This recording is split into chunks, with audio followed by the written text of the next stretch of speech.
my ass right, on we the live. internet. Okay, all right, baby. Okay, talk Oh. about them bitches. Let's. What can we do about them? What can we do, sis? Tell me. What I mean, give me like a blueprint. How do you approach them? What do you say? What I mean, I be scared to say something to these motherfuckers. Sometimes you may have to fight. You know what I mean? Please. I mean, so how do you approach them? I mean, what? I I was mean, looking at crossbows and BUDK today. I ain't scared of them bitches. but what do you People what do ain't you scared. say Don't be when you scared of walk up people. to them? No, Speak your I ain't. damn mind. No, when I say scared, I mean like You, you know you're you yeah. I just don't People have ain't the even energy. worth it. You know what I'm saying? I don't have the Please. energy. You have I'm to let old. people know, bitch. I ain't playing. I mean, I Fuck just it. I just don't know what to say. And like I said, I'm kind of alienated because even with my nieces, I can't. I try to tell them shit. Them motherfuckers stay away. You know what I mean? I be like, I'm not chasing you motherfuckers down with the truth. I'm not getting ready to do it. I'm telling you, this is what I see. It's not correct. You're fucking up. And next thing Some I know, people you just gotta let them ride out on ignorance. and that's what I do. That's what I do. I just let them ride because everybody got to learn. I had to learn. You know what I'm saying? You know, my name is not Captain Saberho. Thank you. I appreciate that. You know what I'm saying? I appreciate that. I'm But tired of trying to save motherfuckers that don't want to be saved. and you hate to see your people, your own blood fucked up. You know what I mean? But if They're the they don't main want to ones that hear, don't listen. right, they don't want to hear. Like I have other young women that I talk to, and we pretty cool. But when it comes down to my people, that's why, man. Look, I give all praises to my daughter. I did a good fucking job. I just gotta pat my own motherfucking self on the back That's it. for that shit. I'm proud of that shit. I raised that one. I'm glad. You know, even though I was ignorant, it was just a Was fucking too. that motherfucker just I came was. out right. I'm sorry. It's just, I mean, I was ignorant too, but it's a matter of, like I said, unspelling the storytelling of the lies that we were told and teaching yeah. them. You know, people like us. I took notes and watched my mama, and that's how Yes. I learned what not to do. Mm-hmm. Yes. She Yes. it up Yes. was how I knew not to parent my daughter. Okay, Yes. because Yes. she raised her sons to be helpless and useless and worthless and enabled and entitled, and she controlled her girls. And I turned out to be the wild motherfucker I am, and my sister is the splitting image spiritually as her, dead. Wow. Damn. Wow. And it's the Damn, sis. displaced loyalty we have to these old, mean ass, bitter bitches that raised us. It's a displaced loyalty. We're told we have to love these motherfuckers. We're told that we No, must you respect them. don't. No, you We're don't. told that we No, have you don't. to bow down and No, let you them don't. fucking browbeat us and No. drag us back into the hell that they got because they didn't live out their thoughts and dreams and goals. So we got to suffer for what they did not do. Right. Let me tell you something, sister. I used to struggle really, really hard. I think I did a video about this too. I used to struggle really hard because I did not like my mother. I ain't never liked my mother, even when I was little. It was just something about her I didn't like, but I used to feel so bad because I didn't like her. Now I love my mother, but I don't like people like her. So, but I struggled so hard, and then one day I'll just call it the spirit said to me, she's a human being. You ain't gotta like her. You love her because that's your mother, but you ain't gotta like her. And ever since then, I was free. I don't like her, and I don't, but I love her though. I do anything for my mother because that's my mother. But as You know far as what? liking her as a person, no, I don't like It's her certain personality. I'm universal sorry. laws that I know is certain universal karmic laws that I will not cross when it comes to her because if it weren't for her, I and Yes, they would not be. But I'm yes. Exactly. in my upbringing, I know we come from the same stomping grounds, but it's a little different for me because I used to adore her until I found out who she really was.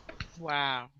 And That's a heartbreaker right there, sis. when I found out who she really was, I began to resent her, and I began Yeah, to wish that's a that I was heartbreaker. never here because I was her scapegoat of resentment. She took You was a everything baby. out on me because I was the baby that was supposed to fix everything. Okay, I was the okay. flower child. I was the love child. I was the one that was supposed to give her husband the can and act right. Oh, okay, okay, And then when I okay. became more of the apple of my father's eye than her, Ah, I okay. became side bitch in her mind.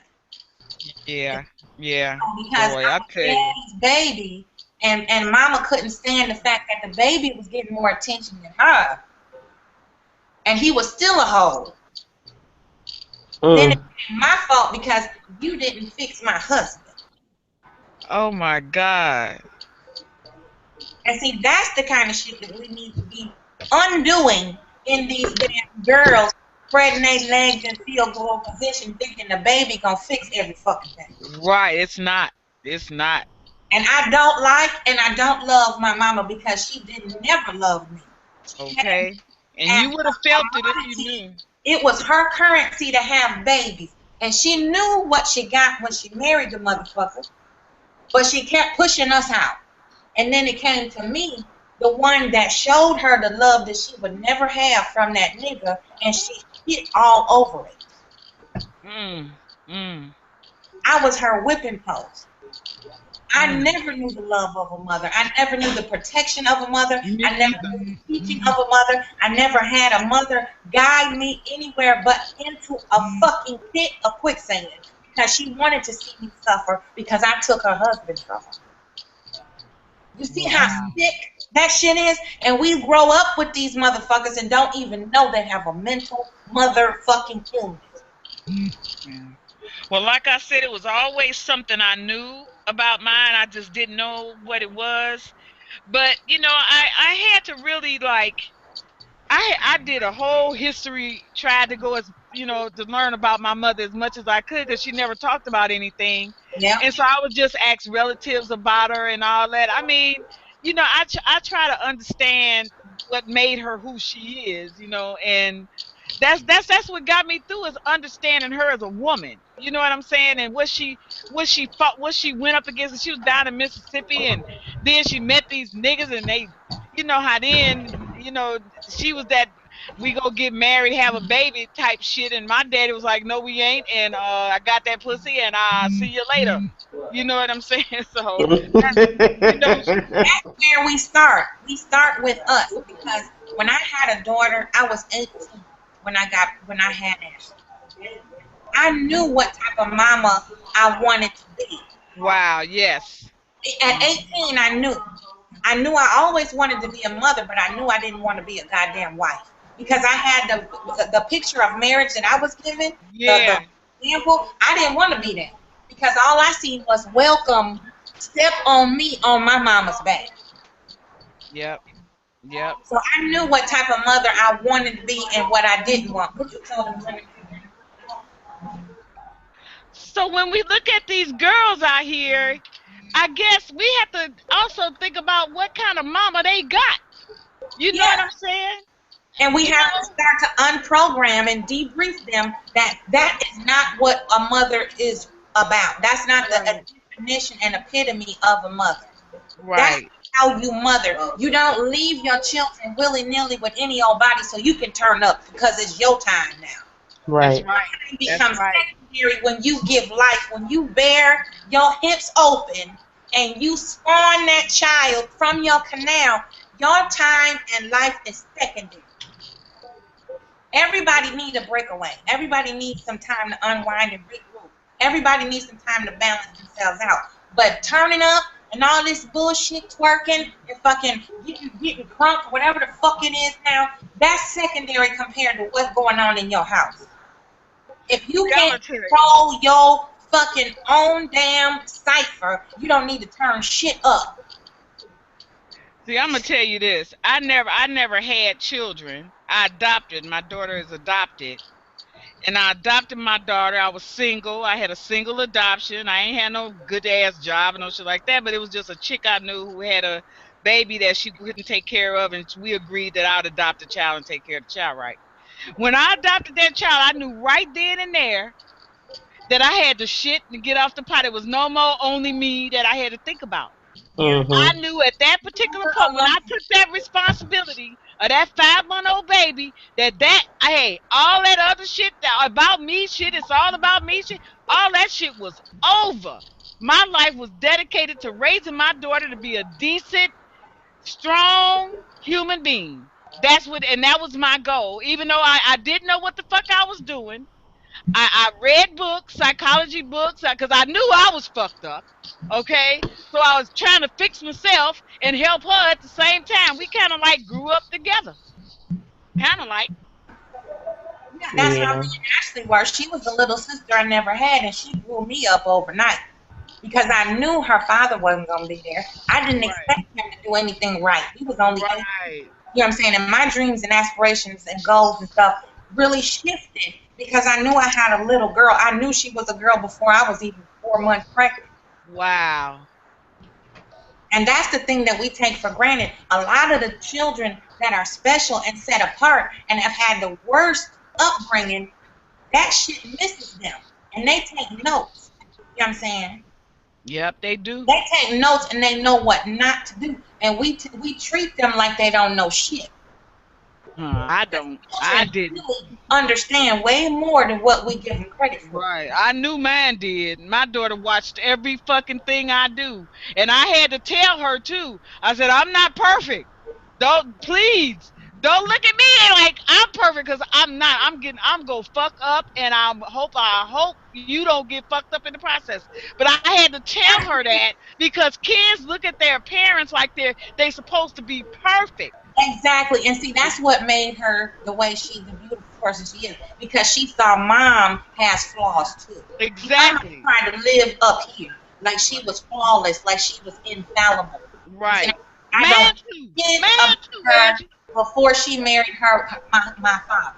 I don't know how the love story, how they met, none of that. And they've been married 54 years. I don't know none of the backstory. I had to find that out just through digging, being nosy, picking, and poking around. And Wow. and we found out some of the shit that my dad did. It wasn't until I was 30 motherfucking years old. 30. I had already had 3 children, finished school twice, and they didn't even know. They didn't even know I was a graduate of a high degree. I had a master's degree, and neither one of my parents had it. What? Well, I'm not. You know what? We so fucking dysfunctional, sis. I'm not surprised at that. I'm really not surprised at that. You know, I'm not. So, that's why I say, when my mama raised me, she didn't know who she gave. She don't know who she gave birth to. Right. And that's what these younger, it skipped a generation. Now it's on our baby. They willy-nilly and running rampant, roughshod, crazy, no fucking forethought, and getting married, running, jumping up, having babies, and then now these babies growing up to fuck up their parents. Yeah. Yep. You know what? I worry I don't worry about it. I talk about it. I talk with my daughter about it. I said, damn. I said, when I get older, man, I'm scared of these motherfuckers. Like, you got to go to a nursing home or some shit like that. I said, I'm scared to go to a nursing home with some of these motherfuckers. They crazy. My daughter told me, say, Mom, you ain't going to never have to go in no goddamn nursing home. Well, she didn't say goddamn, but she said, you ain't going to never have to go in no nursing home. I'm going to take care of you. So I think I'm pretty safe, I think. But, you know, like I told her, I wouldn't want to put the burden of an old cantankerous ass bitch on no goddamn body. You know what I'm saying? But put You me in got one of those old and places and come and see about me. That's all I want you to do. now the Is ones just that come need and to see be about in the goddamn nursing home ain't. And the ones that should not be in the fucking nursing home are. me. Yeah. Yeah. But she said I ain't going, so, you know. But like I said, I think that, because I think the way I am now, I'm going to be a bitch when I get 80 or 90. You know what I'm saying? No, I no. You know what I mean? I just got a feeling. You know, you see them old ass women, they be mean and shit. I think I'm going to be like that. No, you're not. I hope not. Lord, no. I don't want nobody doing no geriatric Let Oh, me violence. tell And you a this story of my aunt. My aunt lived until she was 115. Oh Lord, I don't want to live that goddamn long. Sorry, I don't. No, no, She no, was no. never bitter. Are you feeling me on this? Yeah, I'm listening. All right. I just want to make sure we on the same page. Okay. She lived until she was 115, Oh my and God. she not once went to a doctor. What? She had Get all her out of faculties. here. Get And out of here. Oh, she was we the praise coolest. God. She was the coolest auntie I ever had. She was on my father's side, Oh my goodness. and There's hope. me down. She used to sit me down and talk to me. And at the time, I didn't know what she was talking about. But she said, Mm-hmm. "You're a seer. You can see things that other people." That's right. That's right. That's right. The A one at seer. Yep. 7 years old told me that. Yep. A And it seer. took me until I was 13. And at 115, she died when I was 25. The day Wow. after I graduated my bachelor's degree, she passed away. Wow. She told me on her deathbed, she said, "There's things that you're put here to do that nobody else will understand but you." Mm. She was not ornery. She was not cranky. She could I still hope read, I don't be like that. write. She drove up until she was 100. Oh my God. Oh my God. That gives me hope. Yeah, That gives me driver's hope. license up until she was 100 years old. And she never, ever had no real medical problems, issues. She could walk around, run, do all kind of shit. Wow. So it's a matter of what you've been through. She raised herself Yep. because both her parents were slaughtered in the Holocaust, the Native American Holocaust, when they was burning the Hogans, Uh-huh. when they went through the Trail of Tears. Uh-huh. Her parents were in there. Wow. So she didn't have nobody. She Mm. drifted from tribe to tribe. She don't even really remember like her siblings and shit like that because she was shifting around so much. Wow. And it's a matter of what you see and how you've lived to determine where you're gonna end up at. That's true. And I think that you have seen and gone through and experienced and lived too much to be like old and mean and bitter. Yeah. Because you know what it's like to have and have not. People who ain't never been through shit, people who ain't never had to suffer, people who have had shit handed to them or they've had to manipulate their way, those are the bitter motherfuckers. Those are the ones who live forever and fucking just always stirring the shit like. The old people who meddling and shit and fucking with people and always telling them how to live their life and pontificate and shit, that's Right. the motherfucker that's bitter. Them the ones that live beyond the damn grave. They come back and haunt your ass and shit. And you know what? I'm also real grateful that I never had like any addictions or, any AIDS or no shit like that. I mean, the life I lived, I mean, all that was in the cards, man. I just missed it. You know what I'm saying? And I'm just so grateful. I mean, I'm really grateful that my life could have went a whole lot of different ways. And I'm really grateful about that. I'm one that everybody thought I'd grow up to be a professional hoe. Wow. Ain't nothing wrong with being a hoe. I tried it. I tried it. Just it was just so degrading. I mean, damn. It was so degrading. I'm like, oh my God, I can't do this. I couldn't But do it. I couldn't yeah, do it. it's degrading. It's degrading. I mean, shit. It's degrading. It's just not something that a person will have as a career path. But some people do. Like you got that happy hooker chick. She loves being a hoe. So you got people that like doing stuff. That No, sell their body. she don't like it. You don't Because think she you wouldn't like it, be that. sis? No. That girl is miserable. I think so too, sis. I just Don't didn't want like to say being no it. hoe. Don't no woman really like being I a hoe. don't. They Yes. trained to like being a hoe. She's Yes. programmed to be a hoe because Right. she heck the fuck out. She don't have a soul. That's what I keep telling people. You need to look into their eyes. That is Yeah. nothing else the elders say is true. The window to the soul is through the eyes. That's When right. you see that That's glaze why you see a look, lot of people wear when shades. people Oh, have sorry to about that, Judah. when people have to make excuses for their behavior and they choose not to reach higher or deeper or farther, Yeah. they don't like that shit. Right. That's I don't believe it. patient for them. I don't.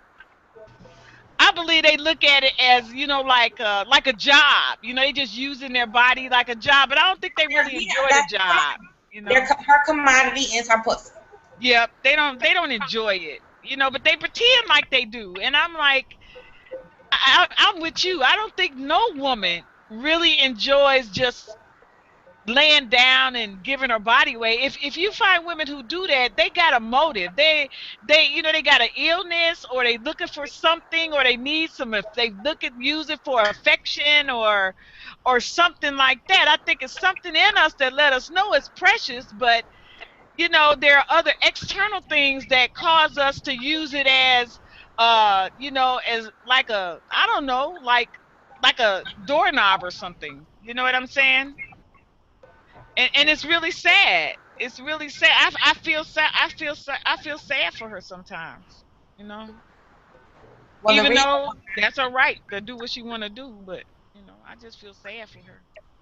well, she didn't have her father didn't validate her womanhood. Yeah. Mine didn't either, but I had other men. Actually, a pimp is the one who taught me self-worth. Yeah. Yeah. He told me the same thing. You different. And I would never try to pimp you. He put me on to doing other stuff. Man, too. And he Girl, didn't, damn, I just wouldn't, I wasn't going for one. Number one, I wasn't going. Number two, he taught me the game. shit. You know, shit. Man, look, I can tell y'all some shit about back in the motherfucking day. Oh God, I think about it. I think about stuff. I think about the things I used to do, and it took a lot of nerve. Like, going up in stores and stealing. I mean, I'm scared to steal a fucking block of gum today. But then there was no compulsion because it was part of the job. You're a booster. That's what you do. You know what I'm saying? But when you think about it now, I mean, God, that took a lot of heart. To me, that takes a lot of heart to go in somebody's pocket. I mean, come on. I mean, damn, you don't know what might happen, but when you're young, you don't have no fear. And that's what I know about these young people today, man. They ain't got no fucking fear. They don't see the shit. They don't see the danger in some of the roads that they're taking and some of the things that they're going down. You know what I'm saying? Because I didn't have no fear. You know what I'm saying? I used to walk down alleys in the dark by myself. You think I'd do that shit today? I don't even go out to my fucking car at night by myself. You know what I mean? So, we're dealing with a whole, when you get older like me, you can kind of look back and you can see a lot of shit. Or if you've been through some things, even at your age, you can kind of see some things that these young people that you saying that we need to talk to, they don't want to hear that. And it's just because I know when I was younger, I think that even though I listened to older people, I still tried things. You know what I'm saying? I still tried things with caution. You know what I'm saying? I still tried it. I still had to bump my fucking head. Some people don't have to get a knot. Some people have to get a knot. You know what I mean? Yeah, that's true. Experience is the best teacher. I agree with that 100%.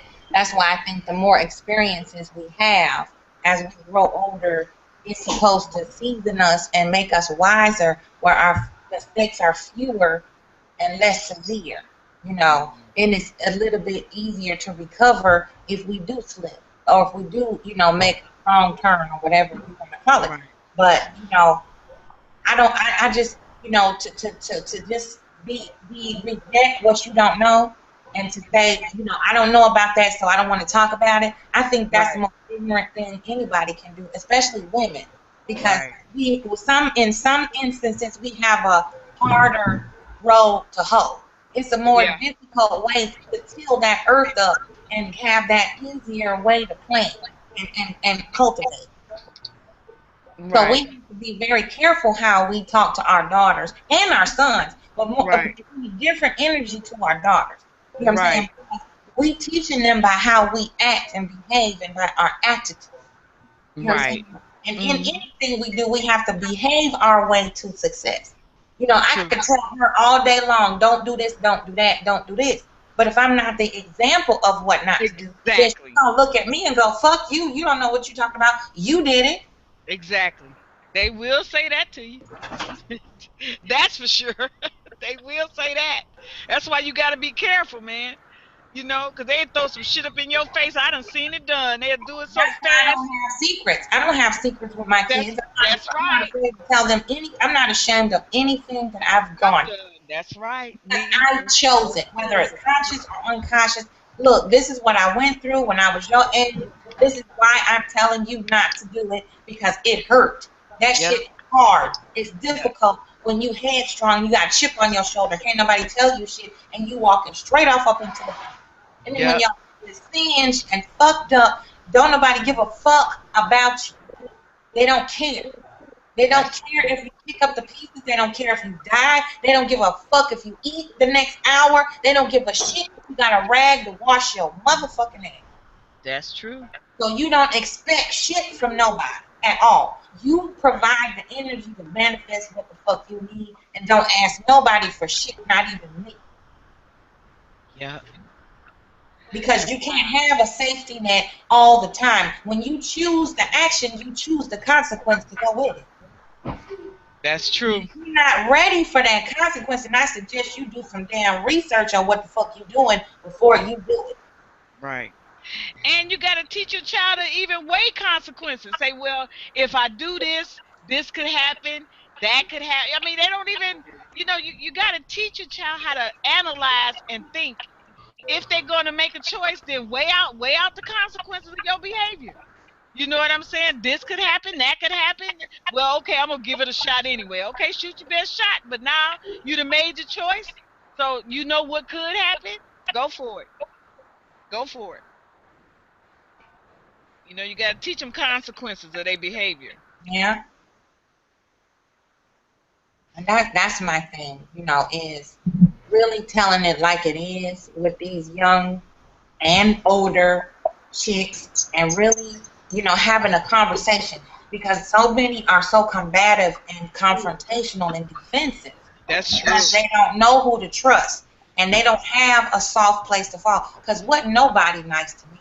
Didn't none of them bitches in my family give a fuck about me until I skipped a generation up. And that's where I got my wisdom from, was from the elders. Because my mama and the generation of her generation, they was too busy resenting the fact that they couldn't control their husband with their pussy. Oh my God. I'm in your generation, girl. Your mama generation, girl. I didn't give two shits about a nigga in my pussy. For real. Because I looked at my mama. I'm like, I don't want to be like that. Yeah, my mom is damn near 80 years old. Oh, no, I ain't that old. Not yet. Mama. I ain't that old yet, sis. No, I ain't 80. I ain't 80. My mother's 84. 85, sorry. She's 85. So you closer to my, era. Yeah, I'm closer to your era. And then I'm like your older sister, probably. yeah, you the generation of the 70s. No, I'm the generation of the 60s. Well, you went over into the 70s because you was grown when I was born. Okay, yeah, I was born in 53. So I think I come into womanhood in the 70s. Right, that's what I said. You was grown when I was born. Yeah, so we kind of intertwined generations, but you were the evolutionary 70s woman. Yeah. So what I'm saying, you were more of the. I was the bra burners. The bra burners. The bra burners and the free You were more conscious than instead of that Betty Crocker era. Oh hell no! I knew I didn't want to do that. That was something I knew I didn't want to do. I can't cook today. Shit. A man ain't with me because I can cook. Trust me, he's not. Trust me. He ain't with me for my cooking. I guarantee you on that one. He still ain't around the queen because she cooks. I can't. I think this could be a pretty good damn ass. I get it together here. Like a fucking spider. Who is that making all that doggone noise? Cheering. Who's making all the noise, sweethearts? Okay, I like that. And I let that dry. Who is that making all that noise? Is that Common Sense doing that? What in the hell is going on, y'all? Live it said. Lord have mercy, Jesus. What the fuck is going on here? Who in the hell is that? They falling out? Falling down? Somebody is adjusting their computer. Is that what that is? Lord have mercy. Well, honey, put that shit on mute or something. God damn. I got headphones on. Shit.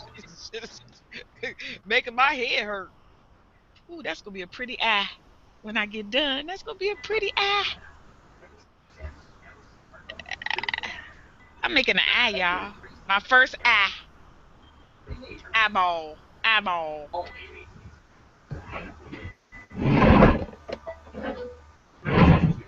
That was Judah. That's Judah over there. That's Judah.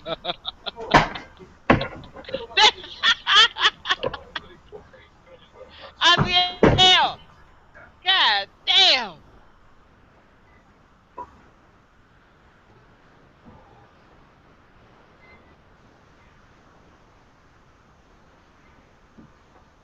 Okay, we can see you, but we can't hear you. We can hear you, but you can't hear us. Oh God, my head hurting right now. Shit. I think I should make 2 eyes out of this shit. Oh God. It's pounding.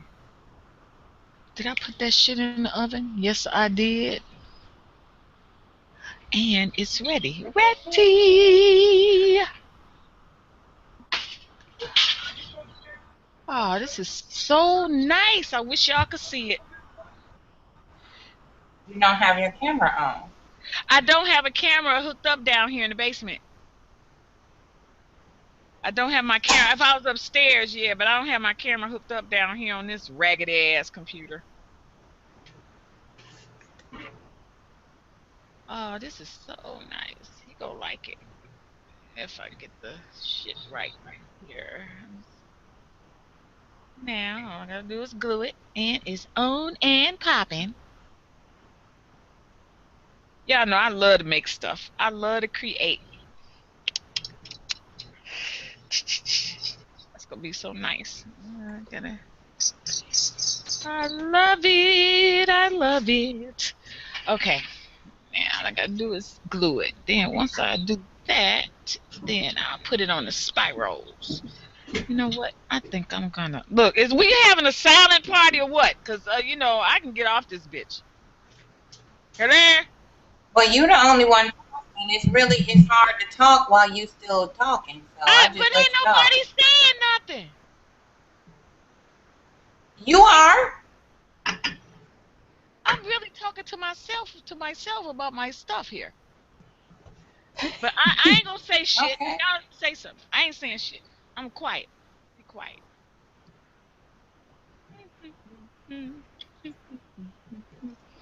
Did Mahogany go to sleep?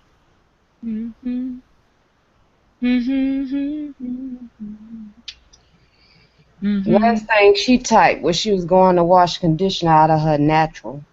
Okay, I did see that.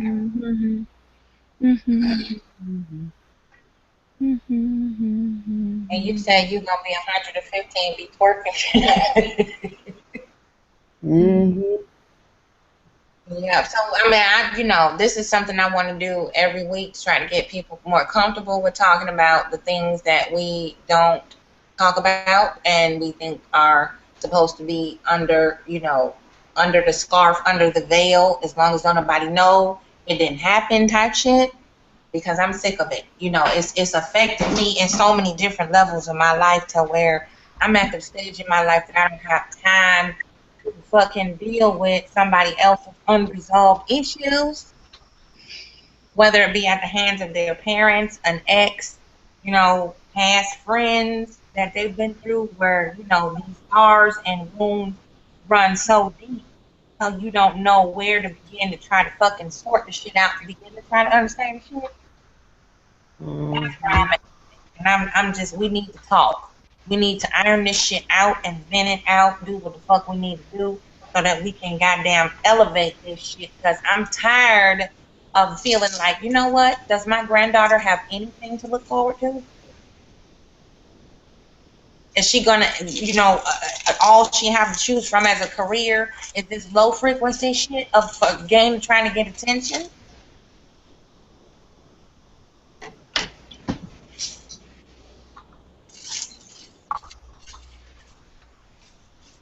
Or maybe it's just me. Hi, Jeannie. Hola, muchachas. What's up, ladies? Oh, we're just talking about fucked up Fridays, and we talking about the currency of attention. Kind of a, continuum of Wednesday night. But I was hoping the male energy would enter the building too, because we need to really teach each other how to treat each other. And stop accepting low sacral chakra energy as validation. Yes. So I would Absolutely. love, I love listening to your ideas, and I want you to bring a fucked up Friday topic to the table. What was fucked up? Oh, I know because you got a bunch of people running upstairs. Me too. We can relate. One bitch talked one, and then one other talked to the other, and the other one hold the other one back while the other one calm this one down. Cool. We cool. We here. So, yes, the currency, the attention, the not wanting to deal right now with anybody's unresolved issues, and what do our babies have to look forward to. Perspective is everything. I think around here with human beings, because we are so slow to develop, even though we're so amazing in our ability to be godlike, because we can create. We can be, so slow to come into our full realization of that power and the full responsibility of it and appreciation for it. I think that we're always in a state like, this time 50 years ago, 100 years ago, 150 years ago, 250 years ago, 1,000 years ago, people were freaking the fuck out because that balance of, I think the balance always requires some effort, unfortunately. Like, it would be so nice if things would just fall into place. That's what the nice people want. They try to get out of people's fucking way and do what they're supposed to do and take care of their own business and not get in anybody's way. But these fuck-ups and rejects and neglected things with thumbs that make it seem like, oh my God, you're going to take it all. You're going to destroy it all.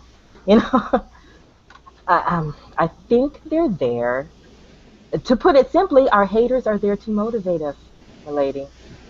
We are to be motivated by these haters really seriously. Like, it's not even... so many of the cliches are like, you hear them a million times, but they are true. You are what you eat. Children learn what they live. They all come from a deep place. Even if you've heard them a million times, like, our haters are our motivators. And this is a new phrase, right? It's an internet-born phrase, because through this, amazing, technological machine, information superhighway thing, we get a lot of good shit, but here comes the bad shit to fuck it up, right? Always, I mean, it's, if you're having a good time, and then here comes that fucker, who has to, like, shit themselves in the theater, right? That's what came out today.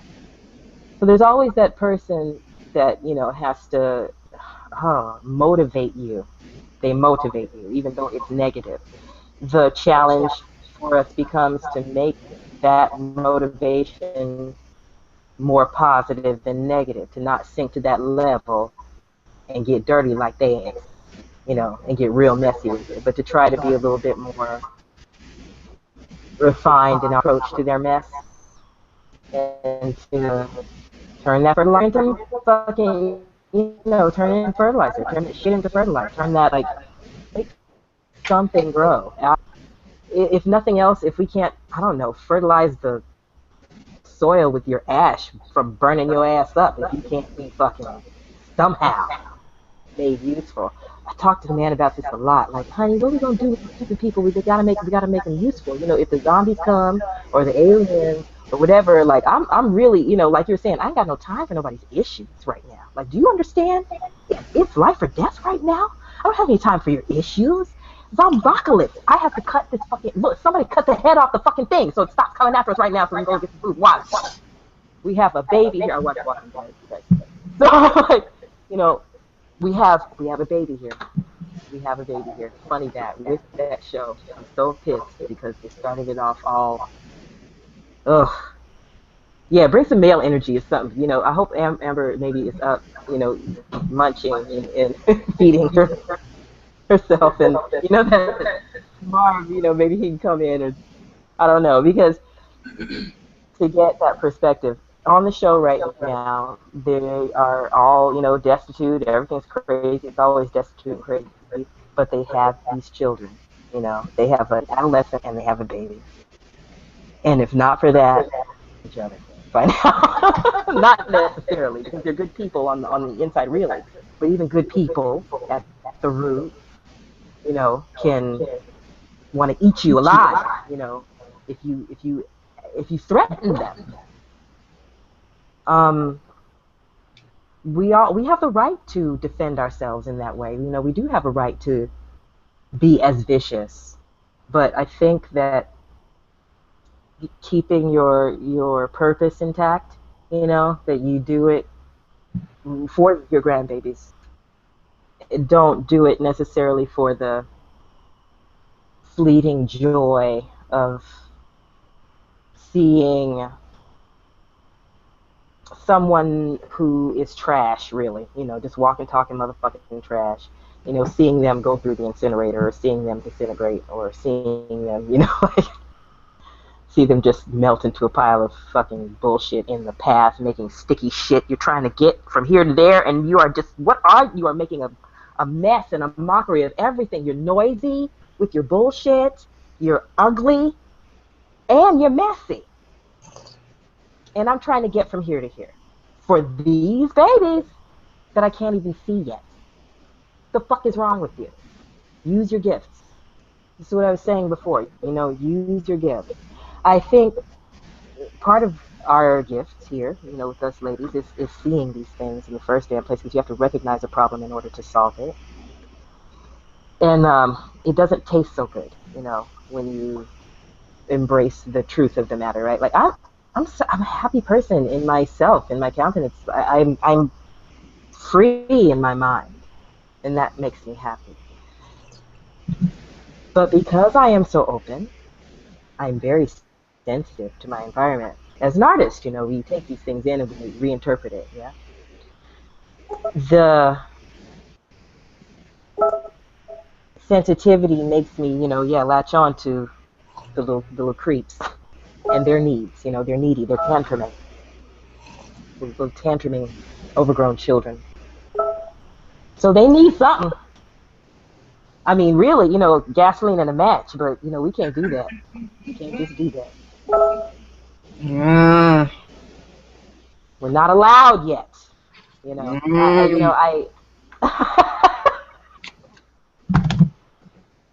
You know, I'm just waiting on the word. I'm getting impatient. Yeah. I just want to set some shit on fire. That's how I feel right now, and it's so overwhelming. You know, some days I cannot even find words for it. You know what I'm saying? The depth of the dysfunctional shit that we just, it's like, okay, this does not affect you. There's nothing that you see wrong with it. You know what I'm saying? You're not moved and motivated to even be like, oh, you know what I'm saying? You're just numb to it. And it's like, I cannot be the only one that is utterly disappointed and disgusted behind the shit that I see, especially among women. You know, the dudes are another story. I mean, they're precious all by themselves, but we can't get to that because women, we can't come together enough to say, you know what, it's the united front, and this is the bar. And all the women know that there's this bar, that you just don't sink below this bar. It's like, Yes. think lower than who? And that is respected and celebrated. How low you can sink down to degrade and debase yourself and allow others to do the same thing. And that's celebrated. And then those of us with honor and integrity and decency and morality and humanity, that don't mean shit. That's something that it's like, you know what? You have a backbone, so I need an easier target. I can't target you, so I'm going to abuse you. Because I can't. It's just crazy. It makes absolutely no sense. And, you know, the patience with this dysfunction, people tolerate it ongoing. Right. We're programmed to tolerate this shit and be force-fed all of this shit. And when someone stand up and say, you know what, I can't take it no more. I can't get used to this. I can't watch people capitalize off of other people's pain. I'm tired. You know what I'm saying? I'm so sick of that shit. That there. Capitalizing off of other people's pain. Not my favorite flavor. I'm so sick of his fucking damn two double fence riding in the closet ass ashy motherfucking perverse. I'm so sick of him. I don't know what to do. And his ilk. Yeah, because it's a, you know, it's a little thump of them. It's a little thump of them. They think they create an earthquake, but it's a little thump of them. But they are destructive, yes. It's because they fuck with other people. See, do that shit to yourself, and that's fine, because that's your damn self. Right. But they're fucking with other people too much. Yeah, they're crossing the line too much. Him and his ilk, they're crossing the line too much. I was listening to fat ass Sirloin today talk his crazy shit. No, God. Because he was on some show. And, of course, your name had to come out his mouth again. Will you stop talking about this woman? You still scared? You still having nightmares? Sirloin, I know you'll watch this because your ass is bored and thoughtless and bored and lonely and bored. He let it escape his lips that, you know, I'm on the boat. I ain't got nothing to do but troll. What do you mean you ain't got nothing to do but troll? If I had that much time, just, you know, drifting, there's so many books. You know, there's so much to do much you can besides do on the boat. Right. Like, get your Troll. ass to goddamn sleep so you can cook them folks food in the So morning. you can fling them fucking ugly ass one-colored, unicolored meals. Hey, colors, Sirloin. Food comes in colors. And even when you reheat your leftovers, there should still be some separate colors. You know, your plates of gray slop are not appetizing. People eat with their eyes, too. That's probably part of why they don't like you. Anyway. Yeah, tired of them all, crossing too many boundaries. Delusional, too, you know. Just acknowledge what you are and acknowledge who you are. I'll tell you who I am and what I am. I'm sitting here right here without any of the adornments. I know how to put them on very well. They ain't got shit to do with shit. You know? I can tell you who I am. I go run, I sweat, I smell, I shit, and pee just like you. I need to breathe and drink water just like you. Okay? Don't sit there and act like you're goddamn Superman. Super black man, too. You the shining example fucking pinnacle. You get to tell me what to do, and what to wear, and how to wear my hair and shit. You are the poster black man, and you can't even remember what you said yesterday and keep track of your shit till tomorrow? Fuck you. Yeah, taking too many liberties there. You know what? Having too much fun. You know what the obsession is, because I wasn't even invited into that world. You feel what I'm saying? It He was. said, this it was bitch like- tried to kill me. He stalked me, tried to kill me, tell me she gonna kill me. Then she called the cops on me, said she was afraid of me. Now listen, stupid. She wasn't even looking at your fat ass. Wasn't even looking in your fucking direction. I said, I had the nerve to say no to you bastards. Like, oh, I don't want to talk about dicks because I'm happily married and I just really, there's only so long I'm going to have a dick conversation because I do respect my husband. I'm not going to talk to a whole bunch of other men about dicks all damn day. Just because you guys, that's your favorite damn subject. So click, bye. Okay? How dare you tell me no? And you turn on every other woman that you've been drooling at since jump. You turn on that. How dare you say no to me? How dare you say no to me? Like, they didn't even say anything to you, okay? I was the one who said no. Now, if you ask them, they'd all say no too. But wasn't nobody, holding up any posters going, hey, you come over here, come fuck with me, or I'll fuck with you. You guys were minding your damn business, being dropped into this place going, okay, well, what the what? What the one? What are we doing? That's what's disturbing to me, is... But he fabricated. Yeah, he made the relationship up. Yeah, it's like, oh, cheers, by the way. I have my vino. Yay, I have my Bloody Valentine because it's February. Oh, wow. I usually do dark beers, girl. You had me messed up. I was like, and you get me in trouble. I'm about to finish this bottle of wine. I'll never finish no bottles. Wait, look, sis, wait. Girl. I need your help. Girl. Okay, hold on. Let me get that. Ooh. I'm over here. Feeling your guts. I know. I know. This is fun. I will not leave you out there alone feeling your damn guts. How did I get in the middle of this shit? And I didn't even know who this individual was in the first place. And now here we are, over a year later. And I'm still in the forefront of this person's mind. Just talking, running their mouth on nonsense. And I'm still trying to figure out, okay, who are you and where'd you come from? Now, who are you? Let's rewind that a little further. Why do I have to pay the price for what somebody else did to you?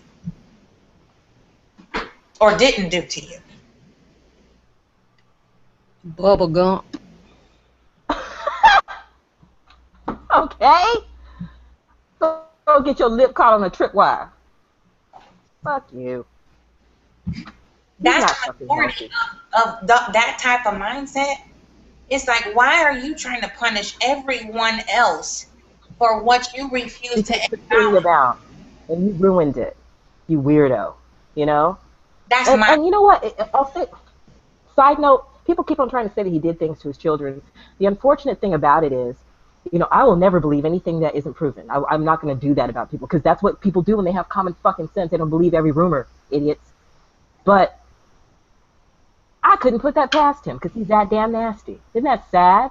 Yeah. I could not put it. You couldn't pay anyone who knows me or my husband. You could not pay anyone who knows us to say, yeah, I think they would do something funny to that little girl. You could not pay them $1 million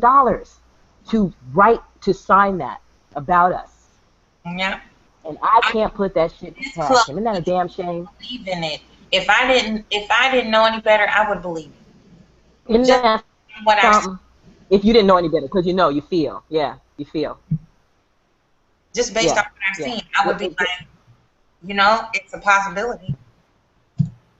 But with him, well, you know what? Yeah, he would do something gross. I don't think so. But he would do something gross. I think he'd be in a box somewhere if that's what really happened. I don't think Petunia played like that with a baby. Yeah. She didn't look like that. She didn't look that not serious. But she did look like, she was lonely enough, to fall for a line. He gives a line. He was on that show giving lines to Madam Whoop-Ass. She's 80. Talking about, I like Madam Whoop because she like a man. You like a hard chest to put your head on at night, right?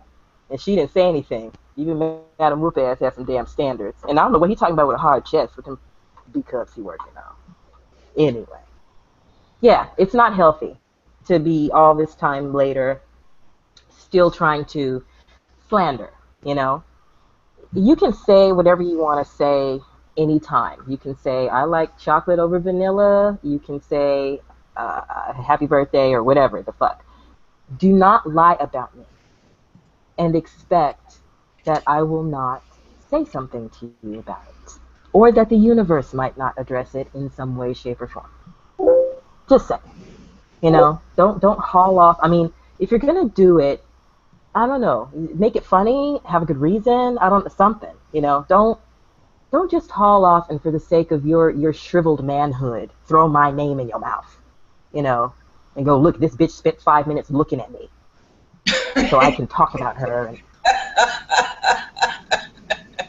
I must be a powerhouse for this nigga girl, to have for my real. rolling off his He back. likes it. I don't know what I didn't even do nothing to him, and he can't forget about it. That's incredible. No. Isn't that something?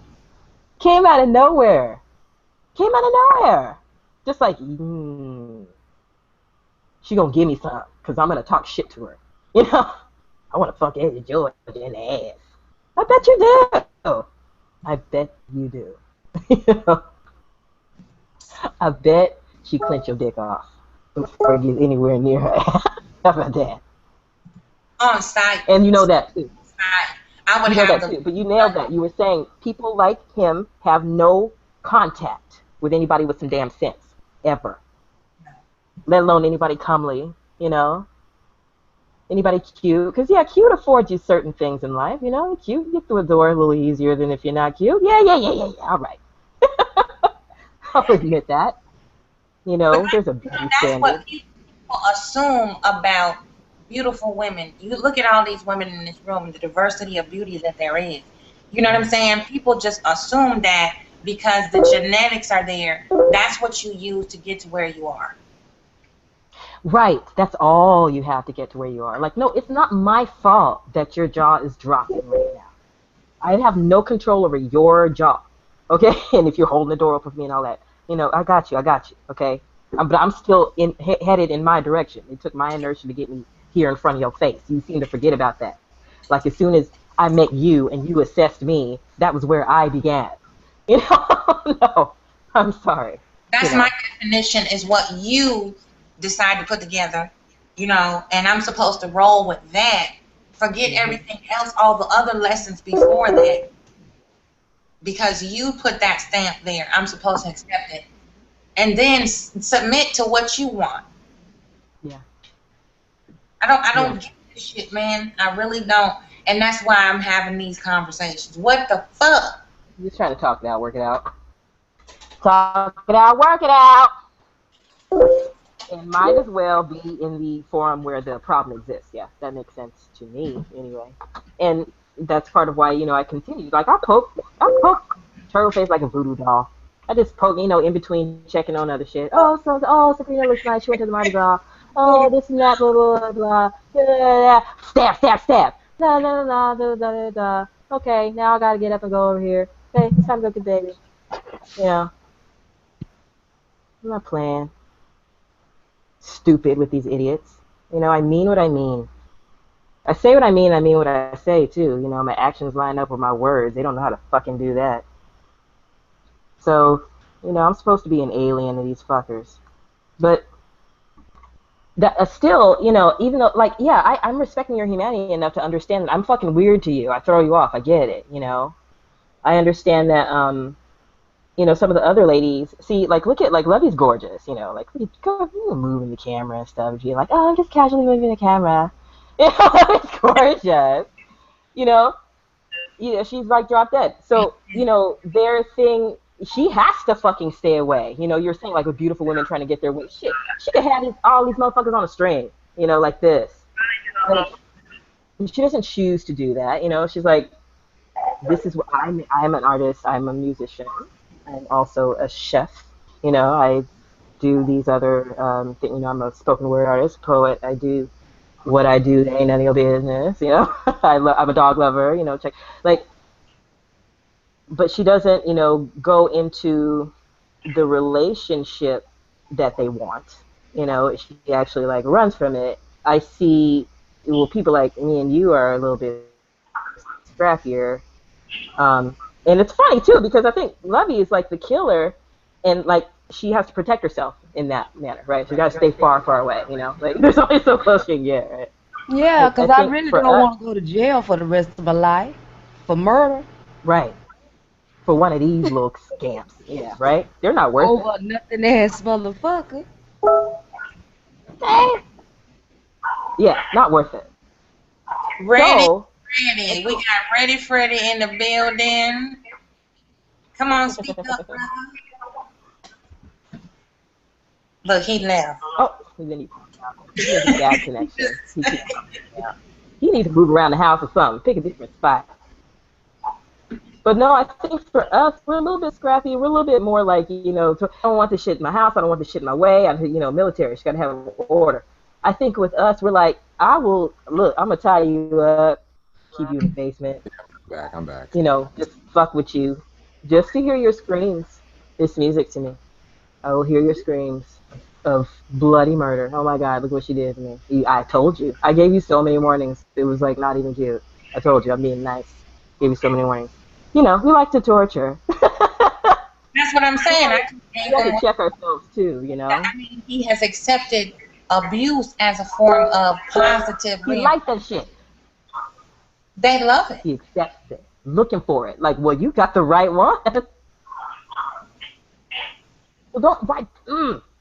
Don't act surprised, And don't lie. That was just a little love tap. That wasn't nothing. Right. Because something would happen. This fool, I already know who I know, who they know, who knows people that he knows. It could get so much uglier. Come on now. We just having a little fun, listening to you scream in traffic, busting a vein out the side of your head. We just having a little fun. Isn't this fun? Didn't you say it was fucking fun to go fucking with grown women? You said it was fun, huh? They be fun, there's so much fun they're having. They fun with us. I did this, I did that. But when we turn around and say two words, this bitch came after me. She attacked me. And that's another fucked up thing that I see is, you want to stir the pot. You want to poke the sleeping snake. You know what I'm saying? You want to wallow in the viper pit. But as soon as you come out, with all types of scratches and bruises and bumps and puncture wounds, you're a victim? What is this professional victimization? What is this with these ass men feel they're able to objectify another human being for their entertainment? And then when you defend yourself, they're the victim. A man. This is somebody who said they're above a woman, but now you're the victim of a woman when you initiated contact for abusive purposes? Hello. Cut that out.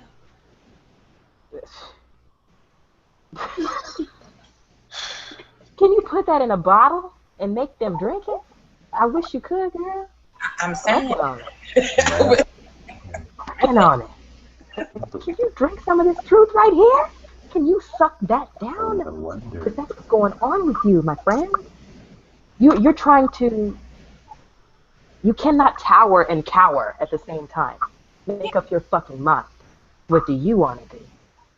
And that's no different from the ones who are not, disturbed, but they're wounded, Right. They need what they want, and they're attracted to a certain energy, and then they retreat because they've never had a true human connection. You see what I'm saying? Yeah. And they're not really dysfunctional. Well, they're dysfunctional. They're just damaged. You know what I'm saying? But this one, he's disturbed. It's a disturbance up there.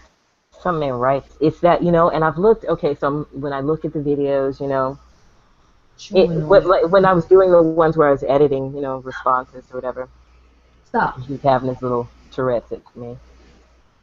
The eyes, that slow look, that Minty also had, that slow look, just that not present in some ways, there's something missing there. It's like, I don't know what it is. I don't know, that same eye shape,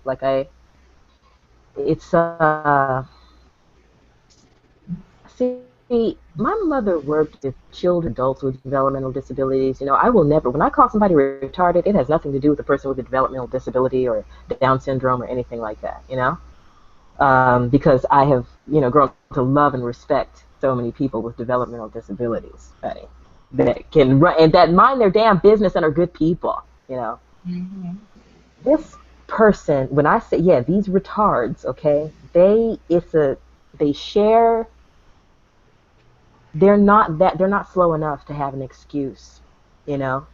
There's not anything chromosomal going on, but there's a moral bankruptcy that they've inherited or Mm-hmm. cultivated, or Yeah. both. Yeah.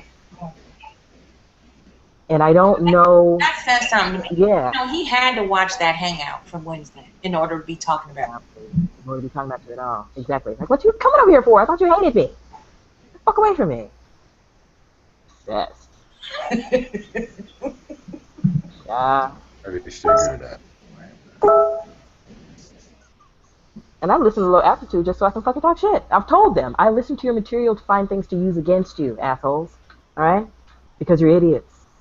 And you've wronged me. It's not like I just go around the internet looking for random idiots. It's because you're some bold fucking idiots. You will walk up to people, you know, and fucking kick them in the shins and act like you didn't do it. What? They're little bullies, you know, little social scourges. It's just And yeah, useless energy. I hate to say that about another living being, but I just don't see. right. I don't see where he can add to the food chain. I don't. Well, that's the struggle. Like, that's the thing when I talk about, you know, when I talk about the man, like, what we gonna do with these people, honey? Like, it's not cool of me to think, you know, of discounting a human being like that. I generally don't. Like, everyone has some talent. Everyone has some use. Everybody's beautiful to someone. It all depends on who's looking, you know. It's all subjective. It's in the eye. I don't know what to fucking do with these weird creeps. I didn't know they existed. Learning about them, I'm of two heads. On the one hand, I want to run, screaming, never look.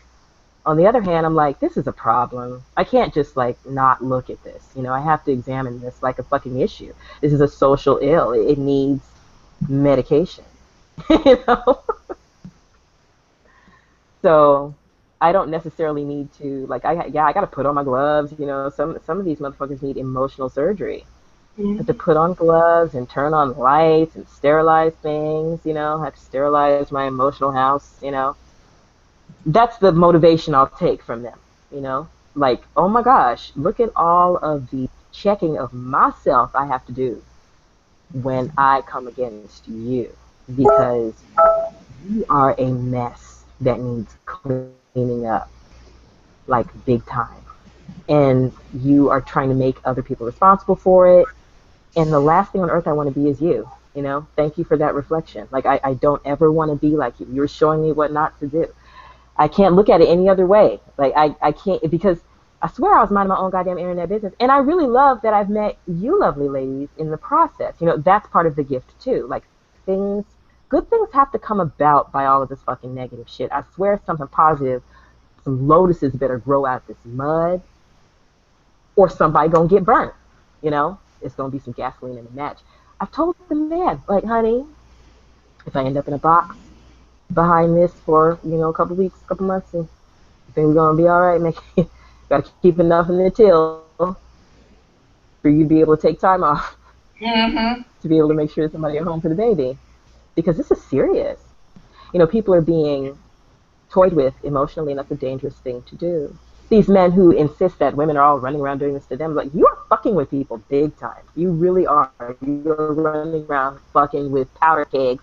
It's funny, they're saying that amongst each other. They're like, one of us is gonna get it. Okay, because we're acting up. You know what I'm saying? You would think they would eventually, like, be like, you know what?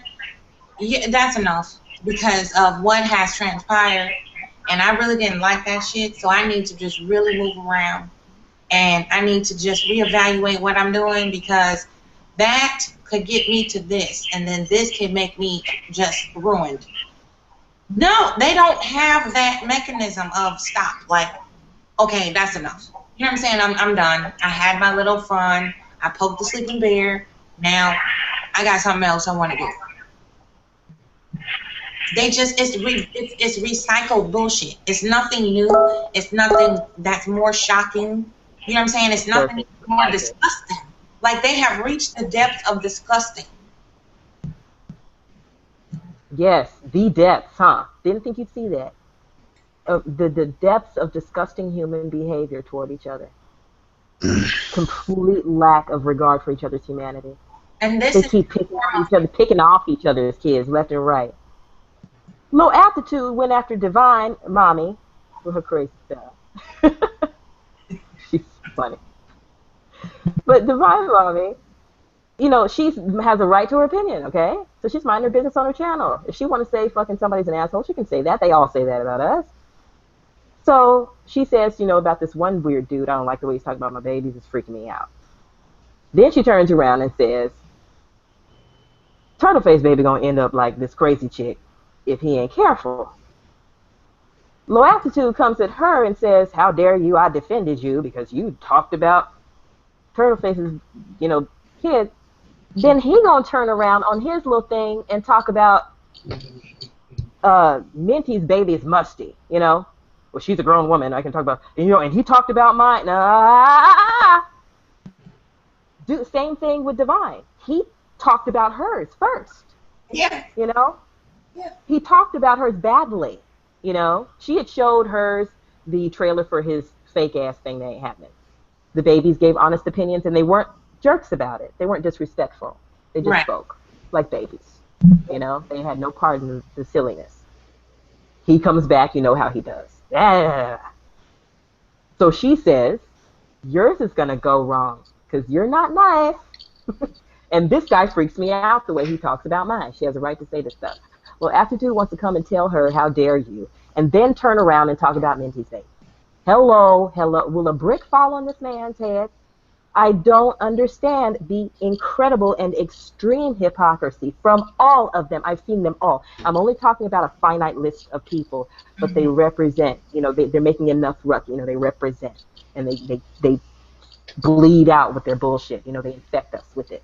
What do you think is the root of this, though? Like, I'm trying to reach the root of this fucking weed. You know what I'm saying? It's even worse than a dandelion. I think these are like tiger lilies. You cannot kill a tiger. You're like, you cannot get rid of them fuckers. You can plant string beans. Tiger lily will grow up in the middle of the patch. How do we get? What is the root of this shit? Is it poor socialization? You know, is it poor co-ed? You know. Damn. Is it just survival of the fittest? Is it natural selection? Is it y'all must not breed? That's why they're so unsavory to fertile women? I don't know. Unsavory. Is it enviousness? You know what I'm saying? Is it where they envy the fact that the emotional strength of a woman, it balances out the physical and mental strength of a man? Is it the envy that they don't have that hormone? That they're missing their man stuff? I don't know. I'm trying to figure. I don't know because I'm not a man. I don't know. Right. I'm trying to figure out where the root of this shit lies because I have never experienced so much resentment. Yeah. Just for being. Well, talk to it, Fred. I know you're trying to find a better Wi-Fi spot. It would be so nice if you, because you on that cusp, right? You are. I'm right here. Can you hear me? Right at your sort of wit end with the things that the things that you think that are negative in rolling all up in the sky. You know what I'm saying? Because I'm asking a question because I'm ignorant. I don't know. I'm not a man. I've never been in a man's body. I don't know what it means to be, feel, to be, whatever to be. I'm trying to learn some shit because I want to know functional, a functional man versus dysfunctional. Now that's this all levels on the spectrum.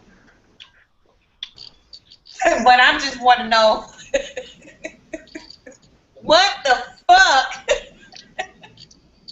This is fucked up Fridays. We talk about some fucked up shit. There you go. What the hell is going on? What makes it? I mean, I know it's layers of shit. It's layers, right. Perspective, you gotta have some functional shit going on in order to identify that this shit is not right. Universally, by law, this shit is fucked up. Now, you need to talk and bring some male energy in this shit now. All right, look. Look, I've been sitting back just as much as you have. However, I don't comment go back and forth with these dudes that I've seen on airwaves. But I guess to get to the root of it, I guess it's because I'll just say it briefly. Seen a bunch of dudes who won't, when all of you are not giving them what they want, which is just attention and not the right kind. They take it kind of personal when you're not being all sweet and going, oh, what's up? How you doing? Oh. It gets a guy like oh, fuck these motherfuckers. I can't stand this damn hoe. I'm gonna fuck her. I mean, but he can't really kill you, so he's going through words and stuff. It's just making videos. It's just, you didn't give me my you didn't coerce my ego, so I'm gonna get whatever type of attention I want from you. That's it. Mm-hmm. I mean, it's what I see. Because I remember when there was this girl who I was like a kid in the candy store. I basically gave her googly eyes, but she didn't give me the same energy back, so I just flat out ignored her. I was hurt that I didn't get the same attention back, but I didn't really take it as far as I mean, this is in person, so basically, yeah, I was hurt, but hurt when not. But I just kind of decided I didn't know her that well. I don't know her well enough to really come at her like that, so I just left her alone. So that's just how I operate. That takes a while, though. That's not easy for a guy. So I'm just saying. Interesting. Where does that sense of entitlement come from? You know, where does that come from? That's whole. Like, Oh my God. I mean, I'm not saying this like you're a jerk. You know what I mean? I'm saying, is there a true physiological like mate or flight thing with women that you feel like? Is it like, this is how it seems to me. With men, they will, it'll be like potential or non-potential. They put you in that category. Mm-hmm. Potential or non-potential. Non-potential, they don't think about you. Potential, they think about you, and then they, plan their action and pursue.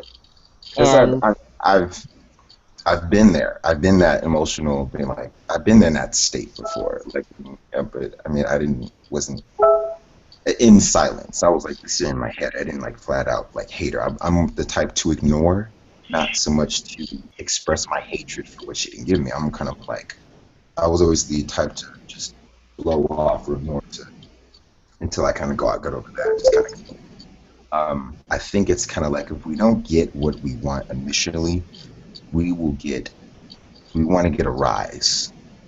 It really goes back to the first thing, which is you didn't give me that sweet attention you didn't talk sweet nothings to me, so I'm going to make you pay for it. So how do you come up with, okay, you focus on the woman that you want the sweet nothings from. You want these positive sentiments to edify your ego or whatever it is. How the hell is the woman supposed to know if you do not express yourself? Why do males, I'm not saying you persist, but why do males expect a woman to pick up on what you want, and then you get angry because you don't get what you want, and then she like, what the fuck? Where the hell did you come from? I didn't know that. Well, it's a big F. It's kind of, well, you're smart if you can see right in front of your face. A lot don't know how. Like they want to be themselves. They just don't know how to. They're too scared. They're too scared about it. That's why I go back to socialization. Right. Why should they have the fear? You know what I'm saying? I don't know. I don't know. I just see it because I mean I've been there, done that, been like, I don't know what to say, I don't know what to do, shut up. So I mean I could understand. So I see the actions, because at one point I wasn't that bad as them, but I'm just saying I've been there, done that, and seen the same behavior. So it's like, okay, yeah, it's more so you're not being who you should be to her, so you're gonna be any old kind of way to her to try to get what you want. You're like throwing shit at a wall and seeing which one sticks, and when you see something sticks, you beat that and go about that. Yep, I agree. That's crazy. I agree. They'll say anything to see what stick, to see if they can, to see what they can get. Like maybe if I call her a bitch or I call her ugly, her feelings will be hurt, and then she'll be vulnerable, and then I can stick her. I don't, not to be so coarse, but basically the pursuit is for a sexual nature. Most men don't call women bitches and hoes and want to be in a relationship with them. They want to have sex with you. And so when a guy will just say anything to just anything, it's not thought out. It's just completely, yeah, well, fuck you, bitch. You ugly anyway. But why would you waste your time trying to talk to a woman who you weren't attracted to? What are you doing? Like, so now I'm ugly? Okay, so, all right. You know, that's cool. Right on. It's extra cool because I wasn't advertising. That's just the thing. And I think that's part of the thing, too. There's a fear of rejection, but I think that that's silly. I think that fear of rejection is silly. That's what I mean, like, where does that sense of entitlement come from? Like, you can't fuck everybody, and I understand. I'm sorry? Rejection, don't you think that's influencing the fact that you're going to be shut out for good with that shit? Right. Mm. It don't matter. I think that what Freddie is saying is that it doesn't matter because at the point that you haven't given him what he wants, he's just going to take anything he can get because fuck it, he's going to get something. Right. And he's going to get something. Mama, our big sister Queen Ifama said, this reminds me of little boys on the playground. And that's exactly how it feels. You know, coming from that side of the coin. It's either compliment to who I am. You know what I'm saying? Not the competition to who I am. So why isn't this dance instead of just saying how you really feel? You know what I'm saying? I think that communication takes many, many forms. And the way that women want men to communicate is not a form in which men are trained to communicate. We don't train men to balance. We train them to lead. We train them to she's gonna bitch, she's gonna complain, but you at the end of the day it all rests on you. It's all on you. It's all your responsibility. You take the hit. Your life is valueless. You're worthless. You can go to war. Blah blah blah blah blah. So they say fuck it. And they become kamikazes. They become kamikazes and they say what they want to say and do what they want to do. Because what's the point? They're not worth anything. We don't value our boys the way that we're supposed to. Yeah. We don't teach them to be communicators. We teach them to follow orders, and that's what they do. They do what they're told. They do what they have to do to get along. And when they when they do what they're supposed to do, and you don't respond the way that you're supposed to respond based on his stimulus, he gets like, well, fuck you then, bitch, because you not living up to your end of the social contract. I said, hello, beautiful. You supposed to say, hi. Not fuck you, nigga. This ain't your day. That's not what you supposed to say. That's not what you're supposed to say. There's a social contract here, and you just broke it. So now it's anarchy. The walls of Jericho have crumbled. Okay, that's social contract. I have no idea that's what the contract is. But that's just the thing. Right. Like other people seem to be having their own little piece of paper with their own little shit on there and trying to say that that's the whole thing now. And I completely understand that. But a lot of men, some things are universal. If I say good morning to you, you say good morning back. Not take your day out on a stranger. there are some men who lead with their penis. And if it's not a pursuit where they're going to be successful sexually, then no, they have absolutely no holler for that female. None. They don't give a damn if she live or die. Even if she giving You, up the ass, he don't give a damn if she live you or know die.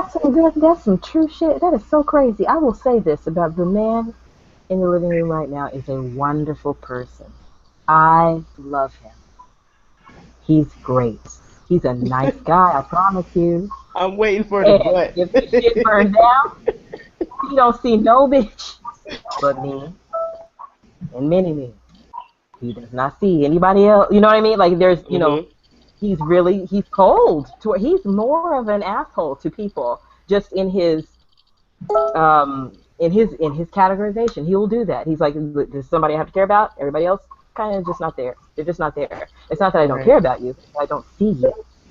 You know, I don't see Right. you to care. I will not invest that much energy into even evaluating whether or not, because you're just not a part of who I care about. Exactly. That was part of that actually was what made me hesitant in the beginning of us, because I am who I am and he is who he is, and I need a whole person. I needed to be whole and I needed a whole person, and I had that, but I wanted to be able to read him as well as I read everyone else just right off of that, and I've come to love that it took me time, with him, that we had this development over time, so that I Mhm. didn't just cut him off when I saw those things I didn't like, that I went, and things that I didn't like were that stuff, it wasn't anything like, a big red flag. He had no big Mhm. red flags, which was which was weird, right? Like, That's nice. girl, Scary too, though, when there's no red flags. You know what I'm saying? right? Exactly. It's scary. It's like, because I'm so used to people being like off in some way that, just like, show me what it is. Okay, I can work with that, Mhm. or I can't work with that. Whatever it is, just show me what it is. With him, there was like, pay your bills on time, went to school, sacrificed, didn't no silver spoon in the mouth. Like, his folk take care of their stuff, and they have, they do the same thing, Mhm. like, let me just take care of my business. Let me take care of my business and not bother nobody, and be a nice person, you know. Yeah, I'll open the door and offer. Jennifer, so good to my mother before she left, like, was so sweet to her. Always wanted to know what she needed. Cool dude and everything. Babe, we've always been like, I trust her, I trust her. Mhm. I trust my baby, this is my baby, and I trust her being closer to her angels, and being able to know, right? To be able to say to me, to wake me up in the middle of the night and tell me something ain't right with him. Turn over, something ain't right. Do something. Mhm. So tight, so wonderful, so beautiful. But the things that bothered me were that, yeah, that compassion that I have for people that I don't know, he doesn't have. He's like, fuck y'all, let's fuck everybody. Fuck them and all the horses they rode in, let's fuck them all. Because I don't need to care about them, because they don't mean anything to me. And that's really realistic, but Mhm. I think at the same time, so is our thing. So is our way of like looking at it. While and you said, and you touched on that, you said we train our men to have a Yeah. certain perspective, Right. just like we train our women, to have that. Mm, yeah, Right. dagger, So. big. Thing though, like I agree with you, Big Sis Queen, because men are trained not to feel, and that's what I have a problem with. It's deemed as weak, or you a simp. You're not a man if you show your emotions, if you express yourself, if you're open. You're just supposed to be bludgeoned and bloodied and bruised and battered. Yeah. That exemplifies manhood. That to Yep. me, I've never, from the time I was a little girl, looking at my dad and how he would train my boys. I mean, my brothers. On Mm, don't be weak. Stop. Stop complaining. You know what I'm saying? right. Don't complain. Don't cry. Ooh. Yeah, that's so inhumane to me. It I is. never accepted that as manhood. I think that's really, it's really just editing the whole person. It's taken away from who you really are. Because if you can't express how you feel and you cannot communicate effectively, what you're experiencing and how you're feeling and where you're at. This is where we come in with the physical, emotional abuse and men, attacking others, whether it's another dude or a woman. You know what I'm saying? That's where this whole domestic violence shit has gone to an all-time high, because you're not supposed to express it, you holding it in, and then it just explodes in ways that is deadly. Right. And likewise, ladies, you know what you can do. You know what you're capable of. You know that you just give off a scent that just makes him come hither. So don't toy with the beast. Don't toy with the gorilla. Like, don't do it. Do not invite that energy, because it's in there. Just like, it's same thing, guys. Don't let that chick who makes your food get too upset with you. That's right. And live with her. I mean, you can not like the bitch, but do it from across town. Yeah, and do it quietly. Why do you want to be in the presence of someone that you do not like? Hey, Mike. That you do not love.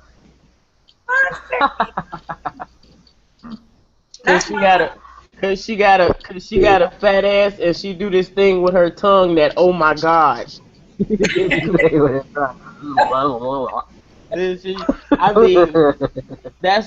mean, that's why you have to, if you look at it from a completely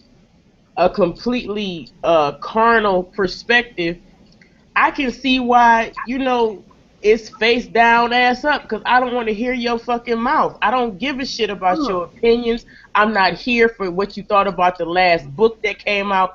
I want to know if I can hear that sound of wet macaroni and cheese going on in you. That's all I care about. Girl. Like, can I hear some noodles? Yeah, can I hear that?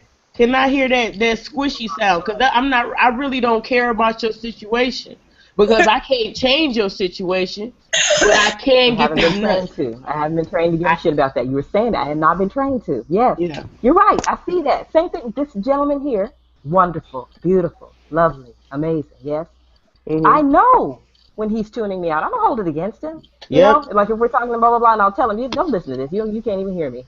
And we will joke. He'll be like, no, I heard you. The last thing you said was blah, blah, blah. I'm like, do not process. Right now, whatever you do, whatever you were thinking about, that is taking precedence. Let it happen. I don't take it personally.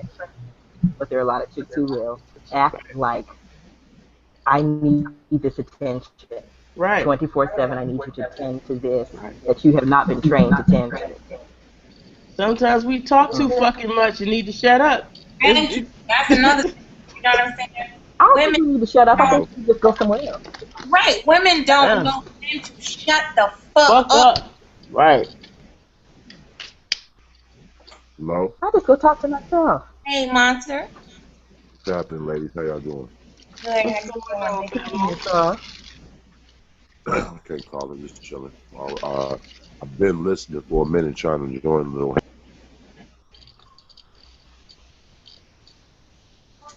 Well, I know you got, I know, I want you to share. We on fucked up Fridays. We pointing out fucked up shit, trying to figure out how we can come together better as men and women and set a bar for this dysfunction and try to debunk the dysfunction of the fucked up shit that we see in our community. Okay. Can I add something to the, I'm just coming late. Can I add something to the convo right quick? Communication, that's what we're working on, trying to communicate.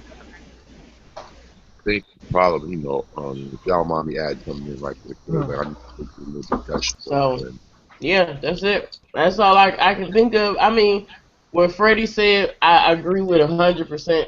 If he can't, not Freddie particularly, but if I can't get what the response that I want out of you, it's anarchy, because now the social contract is broken. Meaning that every girl who walks down the street wants to be called beautiful. They're told this by everything. Everything, every TV show, every movie, every magazine. If you tell a girl she's beautiful, you're going to get something from her. Whether it's a smile, that might be a segue into a conversation, whatever. So men recognize that a part of attention being currency is them taking time out of their day to say, hey, beautiful, you look good. I love your outfit. I like the way you're put together. And when a woman says, nigga, fuck you, I don't give a fuck, broke ass nigga, look at your shoes, look at your car, look at your house, blah, blah, blah. It's like, They've been that's, robbed. that's you fucked up. Because you just not only broke the social contract, you're attacking everything that he's been told that he has to be in order to be a man. You just completely wipe that out with a few choice words. So that's why when people who aren't used to having power start talking, they say a lot of reckless shit. Because they're not used to their word being law. So, I mean, a lot of women, we got a lot of nasty shit that comes out of our mouth. I mean, real nasty. And a lot of these men, they learn the way that they talk from their mothers because they didn't have fathers to tell them, no, don't talk like that. You sound like a girl. That's how girls talk. That's how women talk. Women nitpick and do this and do that. You don't have to do all that. You can say what you have to say and leave it at that. You don't need to tell somebody else how they should feel about what you just said to them. Yeah, the manipulation, if you want, bothers me. Are y'all picking me up at all? Bothers me. It really is annoying and it's disgusting to feel that a woman is supposed to be manipulative. Right. She's supposed to be cunning. She's supposed to be this black widow that can suck you in with her pussy. That just really bothers me. And then when you give life from that same tool you used to manipulate with, you know what I'm saying? You put that life secondary to controlling this man. Right. I don't understand that shit. Hey, can y'all hear me? Hello? And then the situation turns Hello? Hello, right. Can y'all hear me? Surprise. And yeah, because he's told you be a man and take it. Do it. That thing. Don't express yourself. Don't touch her. Don't defend yourself. Don't exercise your free will. The communication is everything. The communication is everything. If you can't tell this person what is going on inside you and they cannot receive it. Right. That's insanity. That's why we have what we have right now. We have broken people, broken families, broken everything is fucked up. Because it's a capitalization off of someone else's goddamn weaknesses. Their inability to comprehend what the fuck is going on. I'm going to take that and use it as a tool to get what I want. Right. If it's sex, if it's money, you know what I'm saying? I'll bring 5 children into this world as long as he right here. You feel me? I mean, just so I can have what I want. If you put dirty pussy and clean drawers, it's still gonna be dirty. Get your ass up.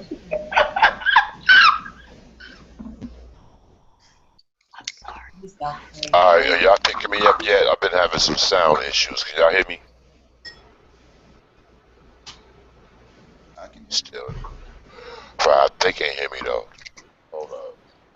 What's going on with this thing, man? You be back down in a minute? Okay. What you think, Monster?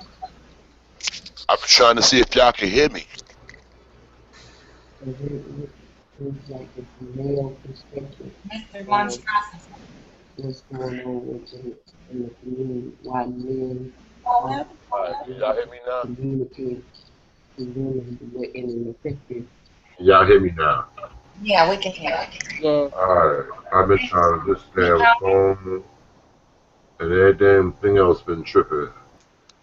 Hold it, damn. There you go. For like 2 seconds, Styles look just like Method Man. I love Method Man. What the fuck? There's a beautiful remix. Okay, I'm gonna find it. I'm gonna send you a link to this song. To the Chemical Brothers remix of Method Man's thing with Mary J. Blige. You're all I need to get by. Okay. Beautiful, you'll love it. Alright. Can y'all hear me? God damn. Yep, I can hear you. I got like 16 accounts popped up. And shit. I'm on this damn thing 6 times. I'm like, hello, can you hear me? Brother, can you hear me? Like, I can hear you. I'm hearing you speaking in mahogany, speaking on Kim, like trying to jump in with it. Can you hear me? And like I got accounts going off, coming on. I see my picture 6 times and shit. Listen, I'm on my phone. I'm looking at the computer like, what the fuck is going on with this damn thing? But yeah, I agree with what Mahogany was saying about that. But I want to add to it. You got a lot of dudes being raised by a female, by their moms or whatever, to be females, to be like females with dicks. You know what I mean? We don't have any guys teaching us how to deal with our feelings, or how a man feels, or how a man reacts when he has a hard on and all of that. So then basically, hello? Yeah. So, Can you hear me? yeah. I'm here. So, these cats who come in the world with like these misplaced, you know what I'm saying, visions of what sex and romance is or whatever. Like you a man.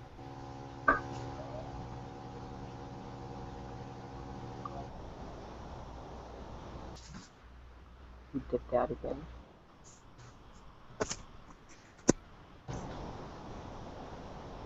Okay.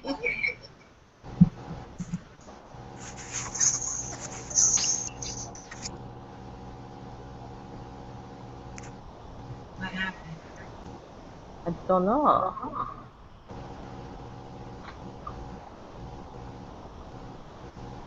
You there, big guy?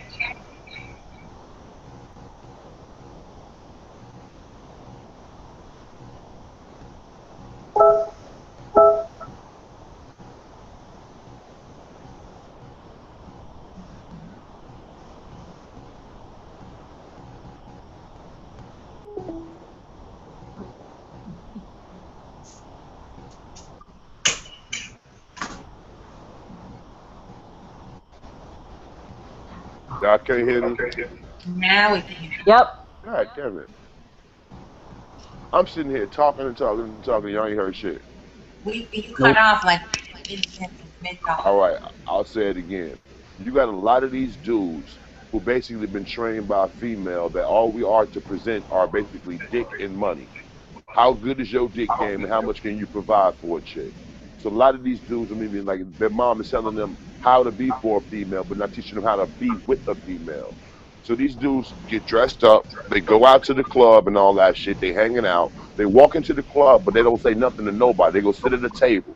And in their mind, all night long, well, yeah, the girls gonna start coming over here. And when the females don't make their way over to them or whatever, don't talk to them, then they start feeling some kind of fucking way or whatever. They start holding shit against motherfucking females. There's a lot of niggas walking around with that attitude. They don't know how to interact with a female or whatever. And they expect, well, I got this job, I got this car, I have this, I have that. So basically, I look good on paper. A female's supposed to fall down to them. Like, basically, a female should be able to see my whole resume about how the fuck I look or whatever. I should have to open my mouth. There's a lot of guys walking around with a female mentality on some entitled shit, but they carrying on like they men, but they not. Did y'all hear any of that? Yes, Yeah. sir. Reminds me of the millionaire matchmaker, Patty Stanger. She comes across these dudes who have everything, except they can't talk to girls. They can't find a person to connect with them. They have everything. They feel like they should have that. And she teaches them, no, smack. You got to get into this person, and this is how you do it. And she does like generalize. She goes, women want this, boys want this, boys want this. She coaches them both. She's like, hey, chick, stop doing this. Hey, dude, stop doing that. Teaching them to communicate better. Can't even fucking talk to each other. Ugh. Hey, can I share something with y'all? I want to, like, I heard something y'all was saying earlier about the community and what's going on with the problem. And me and Queen was talking about this. And I want to say this while y'all all hearing. I want to see what y'all opinion is. All of us on here is over 30. I'm assuming. Right? Let's just keep it 100. We're talking about the community, relationships, and all of that. We're all grown as hell. We're all kind of set in our ways. Right? We sitting up here arguing with other old set in their way motherfuckers just like us, while the kids is the ones is like basically catching all the effects of the shit that we set in the culture. You dig what I'm saying? We need to be hollering at the kids, teaching them how to have better relationships, be revolutionary, stand up, be resourceful, be resilient. But we're not doing that because we're so busy wrapped up in being intellectuals or being these hotep niggas or conscious niggas or being alternative people or LBGT or whatever. And meanwhile, the kids are like not learning how to grow up. That's the truth. Any thoughts, anybody? I don't know. You know, to tell you the truth, I feel like we have a lot to learn from the little ones. I was watching the World Star Hip Hop Questions recently, and watching all these people who are, yes, closer to my age or a little bit younger, who are just dumb ass fucking posts answering these SAT questions, all kinds of fucked up. How many stars on the U.S. flag? You know, goddamn 47. You know, 13 states minus 50. That's 13 minus 50. We got 13 colonies and 50. Well, what? You know, goddamn 47. Wrong. But a baby. There was a baby. You know, who was a voice of reason. You know, they asked him the question. Beautiful little black baby said, "Here's the fucking simple answer to that question." His mama had to go, "That's your thing. You're supposed to know the answer to this." She even knew. She had to defer to that baby. I think you're right that, you know, in our generation, there's some communication gaps and there's some problems and we're stuck. I'm not completely hopeless for the children because I have one. I don't think anybody here who has them looks at theirs and says, you know, as for mine, you're all fucked up. I think I've seen from everyone here who I know has little people that they love their little people. They would sacrifice for them and that they're watching them do well. We want our little ones to do better than us, yeah? Yeah. If we love them, we want them to do better and be better and have more and be an increased version of us, yeah? We don't want them to be diminished in any way, to take what we have and then go further. I think that, yeah, we have some real trouble, like, listening and speaking and not letting all of that alpha shit get into it, you know? Not letting all of that, like I got to outdo you or I got to subdue you, you know? Yeah.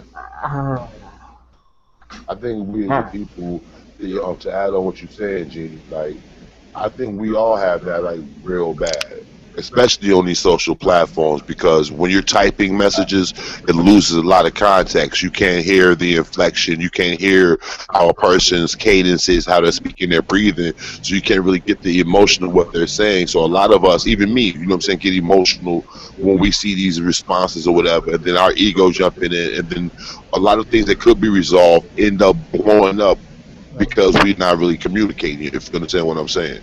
And then most of the time when you're talking to people, they're not sincere anyway. They're saying some cliche bullshit they're saying because they think they're supposed to say it. They're not taking the time to empathize with what you're going with and really talk to you.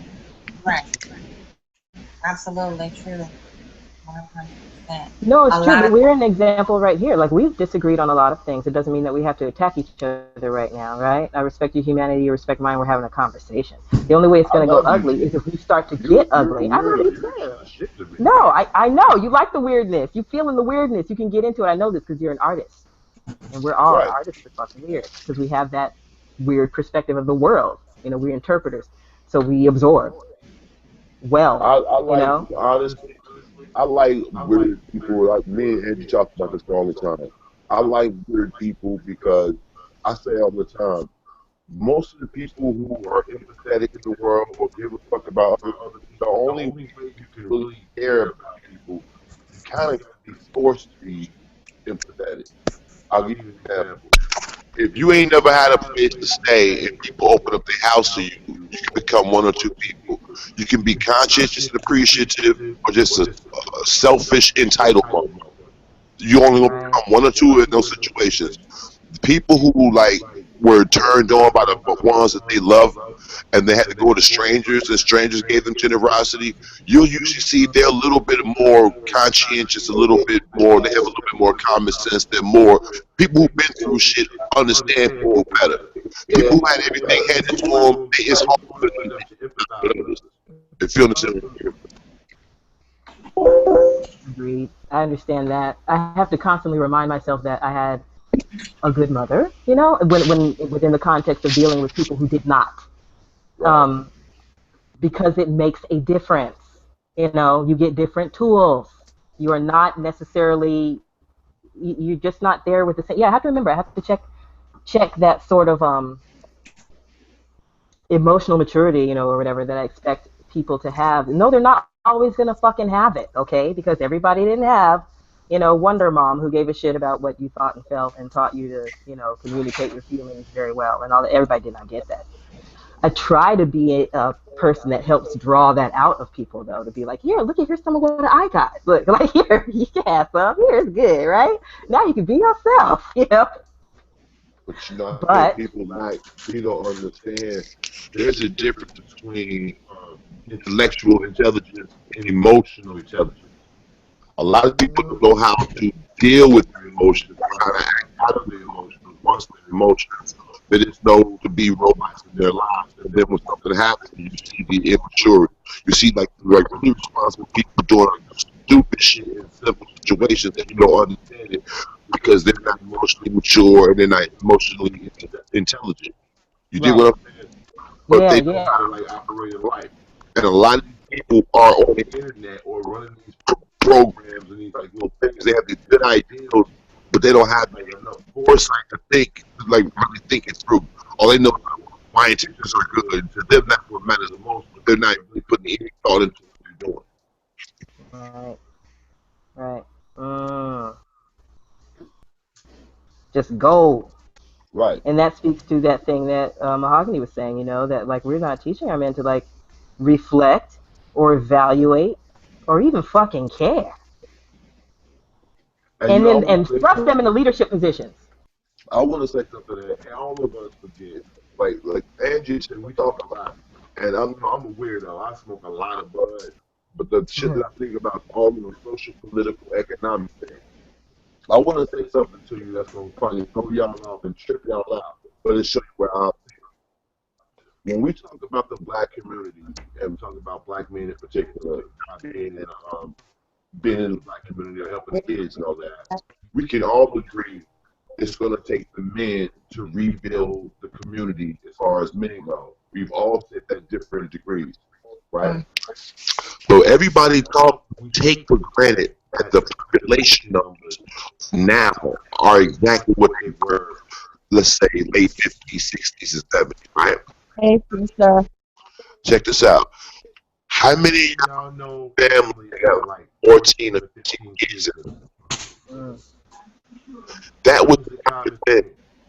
Back in the day, it was one dude producing kids, no, 9 kids, 10 kids, 12 kids. That wasn't exclusive to one family.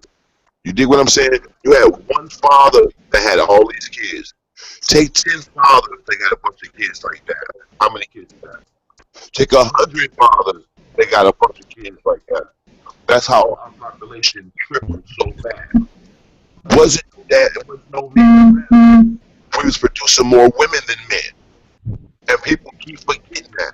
So when all these kids that you see right now are a product of the population boom that came at the end of the civil rights movement in the damn Vietnam War, and nobody ever thinks about that. Remember, the cats that moved from the South came to the North. They had better financial situations, and they had bigger families or whatever. When the money dried up in the cities or whatever, they started going to the drugs and to the army. That's where our whole little community fell apart at. Are you on both your phone and your computer, Monster? I don't know. Well, we got people in here. Yeah, it's an echo. All right, hold on. Now, I muted one of them, so you. All right. Oh. Can you hear me? Yeah, now we can hear you better. All right.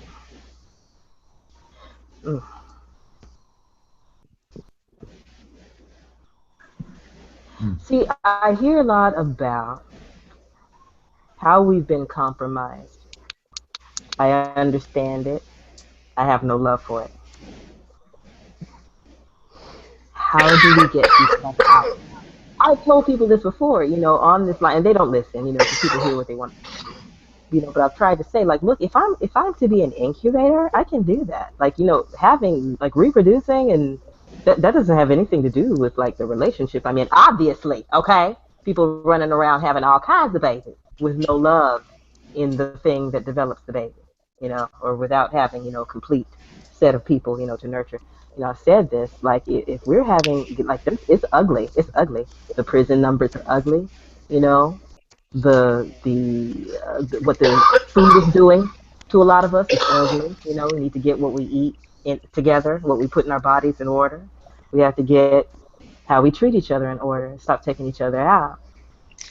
Right, but Jenny, what you speaking about speaks to sensibilities or whatever. Where are these people gonna get those sensibilities from? Right. Where they gonna get them? Think about it. Where they gonna get it from? Everything you talk about starts somewhere. What's the what you said is all rooted in stability. Most of these people, relationships, like you said, these kids, everybody having all these kids or whatever. Where are these kids coming from? Don't make it out like these people going out with this. They go out and lay out in the street and spread their legs, and dudes is walking around with hard dicks. Think about it. Right. Most of these kids are coming from situations. What are the situations? You go out and you date. You don't know how to socially interact. You socially attracted to somebody or whatever. What you do? You have sex. You don't know about courting, dating, get to know this person or whatever. Right. Exactly. That's what I'm reaching for. The root of the dysfunctional, how it's created from dysfunction. I'm telling you how. There's no men around because basically we it's more women than it is men anyway. You had these few men producing all these kids. You got all of these kids, whatever, with no guidance because the father's gone now. Mom is just trying to pull it together and hold it together. So a lot of people are not being encouraged emotionally. They're not getting that emotional edification and nurturing that they need. So that we get raised up, twisted in the fucking mind, women and men, and we don't know how to act to each other. We out here with these entitlements, men walking around like basically we're feminine dicks. The girls walking around, they're masculine pussies, and we all on some tough shit with each other, whatever. I'm gonna throw this dick at you and this money. I'm gonna throw this pussy at you and this attitude, and we going at each other like that or whatever. And then the kids are watching that, and they believe that's how they're supposed to act. Man, 10, 20 years of that, what you think we're gonna have? What we got right now. Exactly, and that's what I'm talking about. That's exactly that's what your baby was talking about last time as well. That she's seeing too much of a proliferation of that kind of shit. She's seeing too much of it. And it's like we trying to punish each other for who we are. You know what I'm saying? It's like a punishment. You know what? I'm gonna have more attitude toward him because I can't manipulate him into doing what I want him to do.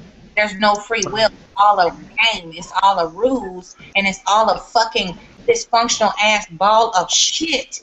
And nobody put down the pride or the ego and accept accountability. You know what I'm saying? And say, you know what? I fucked up. I should have did that. And took his son away from him because we can't, or because he didn't make enough money. I left him and thought the grass was greener. Now me and my son is fucked. You know what I'm saying? And he can't get to us to help us, the father, because I'm with this know-nothing ass nigga, and I'm in a worse situation than I was when I was on my own. You feel what I'm saying? But see what you just said right there, Angie, you got to understand, men don't think like that. Men think on a more, not saying on the more practical as in a better level, but we think in a more bare bones type of way. When a woman is thinking about everything she's thinking about, it's always based from a place of stability. Men are thinking day to day. Today, if I go to work, I know at the end of the week I'm going to have a check. At the end of the week, that check is going to cover what I need to do. You dig what I'm saying? When men are being responsible, we're thinking about our life on a 30-day scale. Women are looking at their lives from day to day for how they feel most of the time.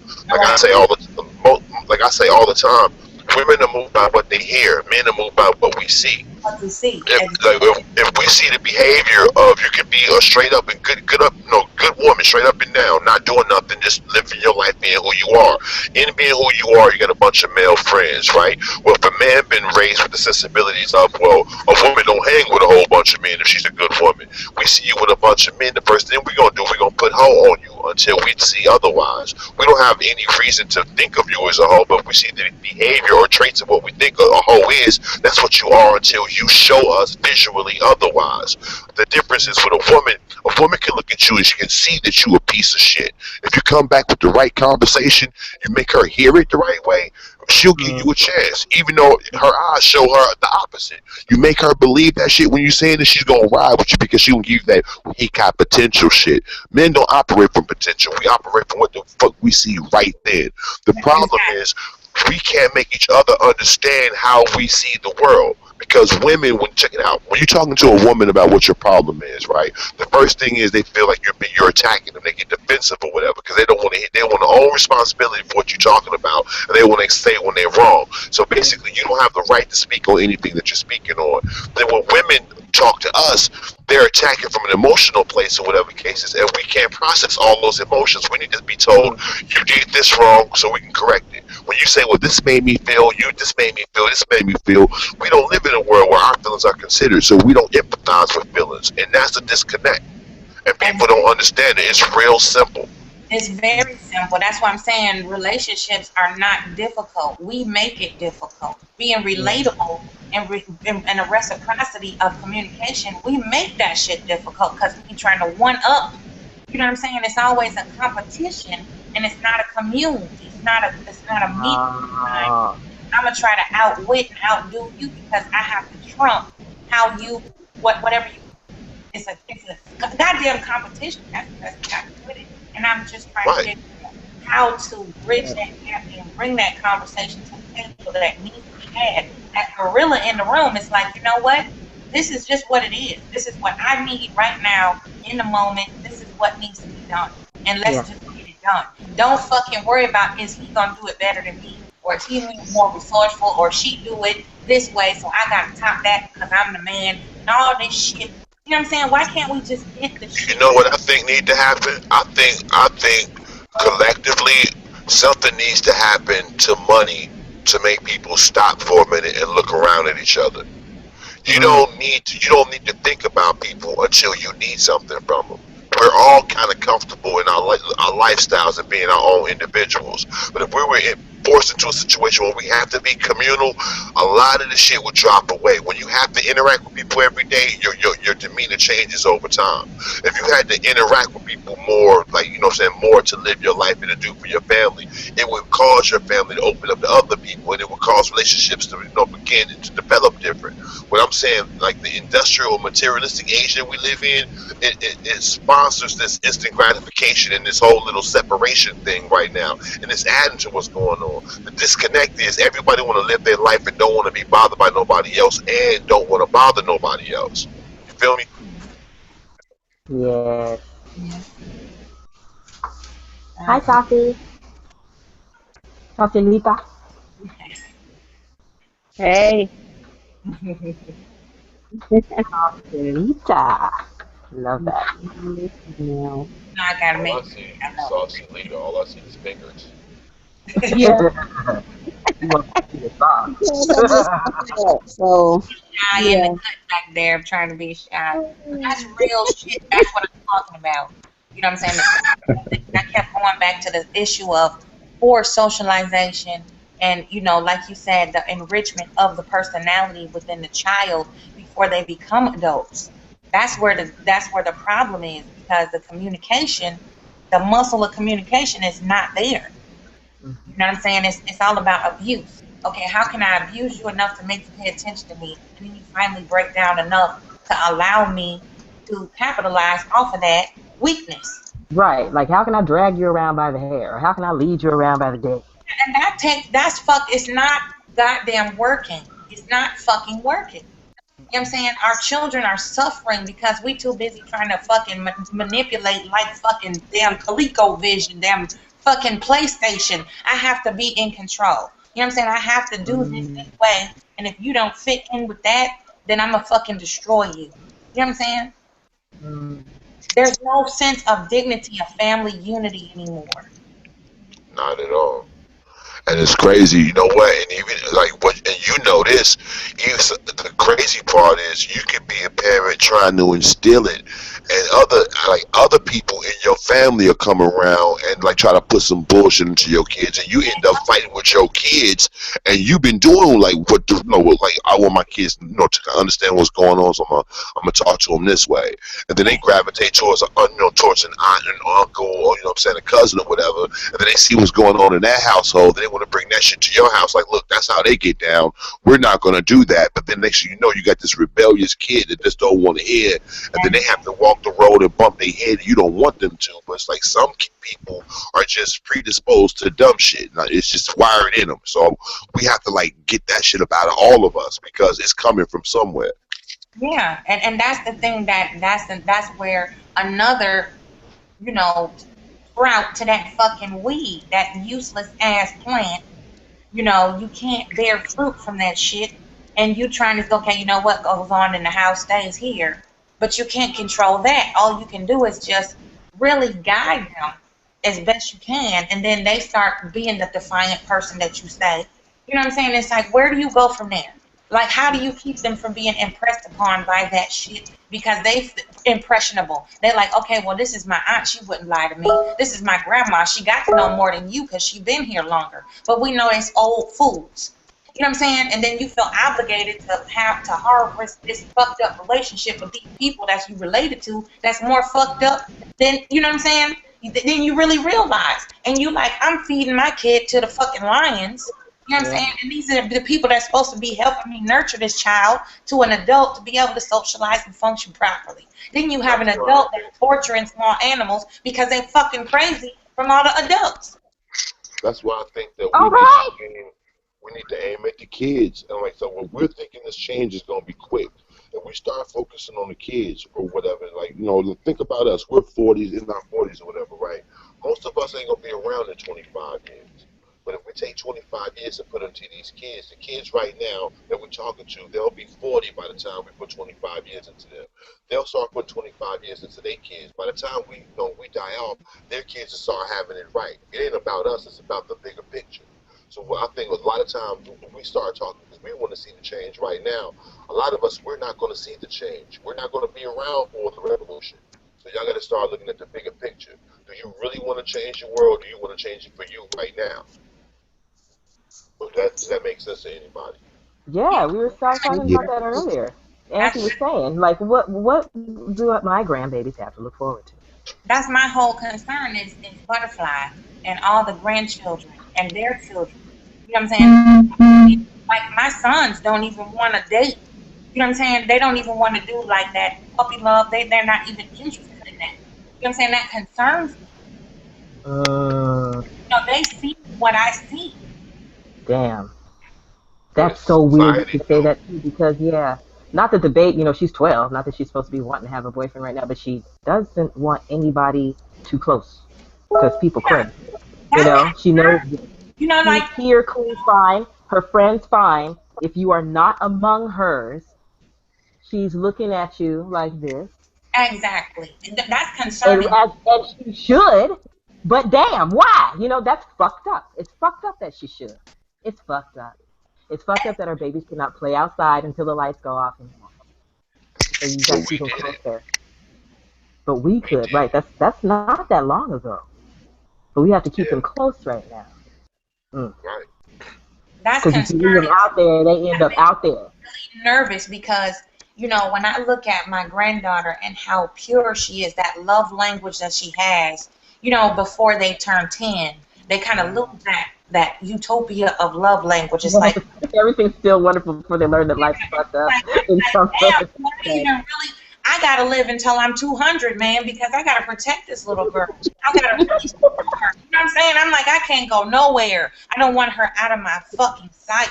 And do you know how long I waited to hear my son laugh? You know what I'm saying? We was in Chicago. He just went inside himself. He was like, Mom, I can't stand people. I don't even want to go outside. This boy lived in the skate park. Music all day, every day. Got freestyles for days. Love Monster. You know what I'm saying? They never even met. He loved Monster. He loved his creativity. He's like, that's my dude. Let me hear it again.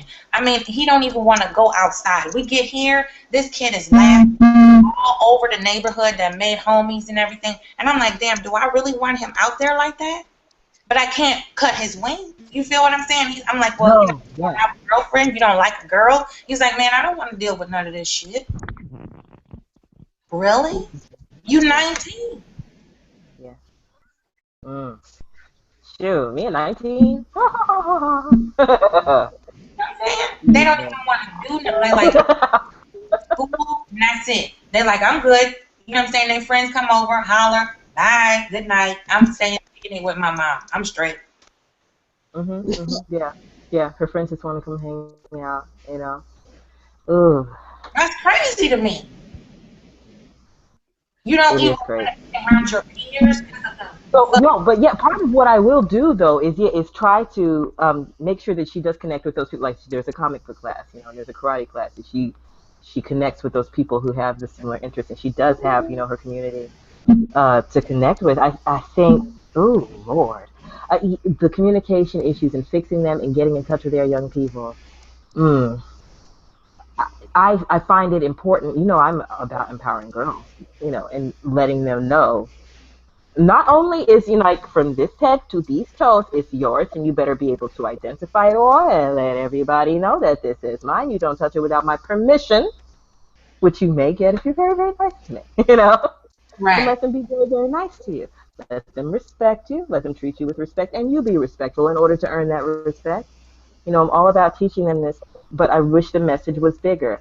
I like the little, you know, commercials that have come out recently. I don't know if it's Dove or Always or somebody, Procter & Gamble, you know, run like a girl. And the adults around our age, with our poison in our heads, are going, right? The little girls are like, run like a girl. Okay, I'm gonna get this. They have no concept of make girl weaker, right? I love to see that. You know, putting out. I feel like it, but it's not big enough. It's not reaching. That is reaching little girls with computers, right? Who have time to get online and stuff. What about those who don't? There's some people being left by the wayside. I'm trying to tell you. This is what I talked to the man about, okay? I'm like, what we do with the stupid, there's some people, okay? And because I'm already seeing the people who have these and are acting like they aren't smart enough. Like, look, you over here with your little hooves typing, and you acting like you ain't got no motherfucking earthly sense. That's not right. Shame on you. Because you can operate this. You got some sense. You got some sense. Don't act like you got no damn sense. What about those? What about goddamn 47? What about those that don't even get here on this soil? I'm not talking about third world, because that's a whole nother concern. But right here, close to us, who don't get even to catch up with the rest of us here, you know, to even catch up to enough to be a fuck up online, right? They're being left behind, and what do they do? You know, in that, like, what are they supposed to do? What are they supposed to do? You're leaving us behind. We're lacking education. We are lacking social skills. We're still able to reproduce. Hello. And that's all we're doing now, damn it. We're doing what it takes to reproduce, and when we reproduce, we don't know what to do with the human that comes out of it.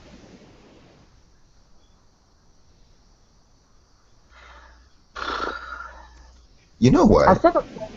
Yes, sir. Hello? Yes, sir. Yeah. You know what? And this is a question I want to pose to everyone listening, whether you're online or not. But talking about like the dudes who were raised by their dysfunctional mothers, I'm like, you know, if men are supposed to rebuild the society, I foresee a problem. I see it now. I have a problem. Sometimes I have a problem just trying to roll an idea off to a dysfunctional dude sometimes. Like sometimes I know I have these conversations on BTR a lot. So I notice some of the men who talk on there, particularly like, I don't know, but whatever. But sometimes, you know, I might have like my time with all facts, but sometimes when we first started to, yeah, I know. He's cool. But no, Lord, I mean, that's what I'm talking about with the hypocrisy. My point is, noticed that I don't have the dysfunctional mother that some of you may mention that other men have. And I noticed that the men who had dysfunctional mothers have dysfunctional thinking, and guys like me who didn't have a dysfunctional mother or a father for that matter. I wonder how these two factions of men are gonna get along. Like, I noticed that we on a common level get along, but I don't see a problem that the men who actually have functioning or are trying to learn, they clash so much. It's gonna be like one inner sword for the actual progression. I don't know, do you see? I see just my population.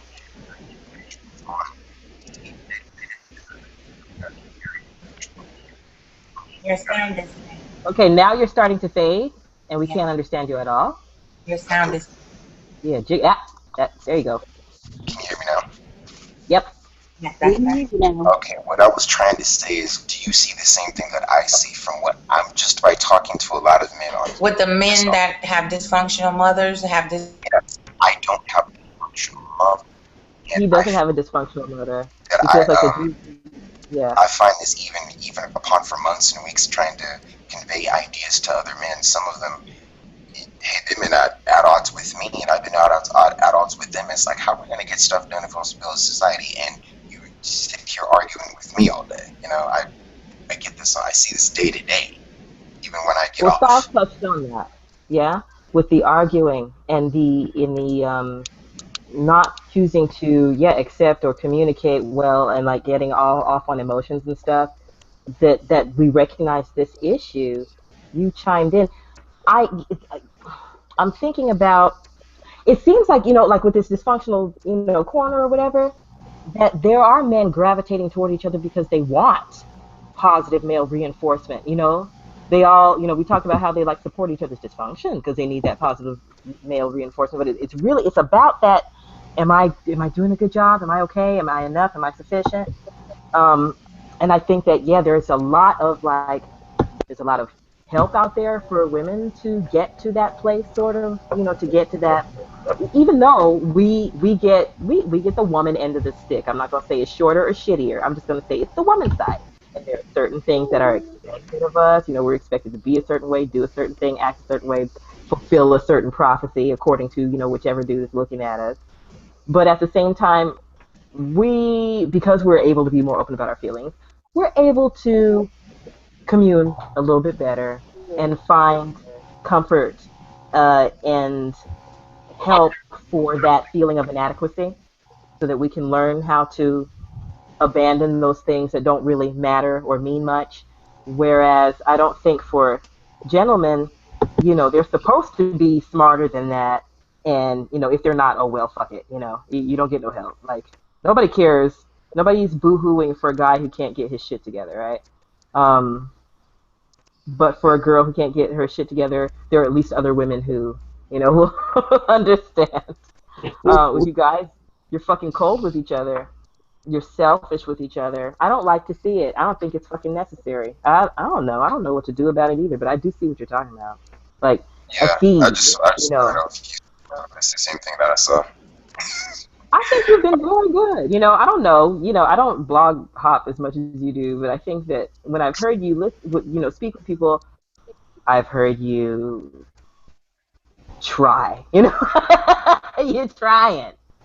You're trying in spite of somebody not wanting to try or not wanting to or whatever. You do try. And I'm seeing a lot of, with the other dudes out there that there is so much inertia. There's so much moving. They don't get a chance to stop and breathe and think. Everybody, what everybody has said here is so connected. What Mahogany was saying about, the training, just the bare bones training. Like, look, don't expect, guys to be constructed a certain way when they're not even being trained to be constructed that way. With you're saying that you're speaking out of that. Out of the development, out of that sense of development. You have that same sense of entitlement, but not really. That just sort of categorization thing. When you look at people around you, is this person someone I have to regard, or are they not? If they're not, they need to get out of the way so that I can regard the people that I need to regard. You know, now I'm going to give my energy to the person I need to regard. And if they do not return it, you know, then I'm like, what do I do? You know, because I was supposed to do this. I'm supposed to receive this. I don't get that. Now I got to fucking recalibrate, reevaluate, and go do this other thing. We don't give gentlemen enough tools to be able to properly place that sort of emotional residue or that baggage that does happen. It's like you guys are supposed to just go, go, go. I think that, okay, so Queen's talking about the communication, and she's talking about how, you know, we've got to do better because otherwise we're just going to burn everything down for these babies. I'm saying that the communication is necessary and it is important and we can do better. And I think Monster is saying that, you know, we have to regard each other and we have to teach each other, that there's no way around that. Yeah, so hey, yeah, there you go, Freddie. Like, what you gonna do? You have to keep trying. And that's what I time is you have to treat people, you know, in a way where you're teaching them how to treat you. Yeah. It's ongoing. You know what I'm saying? It's because you're evolving, you're growing, you're changing. Nobody stays the same or should stay the same, in my opinion. That's just my firm opinion that nobody should stay comfortable. You know, I'm not here in your life to make you comfortable where you are. I'm here to understand where you are and then help you grow toward where you're called to be. You know, I might not take that full journey with you, but there's some part of that journey that I'm here to kind of stir something up in your spirit to motivate you forward. You feel what I'm saying? Okay, time. Now that's what I was saying about the motherfucking haters now, ladies. Yeah. We hate them. We fucking hate them. And it is because they disrespect our loving energy. We don't move forward in hate first. But we got something for your ass if you calling for it. You want to, I mean, you wrote, yeah. So I think, yeah, the reason why, part of why you're doing this, is to check your motivation. I think you're trying to check your motivation. You want to keep your motivation intact. That's the baby. That's the butterfly. Because you don't want your motivation to be the sheer joy of the horror of the carnage. You don't want to sink to that level. Yeah, it's like I know reality is the best motivation. You know, you can't live in a diluted state like everything's gonna always be okay. But god damn it, I'm like, I don't even want to leave the house. You know what I'm saying? Yeah. Yeah. Because too many people make you wonder what the fuck they about to do. Like, I can't trust you. You got that look in that.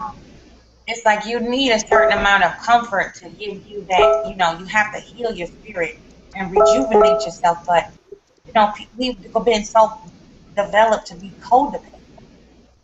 You know, it's like, what can you do for me? This is how I feel. I need you to make me feel better about that. What can you do to make that feel better and make that work better for me? Because this is what you're there for. What, really? What happened to you creating something and stepping outside of what you were programmed to believe and create something different that works? Because what we doing now, it ain't working. Why do we keep recycling that shit? Why do we keep going over and over the same shit and ain't nobody winning? Nobody's winning. Thank you. The same shit, the same shit, the same shit. If I got to hear about a hair weave one more motherfucking time, y'all ain't got that together? I mean, I get it, you know? Some people don't take care of this shit regardless. Some people don't take care of their own ass head, let alone the hair that they bought. But then if you, some people don't wash their own ass. Let's run with that. Let's run with this hair weave shit. Okay, fine. But let's run with it. I can't just say my piece and be done. Or like, know how to properly care for their own hair, let alone artificial hair. Can y'all hear me? Yeah. Yes, sir. Oh, yeah. See, you know, think about your ass too with the weave. Like, we seriously, and I'm not talking about. I don't focus on that. You're not the man who harps and harps. You have an opinion and you state your opinion. I got that. That's the way you've always been. You know, Monster's always been. I just want to say something about what you was talking about. I feel you when these cats do, you know what I'm saying, just keep beating the same issue. Like, you got 15 20 videos about the same topic. Now I understand you might have 2 or 3 because you want to explore from different angles. But after you explore those couple of angles, leave it alone. Right. A lot of you got to understand. Y'all keep forgetting. A lot of these niggas, when you hear them just like having a redundant conversation, although it's a topic you get sick of hearing, that's their conversation. They do that with anything. If they talk about baseball, they talk about one-dimensional conversation. That's all they talk. You got to be able to run the bases. Well, how about hitting the ball? You got to run the bases. Run the bases. You got to run the bases, nigga. It's all about how you run the bases. But what if you never hit the ball? You ain't gonna run the bases. But you got to run the bases when you hit that ball, don't you? So it's about running them bases. You already hit the ball. You already ran the bases. It's like beat the ass. It done ran away, died, came back. You kicked them out again. You gonna beat the ass and chase the ass and beat the ass. What the hell are you doing? You about to start a fire? Like she's blowing embers. Like she's about to set the building on fire or something. I'm about to start this torch. You got talking about burning the motherfucker up. Is that your vape? It's a cedar. No, it's a cedar. It's a cedar. It's like a little wood. I'm burning some wood. Oh, nice. My son got this for me today. Aw, that's sweet. That's a nice gift. You proud of me, Mark? Look. Oh, you gotta eat hookah. Nice gift. I've been experimenting with different ones. It's like I got me this one today. This is the medium strawberry kiwi. Ah. So I'm like getting back into my little peace pipe and shit. Girl, you better now. Sound like you need it right about You now. talking about the electronic ones. You see, I got my other fire water up here. Ooh, Lord. I know, I see you now. Lord, it be. Yeah, I finally hit that tip. Wait, it's late night and we grown. And then now. So, You know, I can't tell everybody my business now. You know, I got fucking haters talking. I think I was so late, like, oh damn, they having a show. Mm. Better turn the computer on. I was like in somewhere else. You know what I'm saying? Like I was I had to come back to Earth. Like, oh damn, yeah. The mere mortals are having a show. That's you. That's you. You're all, Hey, everybody know that I'm not just like a pothead. I'm a weed advocate, so I research her. No, me too. Absolutely. Absolutely. I am an advocate, okay? It is one of, what? Who did Mary hurt? Who did she hurt? She's never killed a fucking fly. Exactly. You got fly higher and happier. Well, never killed a fucking fly. Aspirin will kill you. So since you understand, Jeannie, I want you to understand this. I have to go right now. I'm so high, I have to go in the basement to look down on God. Nice. You feel me? That's good. I'm so That's some good stuff. down, Y'all get that category? look down on God. Okay, let me see if he'll catch this one. You get that category on the East Coast? That's beautiful. Monster. That's beautiful. I thought we were all spoiled out here on the West. Cookie I'm bite. in Chicago. Cookie bite. I know we're spoiled out here. We got all the bombs. Cookie bite. Right. So you're not doing it right. You got to do it the right way. See, people ain't expecting it. But yeah, out here, it's about these big, beautiful nuts. Now that's weed. Right Oh, there. gorgeous. That's Yeah, what you that's beautiful. call reefer bud. That's nice. That's It's pretty. getting around. See, that's beautiful. Mm-hmm. Yeah. So, Yes, it's supposed to be green and glowy. Mm-hmm. Or purple or what have you. Yeah.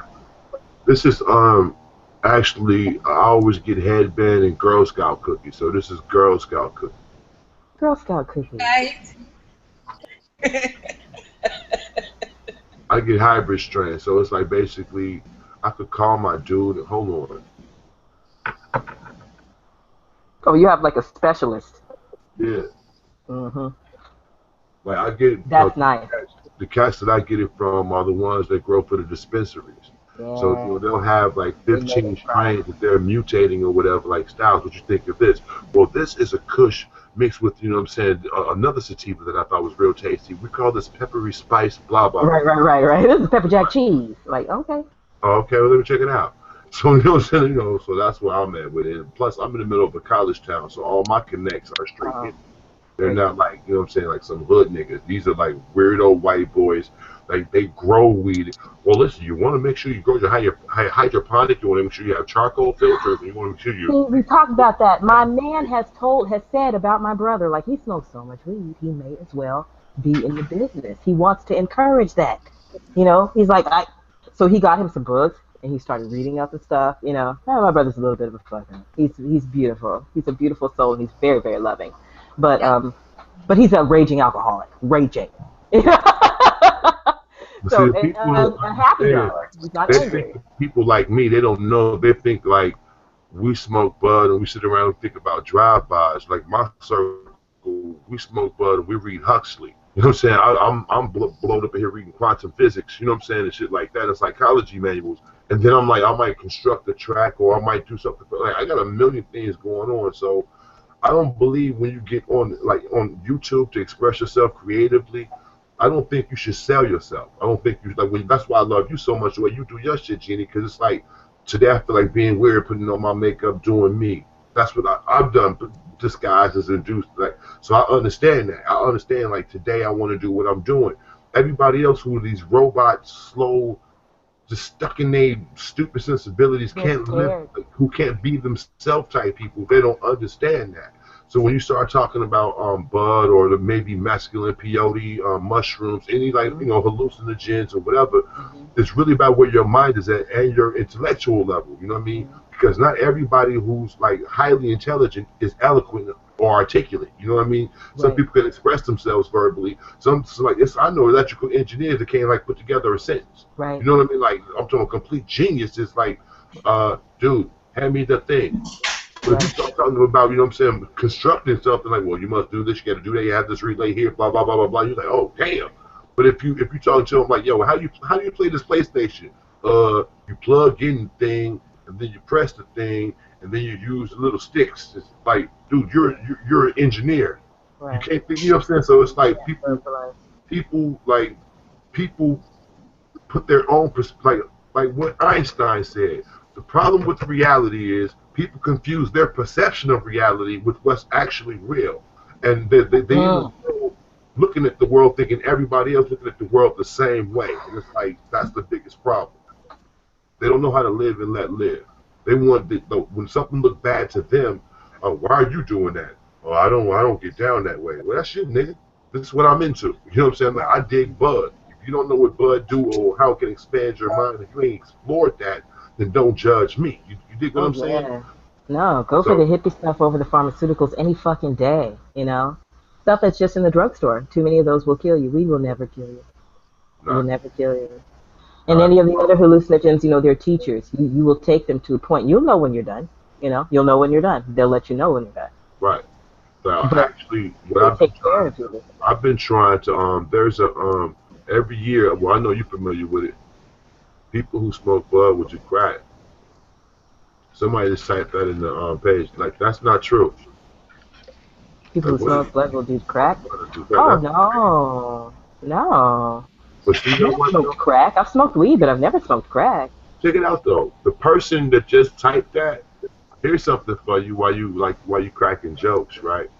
What makes a crackhead messed up? Wait. Check it out. Can you hear me? It is a joke. It was a joke. It was a joke. I just had to, you know, I just had to joke and say something funny. That's what I do. I know. Okay. But hey, y'all, look, I'm with y'all 100%. But I just had to jump in and say something funny. It was getting so serious. I'm like, ooh, let me say something funny. People smoke bud, do crack. Like, okay. But you know what though? People who think, it's people who actually think that. Yes, that's true. Seriously. No, that is true. People who are scared to go near anything because they think, oh, that's the gateway to crack. Look, I sell incense holders, right? People don't even buy incense because they associate that with smoking weed. Y'all see what's on the screen? That's fun. What? Let me see. What, Xanax? Xanax. Xanax. I don't know nothing about that. I don't take no Xanax. Wait, check it out. So this is shit I'll do. I'll take 3 of these, smoke a whole bunch of this, Ooh. Conversation with you, and you expect some type of effect to happen. I'm like, yo, that's where your mind is at. Like, I have these prescribed to me because I have high blood pressure, so they give this to me so like, yeah, so I don't have to take all that extra hydrolysine, hydrochlorothiazide. Oh, take a couple of these, relax, take a hot shower, go to sleep, dude. You'll be cool. Cause I work out. Well, there's no point in me taking all that other crap or whatever. You know what I mean? This is not because I have a psychological issue. This is so I don't drop dead because I have like a racing heartbeat. You know what I mean? So. Like people like ascribe like if you have a psychological problem. You're a large person, right? You're tall and big. Yeah, I'm 6'4", 220. Yeah. Yeah. Got that giant problem. The heart has to take care of all of that. No, you know? actually, So it's like it's is, I'm super huge and I have a slow pulse. So basically, my heart is trying to catch up. You know what I'm saying? With all this blood. So that's what it is. So that's what drives my blood pressure. I used to box, so I have an athletic, you know what I'm saying, metabolism, but I'm huge.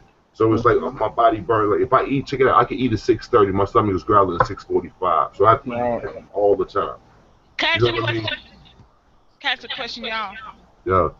Since y'all smoke, I smoke. Now, I want to ask you, why can okay? Because me and my friend was talking about this today. This is what I think. I think you can only get so high on weed. Once you get to a certain plateau, there is no more. You can't get no higher. Is that? I mean, do you think that? Because I can smoke and just to be the same if I smoke one joint. Oh, I agree that I had to take breaks in order for it to continue to work. I had to take breaks because I would get like a seriously like coursing with it. But no, you change up your variety. Yeah, possibly. Yeah. The guy I get it from, he changes it up a lot. But like I don't have to like smoke a lot of it. I could just smoke like even a half, and that'll just last me all fucking day. But my husband, he does like one after the other, and I'm like, you wasting it. How high can you get? Right. Like you can't get no higher. Right. You know what? He's probably just he's just hand him out. He's just like, he likes the process of smoking. Yeah. I just wanted to know if I was right about that, because I just I get to a certain, I can't go no further. Hey, but check it out though. Did y'all know there's a lot of people that smoke weed? They like the taste of weed, but they don't know how to inhale, so they don't really be getting high. They'll have like a little buzz or whatever, but they don't know how to. They treat it like a cigar. They don't know how to hold the smoke or whatever, so they don't even know what being high is. They just catch buzzes all the time, so they keep smoking, and their buzzes are always intensified, but they never get high. You get high. He might not know how to get high, even though he's been smoking. Right. Yeah, because we learned how to smoke weed like back when I was a teenager. They told you how to pull it in, how to hold it in, and you be going. Even though, check it out, everybody can inhale the same way. Even when they do all of that, that doesn't mean they're taking it into their blood the right way, and it's going to affect them the right way. We're supposed to open you up. When you get high, you feel like, damn, how much higher can you get? Because you've got all the way opened up. He hasn't got there yet. He hasn't known how to relax and get into his high. That's all that is. So I don't know. For me, I get to a point where it's like, I don't know what being high is because he hasn't discovered who he is on some real shit. Yeah, I can believe that. I can definitely believe that. But we were talking about that, and I was just like, I can only go so far. Once look, when I get there, it's there. I don't care how much you got on the table. I don't need no more. I'm cool. Check it out. I got something even better for you.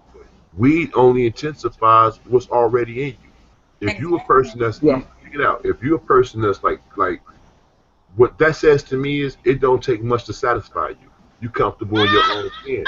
That's true. Hear me out.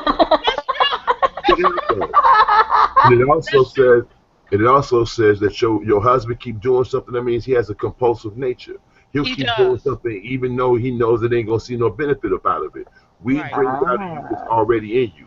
If you're creative, you smoke weed, you become more creative. If you're lazy, you smoke weed, you become more lazy. If you're sexual, you smoke weed, you become more sexual.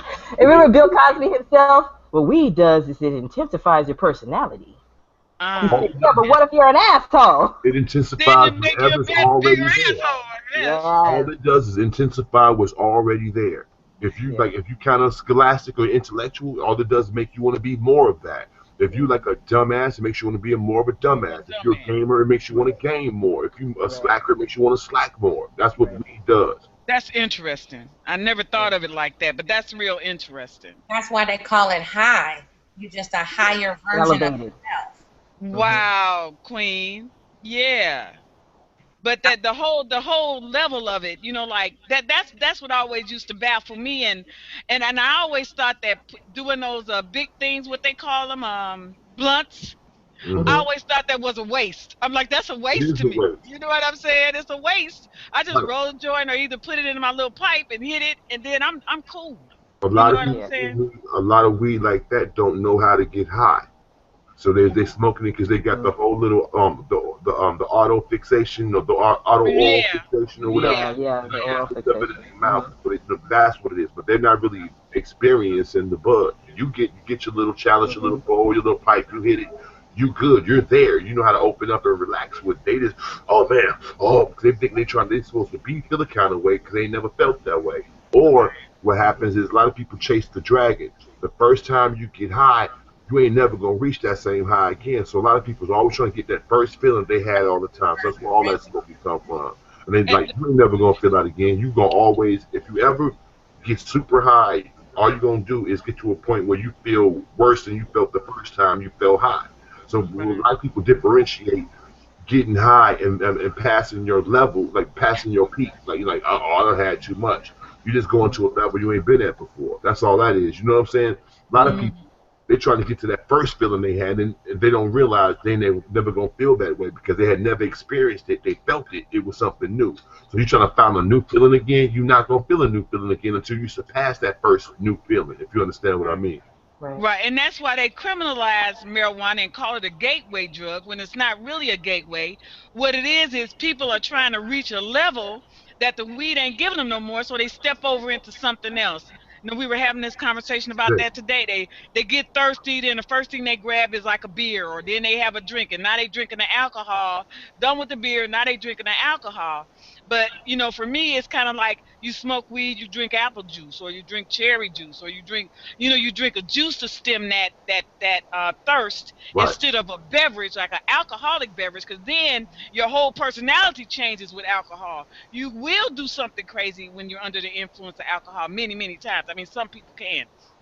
So, you know, I think it's a certain consciousness you have to have when you indulge in smoking marijuana. I think it's totally safe. I think it's nothing wrong with it. I'm glad that a lot of places are legalizing it, and I think it's going to happen all over anyway. The fact that they illegalized it, the history of that tell you that they know ain't nothing wrong with that shit. You know But what I'm you know, saying? even when they criminalized it in the 30s, they did it basically telling Yes. high niggas is gonna rape white women. This is Yes. why I need Yes. to do That's it. Yep. A lot of That's people it. don't But understand. it's The so many whole reason things. why it's illegal in the first place was a stupid reason in the first place. Right. You used to be able to go to the drugstore and buy an ounce of cocaine. They just criminalized it because they couldn't tax it. Right, That's all. right. And they used to give cocaine to dock workers so they could work faster on the dock. Right. You know? Right.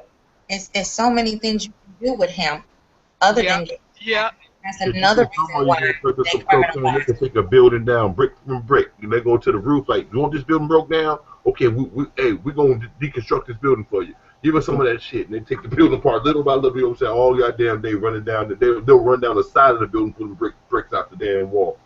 What Queen was saying was there's more to the marijuana plant than just the marijuana. They got other things that they use that can produce Right. that replaces other things that they don't want to And I was replace that they getting to capitalize on. Check it out. No, Take want to hemp, legalize it because what it these cats are smoking now, the dabs, you know what I'm saying, the THC oil, right?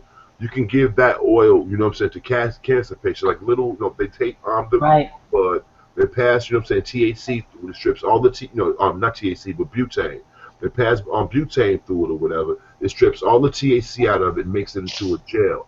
You can take that gel, once it congeals, you can make a little ball about the size of a match head. Give it to a cancer patient, you know what I'm saying, and it kills all the pain from chemotherapy and all the nausea and all of that shit. I'm talking about in seconds. I'm not talking about 5 or 6 That's what they minutes. know. That's what they know. reverses. You can take all the stems from hemp and bud and whatever, and make rope, make clothes, make sacks. You know what I'm saying? Whatever. That's what You Queen can was take hemp saying. oil. You can take hemp oil and put it in car engines or whatever, lubricate that. You can cook with hemp oil or whatever, right? They It know. burns cleaner than petroleum or whatever. You can make candles up out of it, whatever. You can make CDs out of it because what they use petroleum for, people think petroleum is all gas. Everything you got in your house is made from plastic. It comes from petroleum. So they use petroleum to keep you in the consumer market. But if they go to hemp, anybody can grow hemp, and you can get into the industrial market if you grow hemp. Because you have hemp in a multi-purpose, you know what I'm saying? You have a multi-purpose thing in the weed plant. You have a product you can get high from, that you can make money from, that you use for cooking. You can make all these things from. You become self-sustainable. You don't need the government. Right. Or the medical industry. Right. That's why they used to call it the But check it out. If you smoke it, check it out. Rastafarians, how old do they get? What kind of health do they be in? And they smoke weed all day, every day. When in Jamaica, they live good. They eat fish. They eat fresh fruit. They out there in the mountains walking around. They grow their own bud. They smoking the herb, man. Their hair may look ratty, but these motherfuckers be 90 years old, built like me. You know what I'm saying?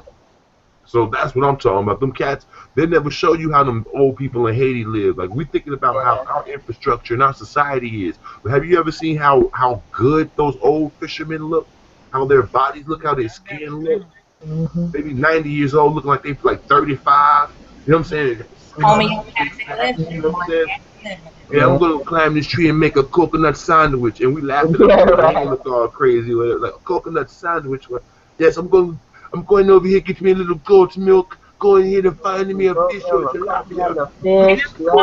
Banana tree and eat a bunch of banana. And I sit banana tree and eat a bunch of banana.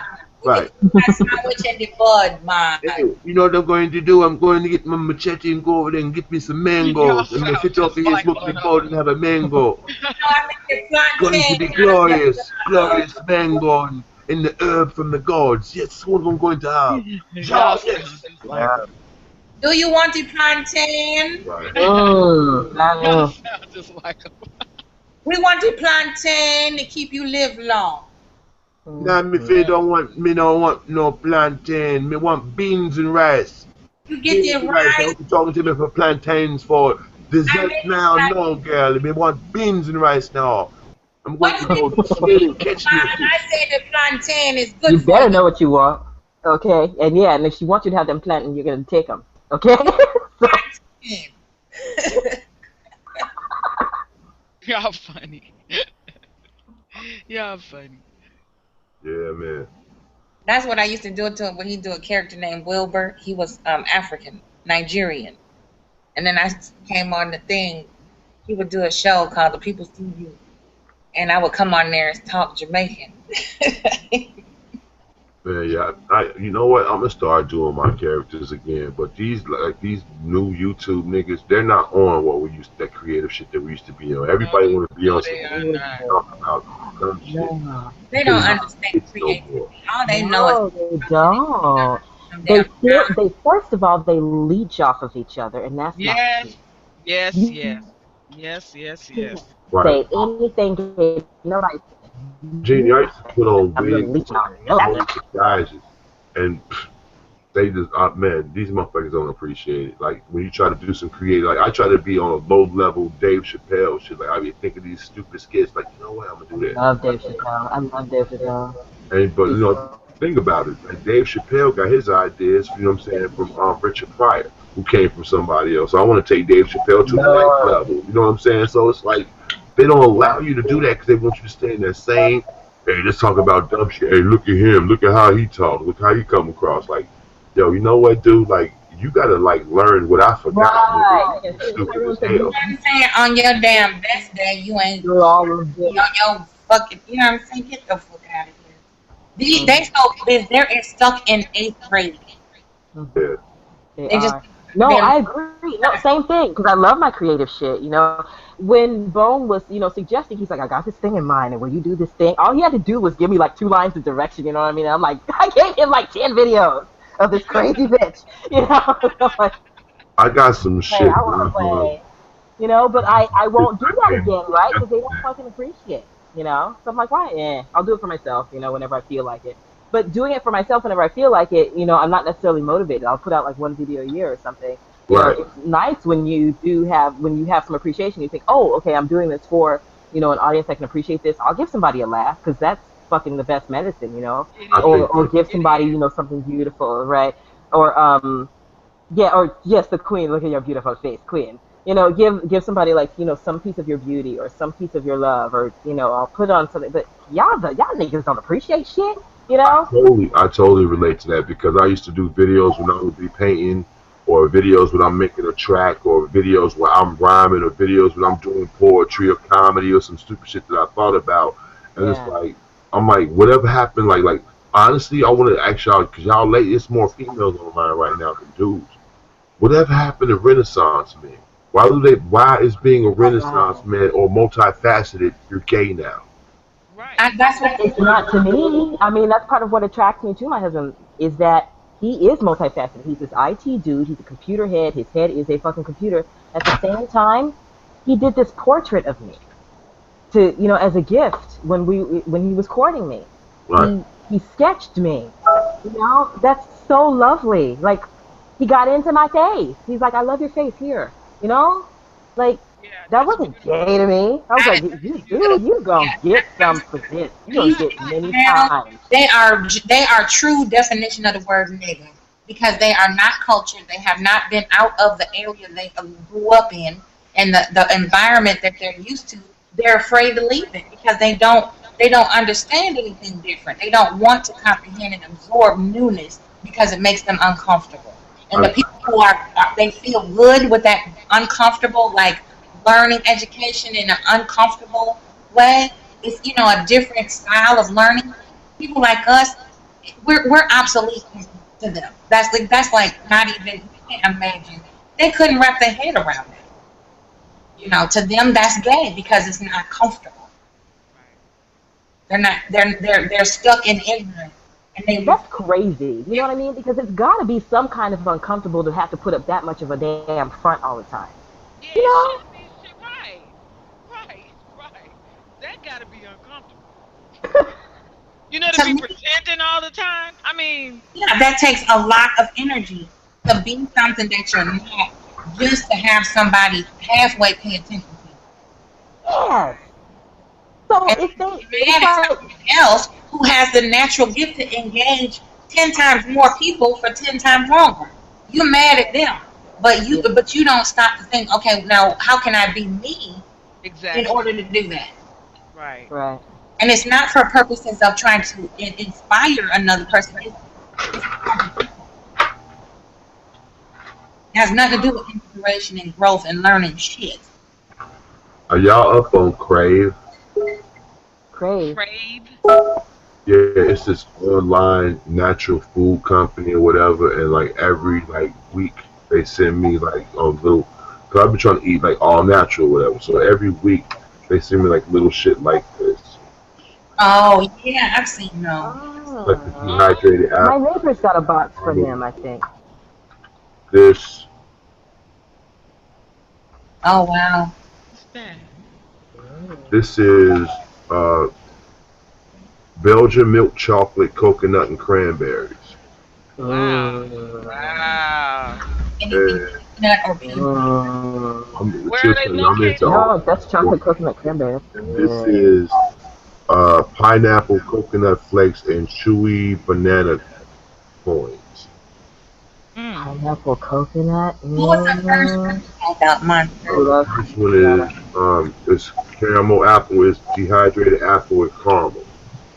Now that looks good. All of it look good to me.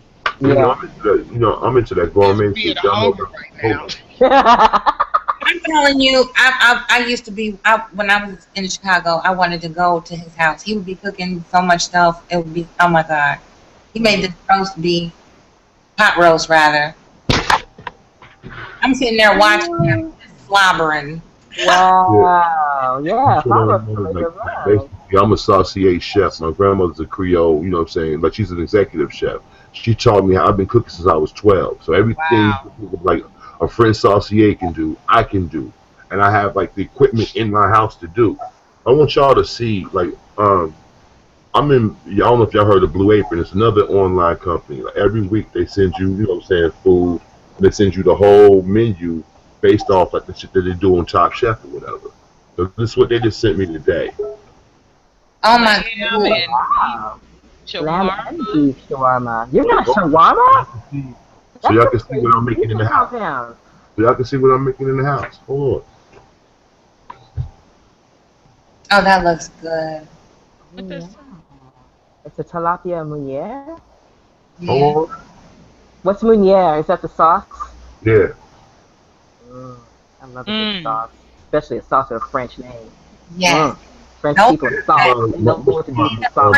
I'm so damn basic. I don't know nothing about that shit. Some po' boy. Oh, but yeah, but they teach you how to make the remoulade and everything.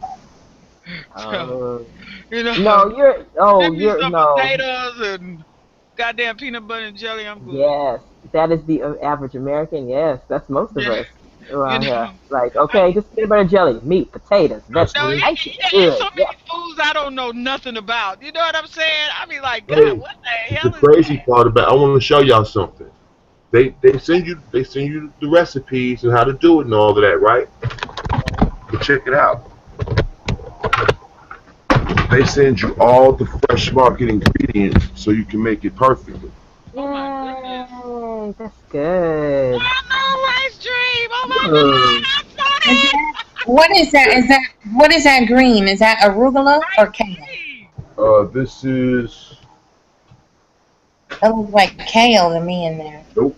It's rainbow chard, Mediterranean. Chard. Oh, you got the pretty I one. never cooked chard. Ever. I'll do I kale. want that. I've never cooked any chard because I'm scared. Organic shiitake. Oh, You guys are talking, huh? mushrooms, The yeah. Chobani yogurt. I make my own, you know what I'm saying, sauce. Oh, we cultured people. Ah. Cultured people. Oh my He God. got the good stuff, Jeannie. Okay. You got some shiitakes up in there. I don't even mess it up because I'm lazy. Refrigerator, man. Hey, the funny, hey, Jeannie. And everybody think I'm ghetto as hell, so they'll think like Styles is a gourmet. Right. Like you're in a one Hey, bedroom apartment. Gourmet. Styles is You're making gourmet meals. Styles. Yeah. Like nigga, you can't even say shiitake. They can't even spell it. What the hell they You gonna come pronounce? over here and tell I me? ain't never heard of this shit. No, I do not appreciate that shit. That's what I'm saying. Yeah, perception and everything. You know, you were talking about that. You were saying Right, like you everybody can't who judge a book, man. you can't. Okay. Judge a book. Some No. people are brilliant and can't speak, and some people can speak and are assholes and they ignorant and stupid. Exactly. Right. Exactly. You know, intelligence is I don't know. You can't look at somebody and judge their intelligence. You know, you just Yeah, can't but do I'm like, that. I'm into gourmet food, so that'll bug people out. Like, Watch what they I'm into flavors, gourmet, like spices. Like when I taste the food, I want to taste the food. I don't need seasoned salt. I want to taste thyme, sage, Right. rosemary, jasmine. Yeah. I want to taste the flavors. You know, like the Right. flavors of the areas.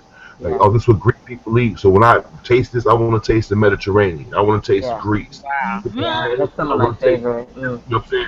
Sometimes. If it's Italian, I want to taste Sicily. If this is, you know what I'm saying, Yeah. Spanish, I want to taste Barcelona. If it's British, I want to taste London. If you know what I'm saying, if it's New Zealand, I want to taste across the ocean. You dig what I'm saying? So, like, because I was raised with a Cajun grandma, I learned that at a young age or whatever. So now it's like, no, hold on, my food. You have a sophisticated palate, you're spoiled. You have to cook. Yeah. Oh yeah. You can't eat. I think I might be a sous chef then, because I would cut and prep the most shit. Get your Yeah, that was me. Mom had me great Girl. chicken, cutting vegetables, and rinsing everything. Hey, I had but to pull also everything out of the cabinet. something you told me, you have to be on your conviction strong enough to follow them to the letter. Like, I'm talking about on a simple level. I'm so on food, I don't have a microwave. So the average person That's is like, good. oh, that's you don't have a microwave. You're behind the times. Like, no, I you're hate sharp in the matrix. Everything I make is fresh from the beginning. I don't have no like microwaves and ELFs going through my food. My food is straight and natural. I know what I got. I got fresh food. I can't keep it in the refrigerator more than 3 days. I got fresh market food. It's not processed, no GMOs. You got to make this now. You dig what I'm saying? So it's like when you eat like that, you even feel like when you eat processed food, it hits your system instantly. You get sick. When I I eat agree. McDonald's, I'm bent up for 3 days. That's why I don't eat that shit. Yep, I I don't don't eat eat that Right. shit either. fast Yep, food. That's that's true. When you go organic, you cannot go back. And when you eat yep. like clean food, the funny part is when you eat clean food, as soon as you eat, you shit, and then you Yeah. feel good the next It time keeps you you eat. regular. Absolutely. You know what I'm saying? And you clean, you feel good or whatever. Then when you go to sleep, you wake up, you truly hungry because your body done used all them nutrients up. You know what I'm saying? And you ready for something new. And when you like taste the orange, you can feel it in your body. When you taste an apple, you can feel what it's doing for you. Like it gets to the point your body craves exactly what it needs. Like Yeah. I agree This is with true. your Yeah. green This is beans, true. No, exactly that. Like, oh, I need some of exactly this right now. green You beans. take I it want and it this. does You it. know what I'm saying? And your body says, I want zinc, I want iron, I want this. Right. Once you yep, clean your The system, food is the medicine. The food is the medicine. right? Yes. right. Like So every you'll there's taste exactly what you want if you get rid of a microwave. Like you like get rid of a microwave, get used to cooking your food again. You'll like Yep. sit there like and you'll taste the flavor. Like I just want an It's apple, different. and you'll try to like drink juice or drink water or whatever, and you'll still have this craving. Like once you clean yourself, detoxify basically. And once you eat an apple, you're satiated. You don't want nothing else. Oh damn, I just wanted a damn apple. But you have to pay attention to yourself, and then you'll get there, I guess. Somebody had to put me there. I've been on this like for like 10, 12 years now. So it's like somebody had to get me there first. I used to stay in the restaurants, having me a greasy sub, and I was in the hood hustling. So it was a bag of chips, a soda, some dumb shit. Yep, yep, Ooh. yep. I know. I know what Ooh. you're saying. Yeah.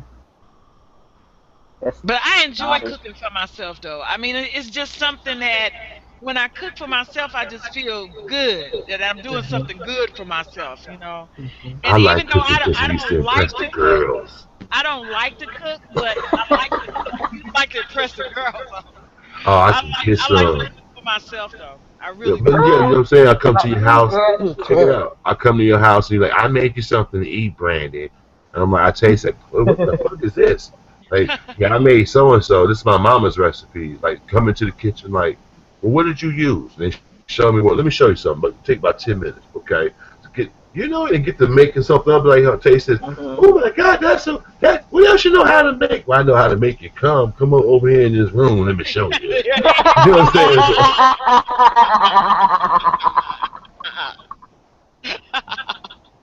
Funny. So I'm trying to tell you, you'd be surprised. Like, Look, there's some fall for it tricks. There are some fall for it tricks. That's one of them. Yeah, for sure. Yeah. I'm talking going. My man, for him, it was the music. Like, he played me music that I liked, and I was like, ah. But yes, back he to can't cook. If he had cooked me some shit too, he might have got it quicker than he did. I made him wait a little bit. hey, James. Hey, check it out. The chicks who sapiosexuals, the chicks who's, who's into intellect. You start talking to them and you show them, wide and red things. That's an instant Yes. panic dropper. It sure is. You know this. It really is. Smart man, love it. Love it. Gotta have it. And you're not even thinking about sex. You're like, you know what? What do you think about it?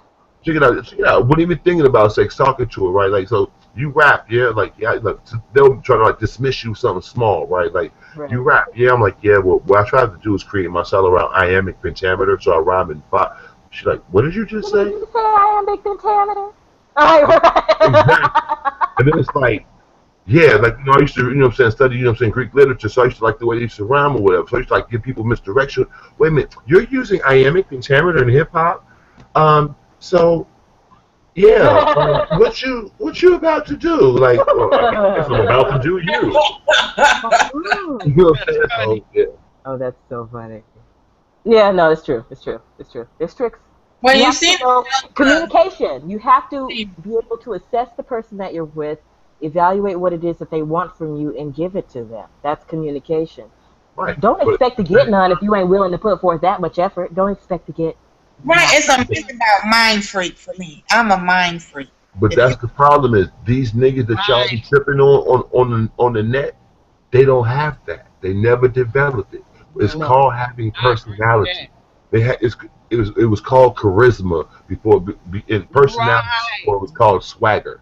And what they want to do, they want to mass market personality, but they want to mass market one personality and everybody act like that. No, you're a rough gym. you sit up and polish yourself and make yourself into an emerald cut or to a princess cut or whatever shaped diamond you want to be or whatever. And then whoever likes that diamond come up and pick you. You can't make yourself into one generic, nebulous bullshit shape and everybody's supposed to like you. And a lot of these dudes today, that's what they think because they got basic bitch mamas teaching them to be that kind of way. Oh, baby, you special. No, you not. Mama loves you. No, you're not. Right. Mama loves you. Exactly that. That you Be honest with your children. Don't tell them that their shit is not stinky. Right. So, and I try to tell cats that all the time. And when I tell people, only people who've been through shit and had to realize and have those like this, all that the fallacies taken from them. Those are the people that's in the world that know how to treat people. Everybody else is trying to pass away with cliches and bullshit and get over it. And they think, well, I said what was appropriate. Why ain't you acting right? Because just because you say, hey, how you doing, doesn't mean that you didn't stab me. I'm bleeding because you stabbed me, motherfucker. But I said, how you doing? I was concerned. Cordial about it. No, the fuck you wasn't concerned with how I was doing. You stabbed me, bitch. That's why I shot you. But that wasn't right. Because I asked you how you was doing. Think about how people think. And I'm telling you. That's understandable because I'm kind of heartless towards you motherfuckers. And they're bleeding for that bit of positive. And I could give it, but I'm very selfish about it. I don't want to give it. And I'm like, you need to earn it. You know, like when I see them, like when they fuck up on me, you know, I go into punishment mode and I will not let them into my grace, you know. And that's not careful because I fucked up and I don't want the sun to stop shining on me because I fucked up. It's not going to. Jeannie, have you ever read the book, The Fountainhead? No, I have not read The Fountainhead. You read The Fountainhead? If you get a minute, it's written by Ayn Rand, you know. Yeah, I know Ayn. Yes, Miss Rand. It's written by her. We have a lot in common. We got a lot where it's like, bitch, what did you just say? You don't surely mean that. But in a lot of ways, we absolutely agree. Well, listen to me. If you get a minute, find a copy of The Fountainhead and read it. It's about an architect, right? And what he said is, a person should live for their own means. My creativity is not for me. If you appreciate it, cool. But I don't make what I make for you. I live for the sake of me. When I profit from something I make, it's for me. When I build something, it's for me. If the world can serve a purpose with it, cool. But I make it for me. A man should live to be happy for his own sake. So what you just said, I agree with 100%. Yeah, we live in a people-oriented world, but as much as I want to give to the world, not as much as the world want to take from me. We live in a world where everybody believes that you're supposed to be considerate and nice to them, but they have the license to be rude or be disrespectful or be whatever. However it blows, whatever the way the wind blows them that day, it's okay for them to be that way. But you should always be diplomatic. You should always be polite. You should always be courteous. No, motherfucker. You know what I'm saying? And another thing people forget, and I'm going to shut up, people forget, fuck you has 2 degrees.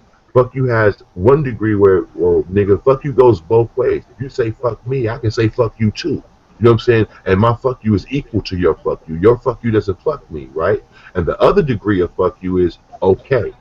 When somebody say fuck you and you're like, okay, they don't know how to respond to it. They expect them to exchange. But when you're like, okay, it's fuck me, I know how to act now. Well, let me tell you why I said fuck you. I don't need to say it. You said fuck you. That's enough. Now let me show you how I respond to that. They don't know how to deal with that.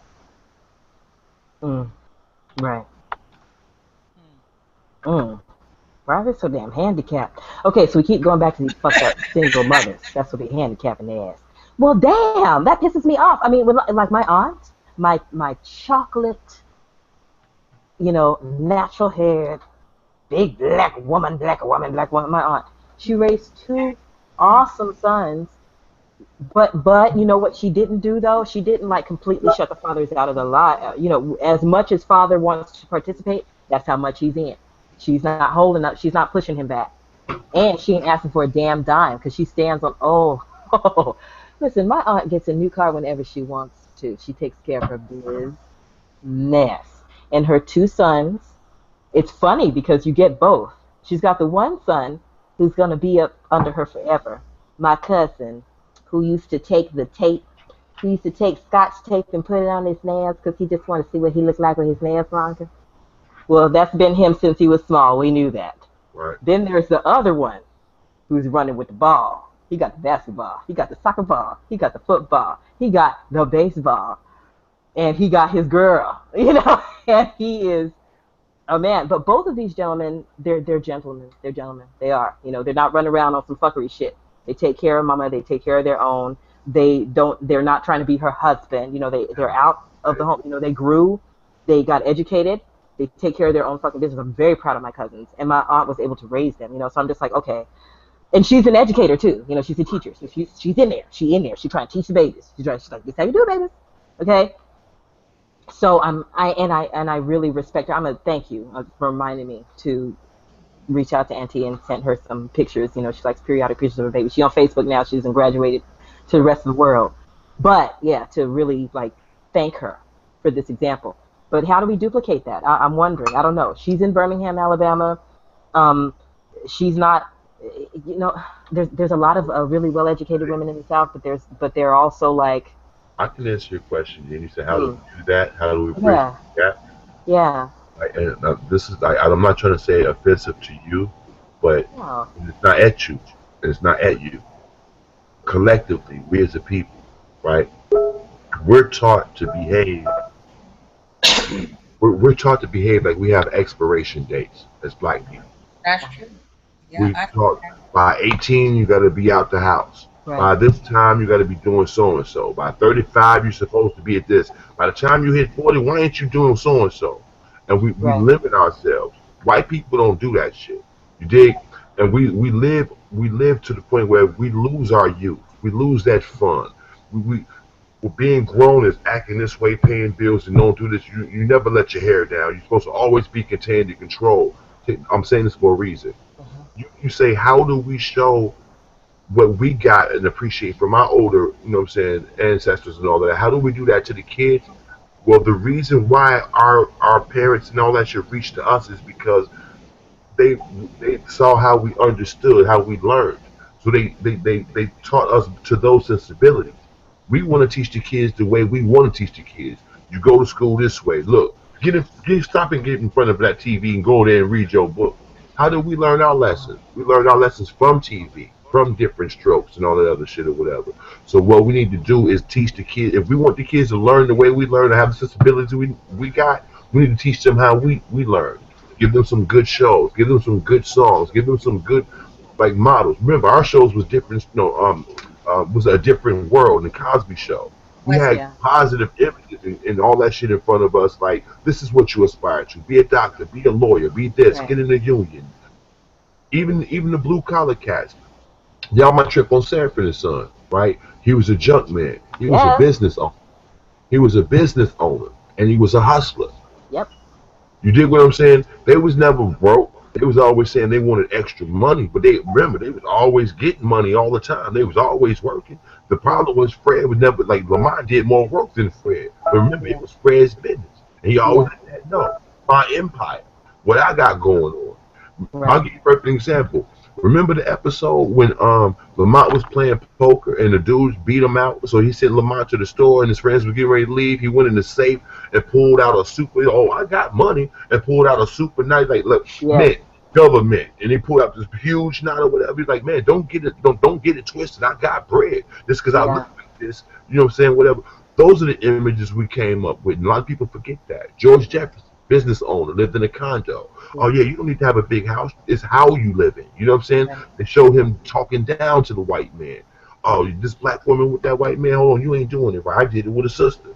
We don't have those images no more, whatever. If we put those images back out but update it, then we will have our kids in a couple generations the way we are. Well, on the other hand, too, devil's advocate speaking, you had Archie Bunker, too, who was showing you how the other half thinks, right? Right. And about it, the Jeffersons came from Archie Bunker, and what was George Jefferson's role? To be the opposite of this racist white dude. To be the mirror. This black dude. To be the mirror, like how you like it. Right, and that's why they got cool, because he was the only person that stood up to Archie Bunker. Remember when he left, Archie Bunker cried. You know what I'm saying? Like, man, I like you. I don't want you to go. And you always gave me a hard time. You was the only one that ever talked back to me. Right, because he needed that. You were a man. You stood up to me and whatever. That was the whole thing. So like, Okay, so I feel like, well, don't they crave reality? I mean, isn't that what all this fucking running around like a chicken with your head cut off is about? I mean, I know they don't have the tools and shit, but don't they have a like? all the people that you hate, check it out. Everybody that you didn't just like, all of us, all the bullshit people, shady ass people, flaky ass, no morality having, fucked up mentality having people. Mhm. Those are people in power. Those people that own the fashion industry, the music industry, all of that, and they're the ones that's setting the precedent for the sensibilities of the world. My husband Exactly. has said that. My husband said that. He said ruthless Yes. motherfuckers. Look how the ruthless motherfuckers act. Watch them. And check this out. Do you know who has the most Oscars ever than any human being? Oh, who? Wait. Hold on. More Oscars than any other human being. Is it not a performer? Is it not an actor? No, Is it it's somebody? he's not an actor. He's a regular person who has more Oscars than anybody in history. Number one is 35. Who has 35 Oscars? I don't know. John Williams. I don't even look at you. So John Williams. That's my guess. I don't know. Walt Disney. Oh, And he was a pothead. All he used to do was smoke weed and draw characters of talking mice and shit like that. Think about it. Yeah. He drew talking animals high off bud, and he has 35 Oscars. wow. Feel what I'm saying? When he died, check it out. When he died, it was like the 60s or something like that. You know, a long time ago when money wasn't the way it is now. But he died a billionaire when money was really money. You feel me? So by today's standard, he would have been like a hundred billionaire. You feel what I'm saying? My whole point in that is how. Check it out. What did he do? This motherfucker stole every fucking fairy tale that was already out. Right. Yes, he did. Like rape the Grimm. Huh? Raped the Grimm. Right. Raped the Grimm brothers. What about you? Just open up the book and put his dick in it. What about Christian Anderson? He took every German and British Christian Anderson, yeah, also. that shit and put Disney on it or whatever, right? Check it out though. Tyler Perry trying to do the same thing, copying his thing, but he's trying to do it with the Black Christian movement. Right. And trying to keep the whole thing. And check it out. He came out of nowhere, had a little progressive underground movement, went mainstream, and then as soon as he hit mainstream, Oprah grabbed him up because she saw what it is. So nobody peeped what's going on. But I do. She's gonna try. No, she's a smart business lady. She know where the money is. Right, but she's been this for a long time. trying to use him to set the precedent for like the sensibilities for the black community. And I'm telling you, if Tyler Perry like continues on the level that he's on, he's gonna have everybody on some half Christian gay shit within the next 15 years. Watch what I'm telling you. Have them on it. They already own it. No, I'm talking about what you're seeing is the gay shit coming to the forefront. I'm saying you're gonna see a blend of the gay homosexual everywhere. Wait, the gay shit. Okay, now I can speak a lot on the gay shit, you know, because I know a lot of gay people who are just gay because they're gay. No, I'm not talking about. No. I know that. I know what you're talking about. You're talking about that whole like social acceptability of a certain mode of behavior, you know, that making it normal for this fucked up shit to be happening. Like this off balance. Making it normal for, you know what I'm saying, depraved sexual acts, because a true homosexual ain't blasting what they're doing in the bedroom in the world. They don't rev their sexuality out in the world. They're just homosexuals. Absolutely. You know, I don't fuck with. My mom used to talk about that. You know, she used to like always just be like, you know, how she appreciated, because she had a lot of gay friends. You know, she's a singer, you know, gospel, lots. So she appreciated the class with her generation, and how it's like, you know, it doesn't matter within the context of this conversation who I fuck or how I fuck them. So why do I have to wear that on my sleeve, you know? That's my problem with homosexuals. I don't have a problem with that within the, no, I mean, I will be up in the gay club tomorrow night, but the dudes who are throwing, no, I know you don't. What I was going to say is, the dudes who are throwing the party, the Boulay brothers, they're going to be wearing a whole bunch of makeup, big old wigs, and probably some latex. They're not going to be wearing that in the morning. These are businessmen, okay? They're not going to be wearing that in the morning when they're walking around their community. They're not going to be throwing in people's faces. You know what I mean? But check out, Beanie, what you're saying is that's a fetish party. If you go to something where it's a set theme, where this Yeah, is Dracula is it's a costume theme party. It's gonna be John Waters night. Yeah, it's all about just celebrating a particular artist, and that artist happens to be gay and happens to be put out all this shit. So it's a community gravitating towards that community. But yes, no, I appreciate that. I've been Keeping shit in to its those type place. of parties. I've been in those type of settings or whatever. To me, that shit is cool. When you go to those themes and everybody's being what they being, or even though I don't partake in it, it's still No, there's an honesty about it because you're not dealing with a bunch of fuckers who are like, oh no, this is the straight and normal, and you also. I like the expression. I like the artistic expression and all, and the freedom or whatever. But I don't like, check this out. When you see dudes in the street, like what's like I've been seeing this shit regularly. You see a grown ass man in the street. He got on some regular guy jeans because guy jeans fit a certain way, but he got on some fucking pumps and a female blouse. Yes, and I need to shave right now, so I don't like having a whole lot of facial hair or whatever. Oh yeah, you know what? I don't. It's funny enough. I don't see that a lot out here. You're talking about Hotlanta, some Hotlanta style shit. You're talking about some Miss Lawrence and. They have a full beard with foundation on, perfect makeup lined up, long fucking weaves or whatever, but they got this half masculine, half feminine, androgynous, gay, wild, bugged out shit going on, and they're walking down the street. They got the flamboyant movement, they're going all over the top, right? And I'm like, why do you have to let everybody know you want to suck a dick and get fucked in the ass? Like, why do you have to do that? Now check it out. I don't know. Okay, go ahead. I'm all about. If you check this out, I'm all about dress how you want to dress. If you I'm all about color your hair. Like to me, sometimes I'll have hair, sometimes I'll be bald. If I wanted to dye my hair blonde, I'll wear it blonde. If I want to dye my hair bright blue, I'll do that. I got tats, the whole thing. I'm all about express yourself. I'm all about that. What I'm saying is you can see expression and you can see obnoxious, show me attention bullshit. And what I feel like a lot of these flamboyant fags, I got raped and molested, so I'm going to show everybody something's wrong with me. Pay me attention. This is what I'm doing. Like, you're not really gay. You going through some bullshit trying to give it a validation. Right, you picked gay because gay gets attention, and now you're doing that thing because you know that somebody's going to look at it. So that's the thing that you're talking about with the Tyler Perry. You're talking about like a bad influence on like behavior. You're thinking that he's encouraging people, encouraging a man to basically to put on the dress. A man. Right. I love alternative. You, for all intents and purposes, are supposed to be, a man. And no, if you wear a kilt, you wear a skirt, there's a lot of cultures where men wear like full gowns and shit like that. Sarong, kilt, yeah.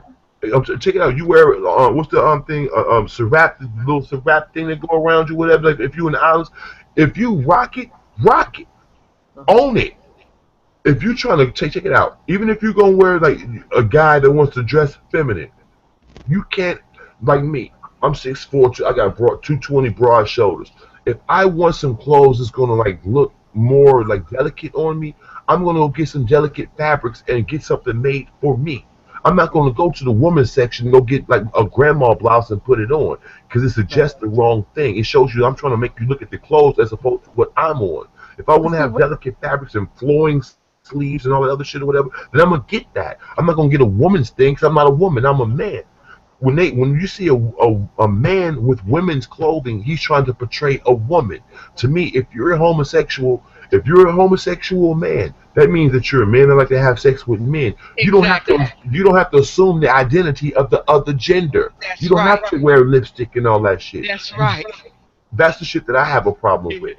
Right. Check it out. When you see homosexual women, she got the low haircut, she gets a fade, she want to start talking away and being butch and all of that. Hold on. That's trying to identify you're the masculine part in a homosexual relationship with women. Y'all both women. Be women. It don't make a difference. If you like bitches, you just be with your bitch. Why you gotta look like a man to be with you? Trying to use a man identifier to be with a bitch, but y'all want to say, well, we're different than you. But you what we identify with to separate. This is what I never understood, and I've been asking this question. If I'm a woman and I like women, seeing to me, I would like a woman that look like a woman. If I like a woman that look like a man, just get with a man. Yeah. I don't understand that. I don't understand it. And I done asked gay women that. I say, well, why do you have to dress like a man? Well, I feel inside like a man. Well, I asked the woman, I said, well, don't you like women? Because that looks like a man. You don't want to be with men, but this looks like a man. You know what? I'm going to tell you something else, too. And I can hear myself really, really good. But I'm going to say this, is that I don't care how old the lesbian is that dresses like a man, she always looks like a boy. They look like boys. They don't look like men. They look like boys. I don't care how old they are. They look like boys. And I figured, I said, well, maybe. Yeah, go ahead. No, I'm sorry. Go ahead. You said, well, maybe what? Go ahead. Yeah, and so I think that I also had a theory that the women who like those lesbians who look like that, they really are going back in their young girlhood and be with a boy, and don't be with boys. Psychologically, I think. I mean, that's just a theory. You know what I'm saying? Because they look like boys. They don't look like men. You know what I'm saying? So, I that's just a theory. I don't know for sure, but I just really was, puzzled about the whole attraction to women who look like men, and the women who like the women who look like men, but they like women. I just, that whole thing is kind of confusing for me. I never understood that either, and I never understood why the more masculine-looking woman had to strap on an appendage. Right. Right. Woman. Right. It's like, wait, that's a dick. Why do you? Why don't y'all just go get some dick? Hey, why y'all tripping? I've asked lesbians that. I'm like, you lesbians fucking, but why you need something phallic? If that's the point, okay, well, check it out. Call me every time y'all gonna have sex. Y'all both can use me, but y'all go ahead and be together. Yeah, I'll hook you up with the dick part, because I got it already. Okay, well then, a few things come to mind when you guys were talking. First thing is, my mother had that question a lot too. What a celebrity she would always talk shit about is Queen Latifah whenever we were like watching Living Single. She's so terrible. Okay, you know that line in The Color Purple where Whoopi says, where Celie says, I'm poor, yeah, black, I'm ugly, might even be ugly. Right. But I'm here. Dear God, I'm here. Okay, whenever she says, might even be ugly, my mom would be like, oh, Whoopi, you ugly. You definitely ugly. Always talking to she be like, stop it, mama. Okay, another thing that she would always wonder about was like, what is it? Whenever Queen Latifah would come across the screen on Living Single, like, they can't film that dyke up for nothing. I'm like, Mom, will you stop? Leave Queen Latifah alone. She just died. She can't wear her African Queen Latifah outfits all the time. And she would say that too. She looks so much better in the traditional garb. I really don't appreciate. They can't film that dyke up for shit. Okay, so she really did not understand. Hey, you know what's funny? Do you believe in 6 degrees of separation? Oh, hell yeah. I kind of remember. Hell yeah, it's so crazy. Spock died today, and the I new want to say Spock something is to a you. homie. Do you know what Queen Latifah's name is? What? Dana? I don't know. What? Owens. What's my name? Oh, hilarious. That's funny. That's good to know. Okay. See how you know? See, truly, it's like that. It's crazy. Listen, Dana's my cousin. First of all, and Dana's not gay. Oh, she isn't?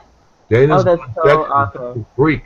She's bisexual, but Dana. She's bi, but she's not straight gay. She's been. See, and that's why. See, Ma. That's why they weren't trying to stand dyke up. She's not right. Okay, so like. Check this out. She just don't care to share with the public what her personal relationship is. It's not the public business what her personal relationship is.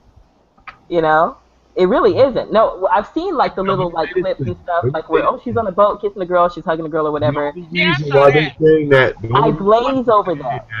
The only reason why people say anything about her being gay is because of the role of her kissing. The chicken set it off, number one, and because Queen Latifah is a big burly girl. So secretly people be dissing her because she's a big chick. Yeah, that's all it is. This is true. The other thing is, okay, now what's really funny is I just saw Set It Off for the first time the other day. I'd never seen the movie. I Really, just man, that saw was it a good just ass the other movie. day. I just saw Yeah, it just the other day. It was good. You know, it was good. yeah, Everybody was good. I good was ass. very into everybody. Yeah, everybody. I'm like, yeah, okay. Huh? And then what? And then no. And then girl, what's up? Okay, it was good. But it's funny that, yes, my mother would say that. And that's why. That's why, Mom. Because, anyway. Thank you for clearing that up. You're welcome. What another thing that she would not understand is, and I'm not saying that she would say that your cousin is the quintessential gay woman in her mind or the quintessential woman that she's thinking of when she says this. She would say, I don't understand why when a woman wants a woman, she goes for a woman who looks like a man. Yeah, I say that. What? Yeah, I don't get it. I don't get that. I That's don't weird to me. That seems get it. I dysfunctional. don't get it. Right. I don't understand that part. No. I You can On want a the man, understand other, get a that. man. Yeah. Do you know why chicks get with like lesbian chicks get with chicks that look like dudes? I wish. Please tell me, because I swear I don't. Because I've been trying to figure it out. Can we because hear? I want to hear. because really, the truth is, hold up, my mic on my headphones is bugging. The truth is, they really want to be with a dude, but the dudes don't know how to cater to them emotionally. See, a lot of females that's with these lesbian relationships, they want the sensitivity of a female, but saying they want the roughness of a dude. So that's why these bitches be looking like fucking dudes or whatever, trying to play the dude role. Because essentially they know these broads want dudes. That's why they act like dudes. But they just want somebody who gonna cater to them. See, a female know what a period feels like. Guys Okay. don't. So if the Right. guy is always inconsiderate to you, whatever the case is, like think about most chicks that fuck with a guy, they end up with a bitch. right. They end up with these bitches who basically cater to them. Oh, girl, he didn't tell you was beautiful. Girls know what girls want to hear. So it's Uh-huh. easy to, for them dykes to pull them stupid bitches in. Oh, girl, your Uh-huh. stomach hurting because of them cramps. Girl, hey, you know what? I'm going to get you a Right. hot water bottle. He was never considerate like that because he don't know what it feels like. He don't know what the fuck you going through. And It's you ain't how never them little explained damn it to little him. boys be catching them little down low dudes. It's the same thing. Like, she Exactly the don't do thing. whatever to your balls like you want her. She don't do this like you No, want. check it out. Let me tell you how the gay dudes get twisted out. The gay dudes get twisted out because a lot of these guys, even these athletes or whatever, if they got a lot of guys in their family, a lot of guys be fucking with like the other male people in their family when they young because they insecure sexually. So you got an uncle that's fucking with you when you young, whatever. You don't understand it. You start hitting 11 or 12. These little freaky niggas who into like diddling booties or whatever see you. They see your posture and all of that, and they know what it is. They identify with it. Hey, come on over here. Hey, somebody done sucked on your dick before, haven't it? And you're like, no, I don't know what you're talking about. Like, yeah, yes, you do. I can tell by the way you move because somebody sucked on mine. Don't feel bad. You want me to suck on it? And they make you comfortable with it, or they get you high, or they buy you a bike, or they give you money, or they start putting the news thing where you comfortable with it. Okay, but we're talking about. Hold on. Let me just say, I have to speak as a fucking a friend of the gay people who Called exist. grooming. Happen to It's be I'm not gay. grooming. talking about. No, I'm not talking as about a those. I'm friend talking of the about the people who are gay, parasites. I'm who talking about happen to be gay. parasites. Right. But yes, I have to speak on behalf of them. Okay, not all. We are saying not all. Okay? But as far as the parasite, yes, the parasitic, those who it's a whole nother angle to it when you bring that into it Right. too. That's what I'm talking about. Yeah, it But makes check it it out. even. A It lot of becomes these demonic. people. A lot of these people who are calling themselves gay, they're not gay. They just got turned out Yeah. on some freaky shit and they don't know how to deal with it in their mind.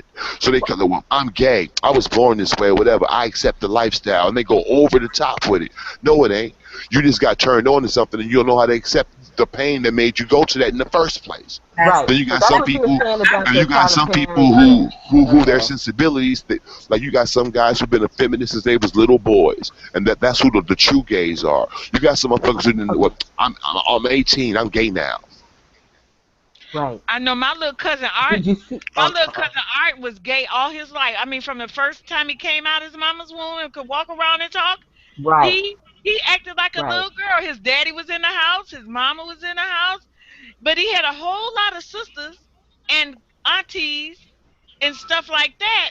And but he was, I mean, I always thought like this. I always thought, because he acted effeminate, I always thought that he just acted like that because he was around a lot of women.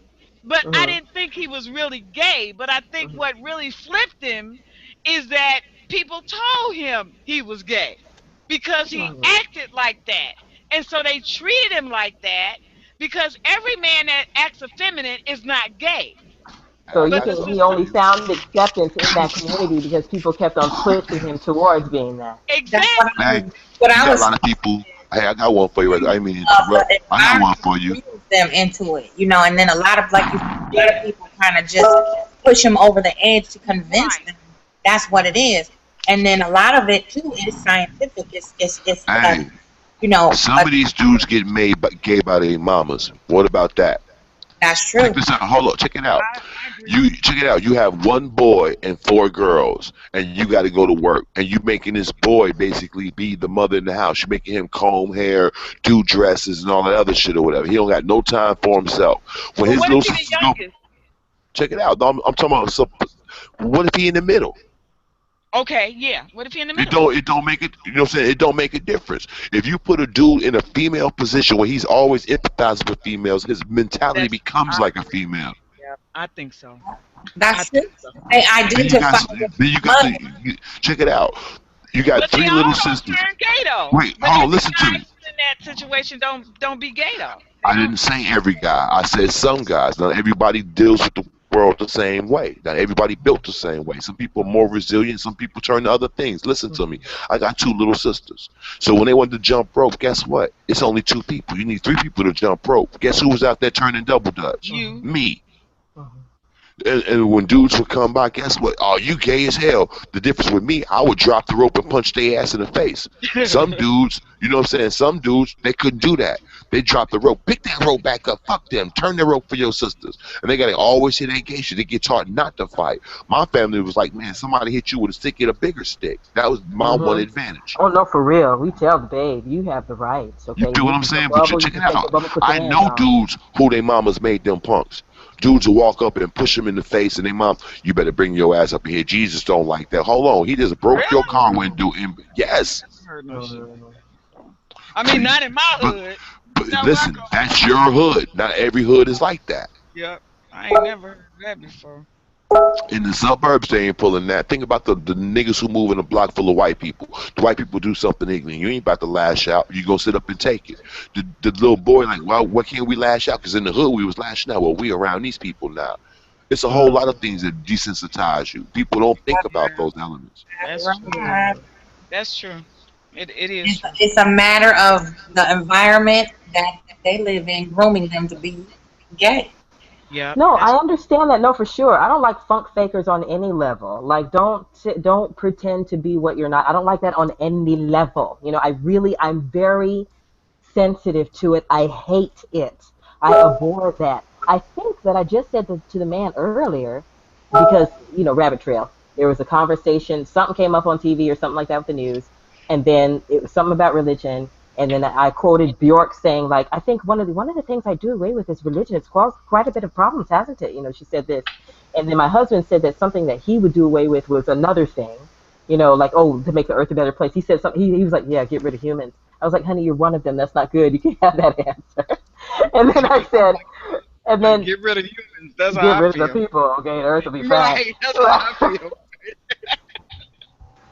But what I said was, you know what? I would get rid of these motherfuckers who pretend to be something that they're not. You know? I really hate that shit. It causes It so much an confusion. empty place. If Damn near. you are a greedy motherfucker, be a greedy motherfucker. Don't pretend like you a generous motherfucker. If you're a greedy motherfucker, it takes all kinds. It takes the good, it takes the bad, it takes the sun, it takes the moon, it takes the dark, it takes the light. It takes it all, okay?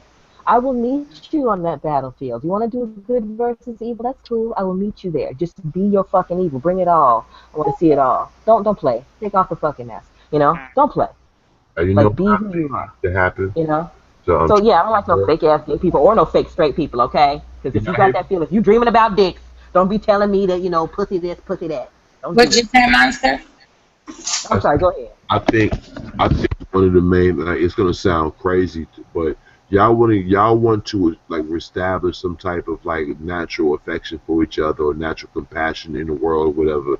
Do away with all religion. I agree. I 1000% agree with that. If you do away with all religion, because all religion teaches a slave mentality. I don't give a fuck what culture it is.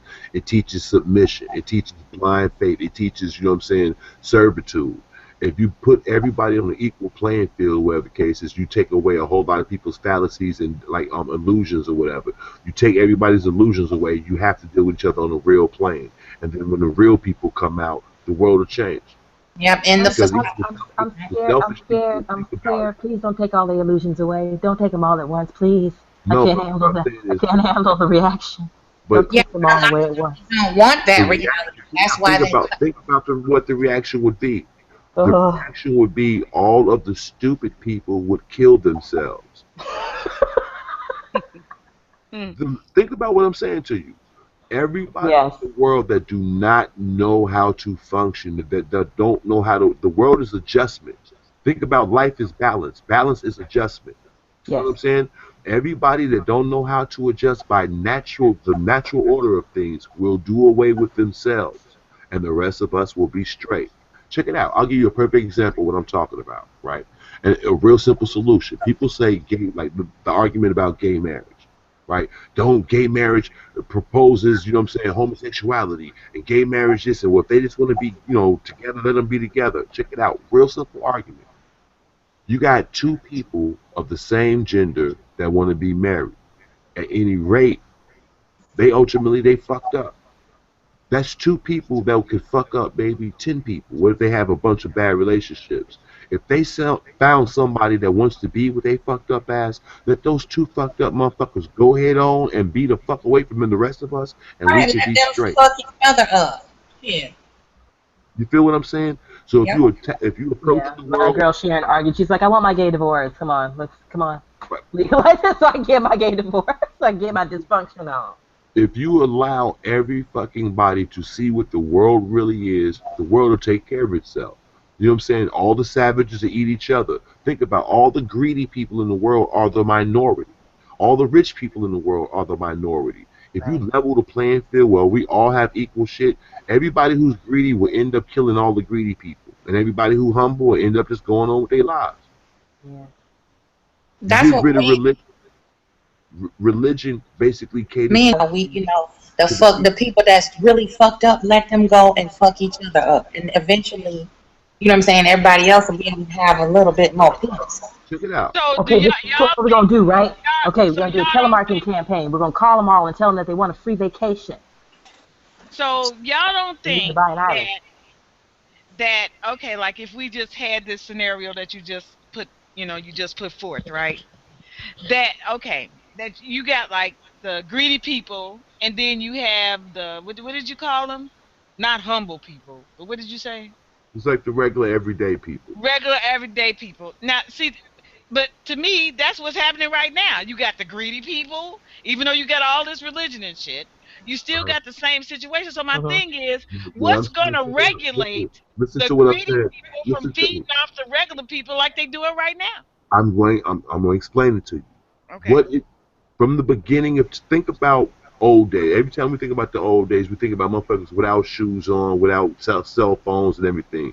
Think about back in the day, right? Think about, I want to give you, think about 1000 BC, ancient Rome. Okay, ancient Rome. Just try to put yourself in ancient Rome right now. I want to go to Africa. I don't want to go to Rome. Just feel me for the sake of my argument. Okay. Feel what I'm saying. Okay. Check it out. You get into a time machine in your best outfit. It could be a warm-up suit with some Jordans, or it could be a Michael Kors outfit. You in your best clothes. You go into this phone booth, but it's a time machine. When you step out of it, you're in ancient Rome, but you're dressed like today. But you see all these motherfuckers in togas with these leaves around their heads and all the way they dress, but you dress like today. So they looking at you like, what the fuck is wrong with her? You got on shoes, they got on like wood on their feet with like rope around it. That was their shoes. That was a sandal. You got on some red bottom. So they like, what's this? Check it out. Hear what I'm saying to you. These motherfuckers are trying to like make a fire with a rock and a stick. You got a big lighter in your pocket. You pull that shit out. Oh right? God, Shit. Thank you. Feel what I'm saying? Feel what I'm saying to you. Feel what I'm saying to you, right? Back in the day when they came with these spiritual writings, not remember, right now, if you can't read, you're laughed at. Back then, if you was read, you was separated because not everybody could read or write. The Right. people who Right. didn't know what the scriptures were had more power than the people who couldn't read. This is Right. what it says. This is what it says, what you must do. Right now, what we have is the after effects of what they said back then. You completely remove that system. You know what I'm saying? Every king who's benefited, you know what I'm saying, or every family that's benefited from since the beginning of time, now they're equal to you. They don't have no opportunity to be greedy. What are they going to be greedy with? They don't have shit to be greedy with. There All you go. their entitlement that goes with them being wealthy is taken away. So they're forced to operate on the same level as you. They never had to look at the world like you, so they don't empathize with where you're at right now. You take all that shit away and put them on a common level. And then first, now people gonna find out, wait a minute, that's how y'all was controlling us? You don't think some of them gonna get fucked up? The ones that do get away, they're gonna go into exile. They're gonna be fucking with people who only, like, the other people like them that are in exile. They're gonna end up killing each other off anyway while they're in exile. We still straight. Okay. Yeah. That scenario, I guess when ain't nobody got shit, you just got greedy people and regular people, but ain't nobody got shit. Yeah, I guess. But you know what? I think that What greed, is though. I having think that shit greed is a. check it out. I What don't is know. having something? What is having something? It's a state of mind. It is. That's a If mindset. don't nobody got shit, don't mean that everybody broke. If don't nobody got shit, that means that we all got the equal level. You don't have more than me. You don't need to have more than me. The whole level is everybody being comfort. I don't say being comfortable. I don't say what your comfort level is. Your comfort level might be you on 3 Bentleys. If you get a level to the point where you can get 3 Bentleys, you ain't worried about what I got, whether I have 2 Volkswagens. You feel me? Okay. The Okay. point is, so everybody can have what they want and not the greedy have everything and nobody have nothing. The reason why we ain't got shit because the minority have everything and we trying to like break down what's left. They got 90%. Check it out. 5% of the people have 95% of the wealth. Where Right. 95% of the people got trying to fight over the last 5%. If we take the 95% of whatever the fuck and divide it, it's gonna be so much. Ain't no reason to be greedy. That's a lot like what that principle is a lot like what Native Americans do. You know. But greed is a crime of opportunity. Yeah. Greed is inbred from opportunity. You're taught greed because when you profit from, oh, I was able to gain extra. And that's what develops greed.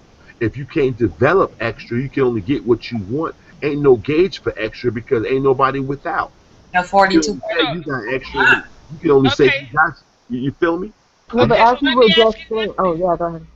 Okay, I just wanted to do you think that there are some people just like I think that there are some people that are just evil? Okay, I think it's just Yeah, evil people on the planet. So do people that you are think that there are inherently. just greedy people that are just greedy Yeah, and even though everybody has anything, their power lies in their greed where I their hear what you're greed saying. I you hear understand what what you're I'm saying? saying. Right, But their what you're greed talking will about. propel them to do anything. But feel what I'm saying to you. What I'm saying to you. I agree with you. Yes, there are people that Am I inherently talking too greedy. loud, John? No, Oh, there are okay. people that are inherently greedy. There are people that are inherently evil. There are people Right. that are inherently liars. All of that, right? Right. But when you set the world at a certain scale, right, those people can only flourish when they're allowed to do so. A liar, you know what I'm saying, a liar is only powerful when his lies are not exposed. Greed is only powerful when, you know what I'm saying, and there ain't nobody else got nothing. When you take their power away, whatever the case is, that dynamic disappears. You don't have to fight it. Hmm. Hmm. It's simple philosophy. I still see some flaws in that though, brother. How? Because I think that if you okay, let's say What you're everybody's on talking the about, even. what you're talking, no, I don't mean to be disrespectful, interrupt you. What you're talking about is an idealistic world where everybody like are not going to be evil. That's not going to happen. That's not the type of world we live in. No, that's not what I'm talking about. I'm talking about the greedy people Hear what right I'm saying. Those greedy people, right? That's still idealistic. You're talking about one particular component of what's going on with the world. The world ain't fucked up because it's just greedy people. The world ain't fucked up just because of evil people. The world's fucked up. Yeah, I think that the greedy people are there, and That's also what the we were people who are talking passive who allow that greed No, are there. hear what I'm saying. What I said was religion is a control tactic. If you eliminate that control tactic, a whole lot of things that go with that control tactic, which is the evil, manipulative shit or whatever, is going to be minimized. And when that shit is minimized, us as the majority will be able to flourish. The reason why we can't flourish is because the majority is controlled by the minority. When the majority becomes the majority again, and the minority is the minority again, it don't matter who's evil or whatever, because there's going to be more good people than evil. Right now, it's more good people than evil. what you say? It's more good people than evil now. Right, but it's more evil people in power. You take their power away or whatever, That's then it's true. good on the show. That's true. Yeah, it is more evil people in power. So, But the evil people are a small collective. but they're a minority, right? Right, that's what I'm saying. The few control the many. When the many control the few, that's when everybody gonna be happy.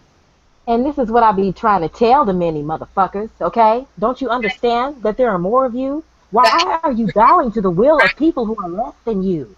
You know, people are putting the images and the propaganda and the bullshit in your face and telling you that you're less than and telling you that you're nothing. That's what we're talking about right now. And the whole point is when we take away their power tactics, then they can't control us. When we take away what, like basically they make us put value in money. When we change how we look at money, then they don't have no power of us no more. They make us fuck each other up fighting over guys and flags and nations and all this old bullshit. When we say, you know what, we're not joining your armies, we're not fighting over what y'all say this national pride we should have. No, we're not doing that. That's still our brothers and sisters, no matter what color they are. When we get to that level, they don't have no power. When ain't nobody joining the armies don't have no power because ain't no armies. You feel me?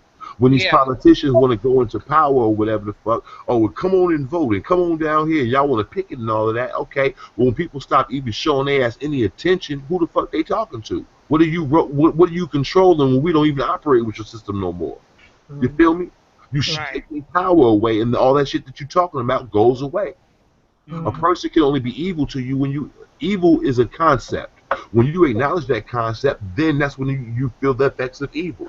If you ignore the evil and the evil motherfucker, it don't work on you. Just like with voodoo. If you don't believe in voodoo, a person can't put a voodoo hex on you, even though they don't be a witch doctor. That's right. That's true. That's true. Yes, it's true. You have to get into the mind and make them believe. There is a cooperation thing. Yes, absolutely. But that's with everything. You give everything power. A person can't hurt you until you say it hurts. If I hit you, if I'm hitting you in your chest, right? I only know it's hurting you if you tell me it hurts you. If I continue to hit you after you say it hurts, that means I'm trying to hurt you. If you allow me to keep hitting you, that means you want to be hurt. It don't matter how I kept telling you it hurt. That don't mean I'm supposed to stop. Yeah, I acknowledge you told me it hurt, but this is what I'm doing. Now, when you move, I know either I'm gonna have to come to where you have to keep hurting you, or well, she don't want to be hurt. I'm gonna have to find somebody else to hurt. It's real simple.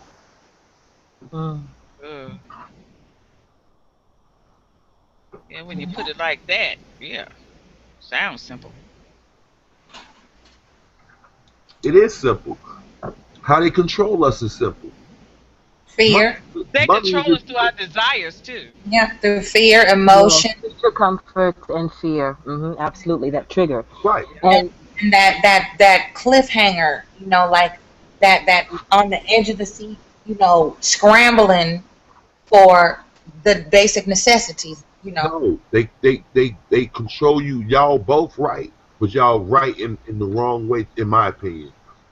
They control you with the fear of uncertainty. Right, the cliffhanger.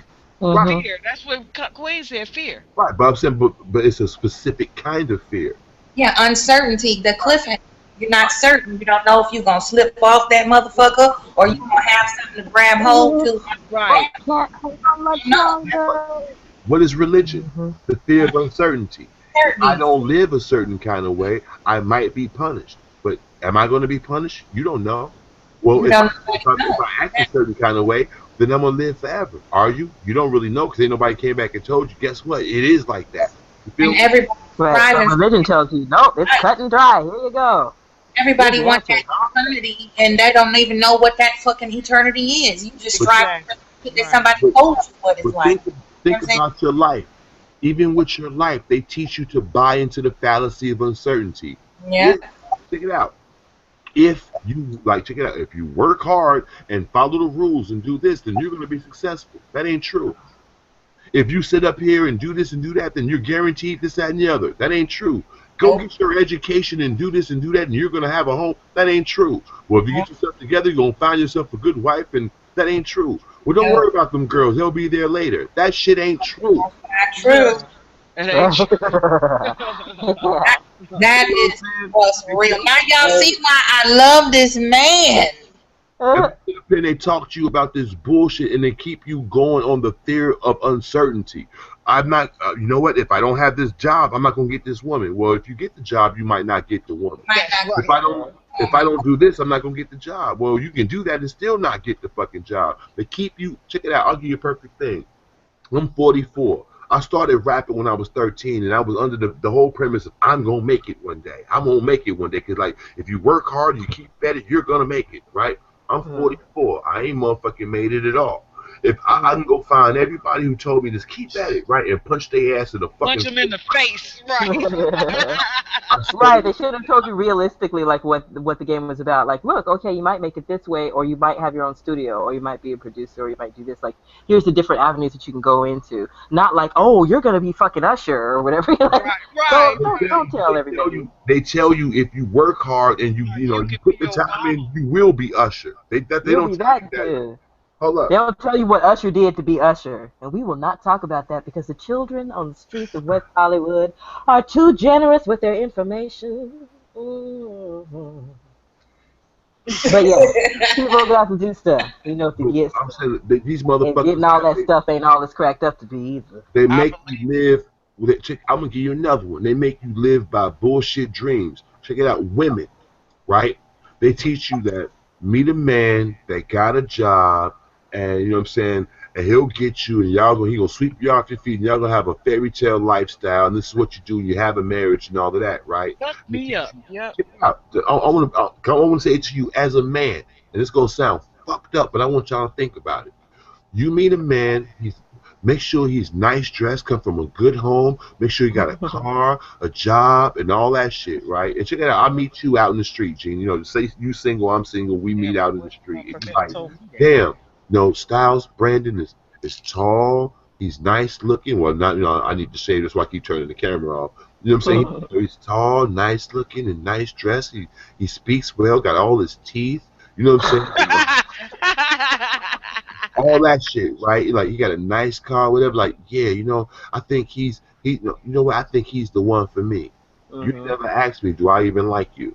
Right. No, that's the killer part right there. Right. Like here, I'll put this label on the ass. Staple it to your ass. And you done invented this love with him. Nothing about you. Don't even know if he like you back. Ain't that? Let me take you to the next person. Say, for instance, you find out I like you. You say in your mind, I got a nice job, a nice car, a nice this, right? You already counting my money and what I'm gonna do. Cause I got a nice car don't mean your ass gonna ever ride in it. Right. That's what I'm saying. You're not entitled to what I work for just because I like you. Right. I work a nice job don't mean I'm ever going to pay your bills. So you're looking at a fucked up prerequisite, sweetie. Just because I have all of these things don't mean I'm going to give any of this bullshit to you. Thank you.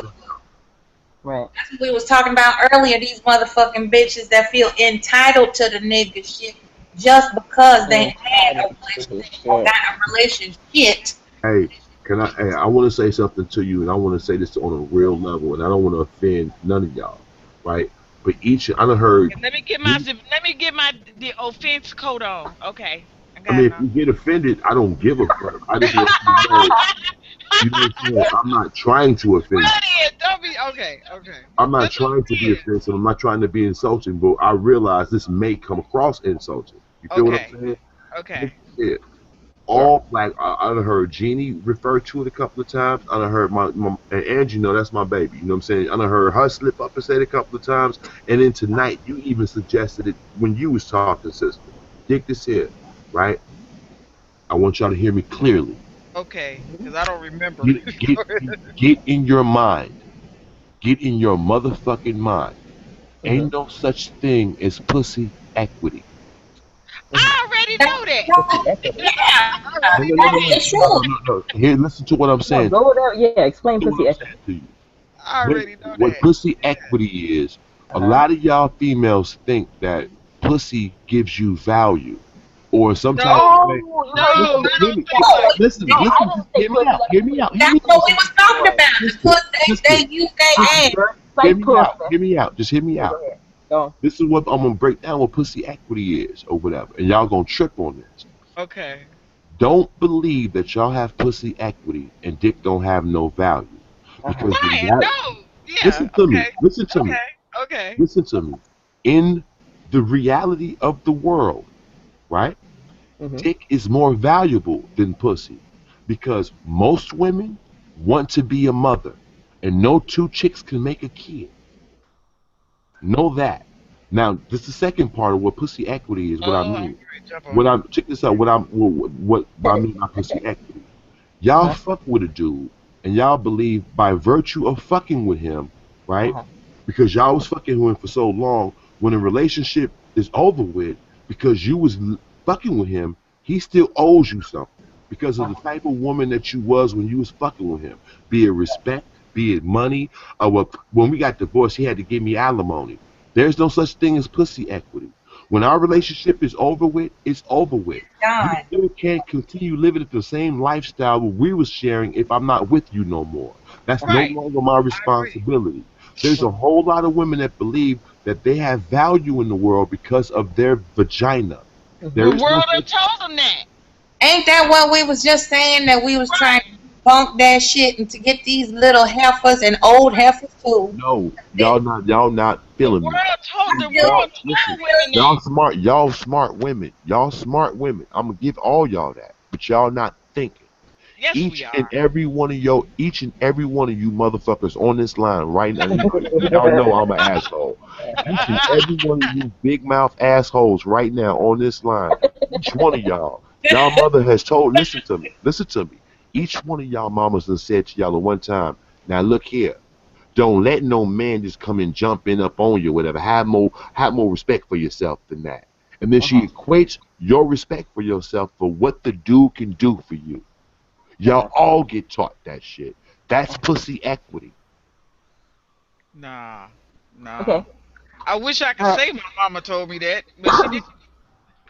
Listen, if your mama told you anything about being a woman, she told you that, but in a different variation. Yeah, she told me to keep my damn legs closed. That's what she Based told on me. what? uh-huh. She told me Uh-huh. keep my legs Based on the closed, value. keep my legs closed, graduate from high school, and get a husband. That's what she Uh-huh. told me. Based on what, though? Think about the causality. She can only say that based on her own experience. Uh-huh. Yeah, I yeah, guess so. Yeah, I would that's say that. true. I would say that. That's pussy equity. Cause Okay. cause she gave up the pussy that my daddy was gonna marry her and he didn't. Why would she think that? That's Yeah, pussy equity. right. Well, see, I learned from her mistake. And then when she I didn't told, check think it like out, that. she's gonna make you. My pussy for She gonna nothing. live vicariously through you. Damn, I gave my pussy up for nothing. Well, you go out there and get a husband because in her mind, that's how you change the value of the pussy equity. You ain't guaranteed to have no husband because you followed the path she said. That's a fallacy, Well, I think with her it was more her religion that she was following than any damn thing else. which goes back to another fallacy. Why do most people go to religion? Because you already been in the world bumping your head and you just lose hope. So you Yeah. put hope in this. Well, hopefully it'll be better in the end. In the next world, right? Right. That's a fallacy. Check it Ain't no out. next world. Check This is it the out. world. But Check it yeah, out though. But listen right though. here. If you go into a religion it's only two premises you can go into any faith on, especially Christianity. You go into the faith of fear. You go in there, I done Yes, messed up, I'm gonna be punished. Or yes, you go in on selfishness. If I do this in the end, I'm gonna get right, this. exactly, right, That's right, not faith. That's looking for a right, reward. right. Uh-huh. You True. can't say That's that true. it's faith if you already know what the end is. That's Under, true. Uh-huh. so that's why Christians are a contradiction. You Yes, already they been are. told what's going to happen at the end. So you can't say you operating from faith. Faith is doing something blindly if you don't know what's the result going to be. If you believe that the end result going to be this, you already know the end. That's not faith. That means Right. that's a learned behavior. That That's means true. it's bullshit. I'm sorry if I'm coming You off got it. philosophical. I've been No, smoking you weed. got it. No, No, you got I'm it. You on a dime right now, brother. I totally agree keep going. with that. I totally agree with that. Totally agree with that. You know, like I said, you know, I tell people I'm not really against religion because, you know, I've seen people and I've seen people who were in bad shape Mm-hmm. who turned to religion, who, you know, pull their lives together, they would take care of themselves and stuff like that, just based on the fact that they started going to church and believing in God and getting all them Holy Spirits and all That that other shit kind of ain't stuff like that. real. That Mm-hmm. shit ain't real. That's Church, because they have something to focus on. That's really what it's about. They just have something else to focus I on. agree with her. I Exactly. agree fully with what Jeannie said. But check this out. Most motherfuckers in church, I can't stand this shit. These Christian motherfuckers, they walk up on you, they say, I'm a Christian. They say that shit basically like it's almost like it's a default drop your guard shield. True. Mm-hmm. If you say That's I'm a true. Christian, then instantly you're supposed to think, oh, this person don't lie, they don't steal, Don't they say all this, they that, and the don't other. Whatever. Right, I right, hate that shit. right. That's the truth. Instant drop a guard. Okay, yeah. Cause you Like you know can what? trust me. I used to be And so I can't stand that disgusted. shit. I used to be so disgusted, you know, like somebody go to church and then you find out they fornicate, they doing all this shit, and I would feel so disappointed in them. I'd be Right, like, "You're supposed to be a Christian. right. Why are you doing all these And then the motherfuckers? And first still, thing they do, and the first goddamn thing they do, they defend their faith with the faith. Well, I'm not perfect and blah blah. Get the fuck right, out of here. You're totally right, conscious of what you're doing. You're a hypocrite. exactly. You're a hypocrite, absolutely. And you know, my mother used to lie, right? Her and my grandmother, they used to sit around and talk about all the other people that went to the Kingdom Hall and stuff. And I would be like, these people is fucking hypocrites. My mother's a hypocrite. My grandmother's a hypocrite because they taught us you ain't supposed to do that, but they do that. Or they tell people, oh, tell them I'm not home, but you are home. Why are you lying? You was Just raised a wait. Jehovah's Witness. Yeah, I was too. So now yeah, you know why I hate God too, just like you. exactly, exactly. You know, I'm like, look here, brother. I done researched God a whole lot. Okay, We I in the just ain't same with boat. it. We're I in ain't the with it. same boat. I ain't with it. You know what I'm saying? I ain't with it. I see it. You know what I'm saying? But for Mm. those who want to participate, that's fine. But don't fuck with me, okay? Don't fuck with me and call me all kind of names and heathens and all that other kind of shit. You know, Hey, we I'm was sorry, raised don't do that. Jehovah's Witness, right? We was taught to, you know what I'm saying, not celebrate Christmas, right? Yeah, Check yeah, it out. Everybody, like, it's like my grandmother. My grandmother has like 15 grandkids and like 40 something great great grandkids, right? Check right, this out. So me and all my cousins, all of us, I was the last one to have kids. Of all the, you know what I'm saying, family members, everybody got kids. Christmas time, she give everybody who didn't go to the hall, she giving them money to buy their kids Christmas gifts. I went to the hall, and then when I stopped going to the hall and had kids, she ain't never gave me money for my kids Christmas gifts. And I'm like, you know, I do know you give them money. She'll tell me she gave them money. I'm like, so why you never gave me no money for mine? Well, you don't buy your kids Christmas gifts, do you? No. But I can still use the money. I still get them shit. Their birthdays in exactly, December. right. Well, I'm like, oh yeah, you're a hypocrite. You know what I'm saying? You're a hypocrite. Go ahead and say it. You know what I'm saying? So that's why I don't fuck with them. The whole Look, check it out. the When I only start when I started researching, I found out what yeah, CT Russell and them motherfuckers was yes, really on. Oh man, yes. Oh man, when I found out, you know what this whole thing, even this whole mythology of God is about, you know, it just opened my eyes to the whole game of religion itself. This whole thing about this created entity called God that's looking down on us and judging us and go judge us rather later on. hey, have you ever researched? Listen, have you ever researched the version of Jehovah that they're worshiping? Uh, when you say the version of Jehovah that they're worshiping, the Jehovah Witnesses, you mean? Uh huh. I ain't never researched it, but I thought I had a pretty good idea of what Check the this out. Jehovah God was. No, I mean, no, I'm not saying nothing about your spiritual studies. I'm saying in Jehovah's, being raised a Jehovah's Witness, I'm talking about that exclusively. I've done a lot of extensive research on that particular, like religions, all at period. I've done a lot of studying, but Me too. on like Jehovah's Witnesses period exclusively, I've done a whole lot of extra studying. You Right. feel what I'm saying? My Yeah. dick is here because I wanted to know these founders of this religion. I wanted to know what they was on because how is the founder of this religion buried up under a fucking pyramid if he Yes. was so against symbolism or whatever? Right. So that shit sparked me on doing a whole lot of studying and shit, right? I can't Check this remember out. all the shit I The, done read the about it. actual version, check this out, and I can prove it. The actual version of Jehovah that the Jehovah's Witnesses worship, his real name is Yaldabaoth.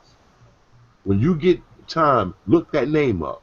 Y Okay. Y A Can you L go over there? You can follow him. Go ahead. Yaldabaoth. Okay.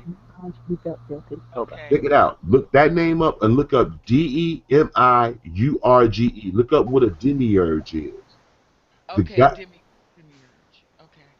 check it out. The Jehovah God, the version of Jehovah God they worship is a demiurge. And his real name is Yaldabaoth. When you look up who Yaldabaoth is and what they're worshiping, you're going to trip the fuck out on two reasons. This is what I'm saying. And you saw this if you was in there. How long was you in J-Dubs? How long was you around them? Well, my mother got in it. I was about 2 years old, and then when I left home at 13, that was it. So Okay, so you was in about 11 years. So you had a yeah, good time to see people who joined new and all of that. yeah, Have you right. noticed, have you noticed anybody who joins the Jehovah's Witness, right? When they first come in, if their family broke, for the first 2 or 3 years, their family struggled. After about 5 years, if it's a father in the family or a mother, they get a better paying job and the family comes up a little bit.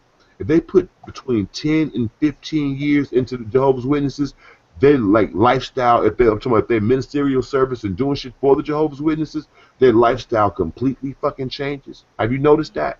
Yeah, I have noticed that. But Okay, I check thought it it was out. because they kind of like, just focused on working or something. No, no, no. Listen to what I'm saying to you. There's a reason for that.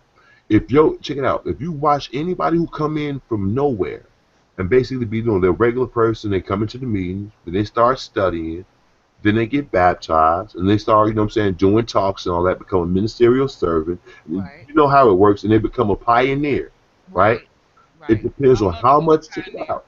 It depends on how much field service they do. Listen to what I'm Right, saying to you. right, Remember, when you did field service, you had to fill out a slip and tell them how many right. hours you was doing. It's a Exactly, it's right. a reason for that. If you hit a certain amount of hours, did you notice that people will get called from different congregations? Well, we're going to the home office in Bethel in Brooklyn. Have you noticed that? Now, you know what? Now, this is what I did notice, brother, is that black people in Jehovah's Witnesses, they didn't get that call to Bethel, so much from They what I read. listen. They did, but when they did it, it was real quiet. And when the people who got called was always the nerds, the squares, the ones you never paid attention to. But they will always be, you got to be a ministerial servant in the congregation. I'm talking about you got to be basically giving your life to Jehovah's Witnesses. Whereas you always at the hall. Like you doing a ministerial service, you doing field service, and you at every service. So they know they can keep a track on you. If you give them 5 years like that, they will give you $150,000. They'll put it into your bank account. You feel me? They got connections. They'll start getting you plugged. Because at the top of the Jehovah's Witnesses, you are a 32nd degree Mason. The motherfuckers in Bethel are Masons. When you get there, you get initiated. When you come back home or whatever, you keep doing your little thing, whatever the fuck, and then they start basically plugging your whole family in. And that's what you see happens. The reason why I know that, because I watched it happen with my family. I have an auntie that was a ministerial servant and a pioneer for 9 years. My auntie worth right now at least about $15-20 million. Wow. Well, they didn't give my mama shit. And my mama was a Jehovah Witness a pioneer from the time I can remember until she just could stop, like now when she's 85 years old. And I mean, we was at the But Kingdom Hall all the damn time, and but we was giving. what your mama was doing, she was trying to convert people, wasn't she? She was selling watchtowers in the wakes and passing them out all the time. Is putting a lot of money into the hall, wasn't she? It had me doing it too. Listen, they used y'all Shit, for I hated them motherfuckers. they used y'all for finance. What I'm saying to you is the motherfuckers who ain't got the money. Remember, when you bought them watchtowers and awakes, you had to buy your watchtowers and awakes and then go give them out. You feel me? Not everybody could buy like 20, 30 copies or whatever. People who got disposable income, they end up funding the congregation. Motherfuckers who ain't got no money but got the energy, they end up getting pushed. And if you push long enough, they send you to Bethel, and they start getting you money, and they tell you what's really going on. Them elders, I'm talking about the ranking elders, they go around and like I forget the circuit overseers and all of them. Them the ones that be getting the bread. Them the ones that get money, and they know what the fuck is going on. The J-Dubs is a hustle once you hit a certain level. Let me ask you this. I read this too as far as black people in the Jehovah's Witnesses and why they were so prone to join the Jehovah's Witnesses and leave like the churches that they were affiliated with or whatever is because in the Jehovah's Witnesses that was the only place where white people would call a black man brother.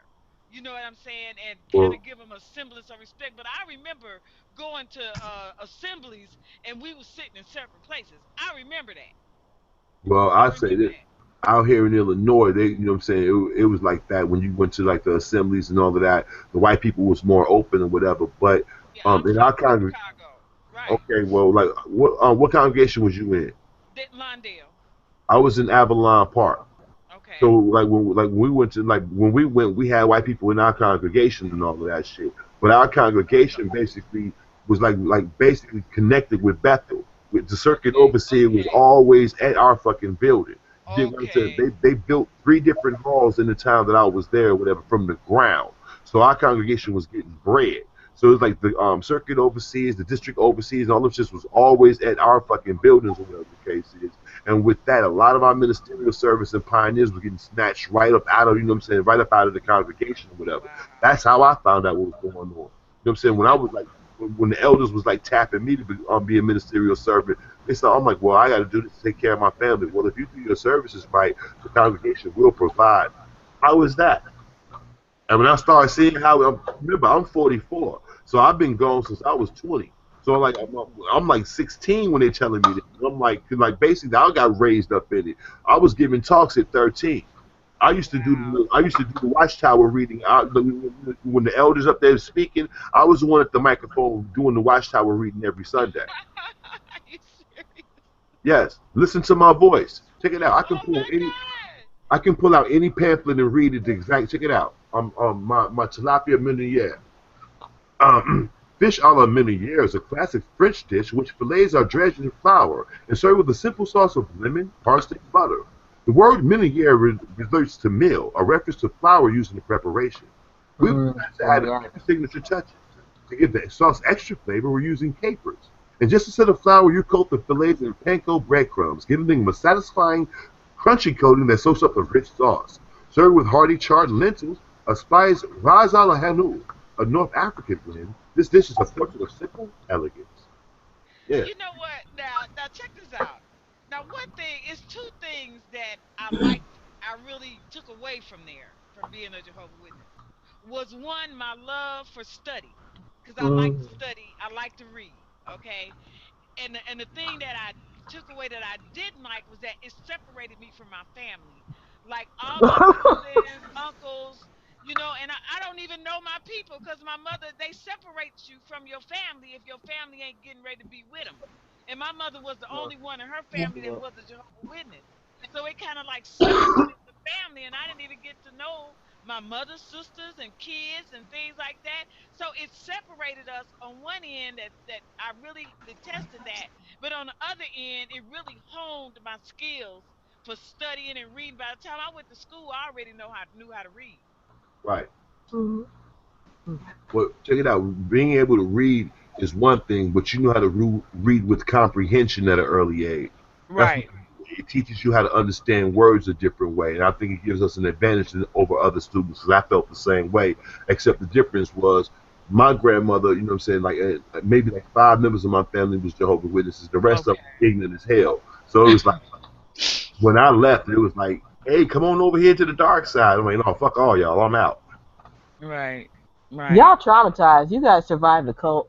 I know. Every Jehovah's Witness person I know escaped. They escaped. Man, it was. They I'm telling you, fucking it was. escape. It's I the don't cult. know. It's just something, like when you sitting in there and you listening to them, It's just and another then one of them cult one stuff. thing they did was they made my mother get rid of all of her books. Like my mother had an encyclopedia set. She had books like War and Peace. We had War and Peace and all that stuff in Yeah. our house. They made her get rid of all of those books. And I'm gonna tell you something else, brother. My mother That's went to them creepy. and told them that Jehovah came to her and told her that she was one of the 144,000. Do you know them people told her she better not say that no more? Yeah. that she Ooh. wasn't. I said, how the hell they gonna tell her what God said to her? How they gonna do that? Because they Ooh. know who the 144,000 is. Right. She said, my mother said she went to him and said Jehovah came to her and told her that she was one of the 144,000. They say told her, Sister Lowe, you no, you can't say that. Listen, when I say they know who the 144,000 is, because the 144,000 they're pulling out of all these, like, they basically, if you brainwash enough to go in, give them 10, 12 years of dedicated service, oh, they'll give you the bread.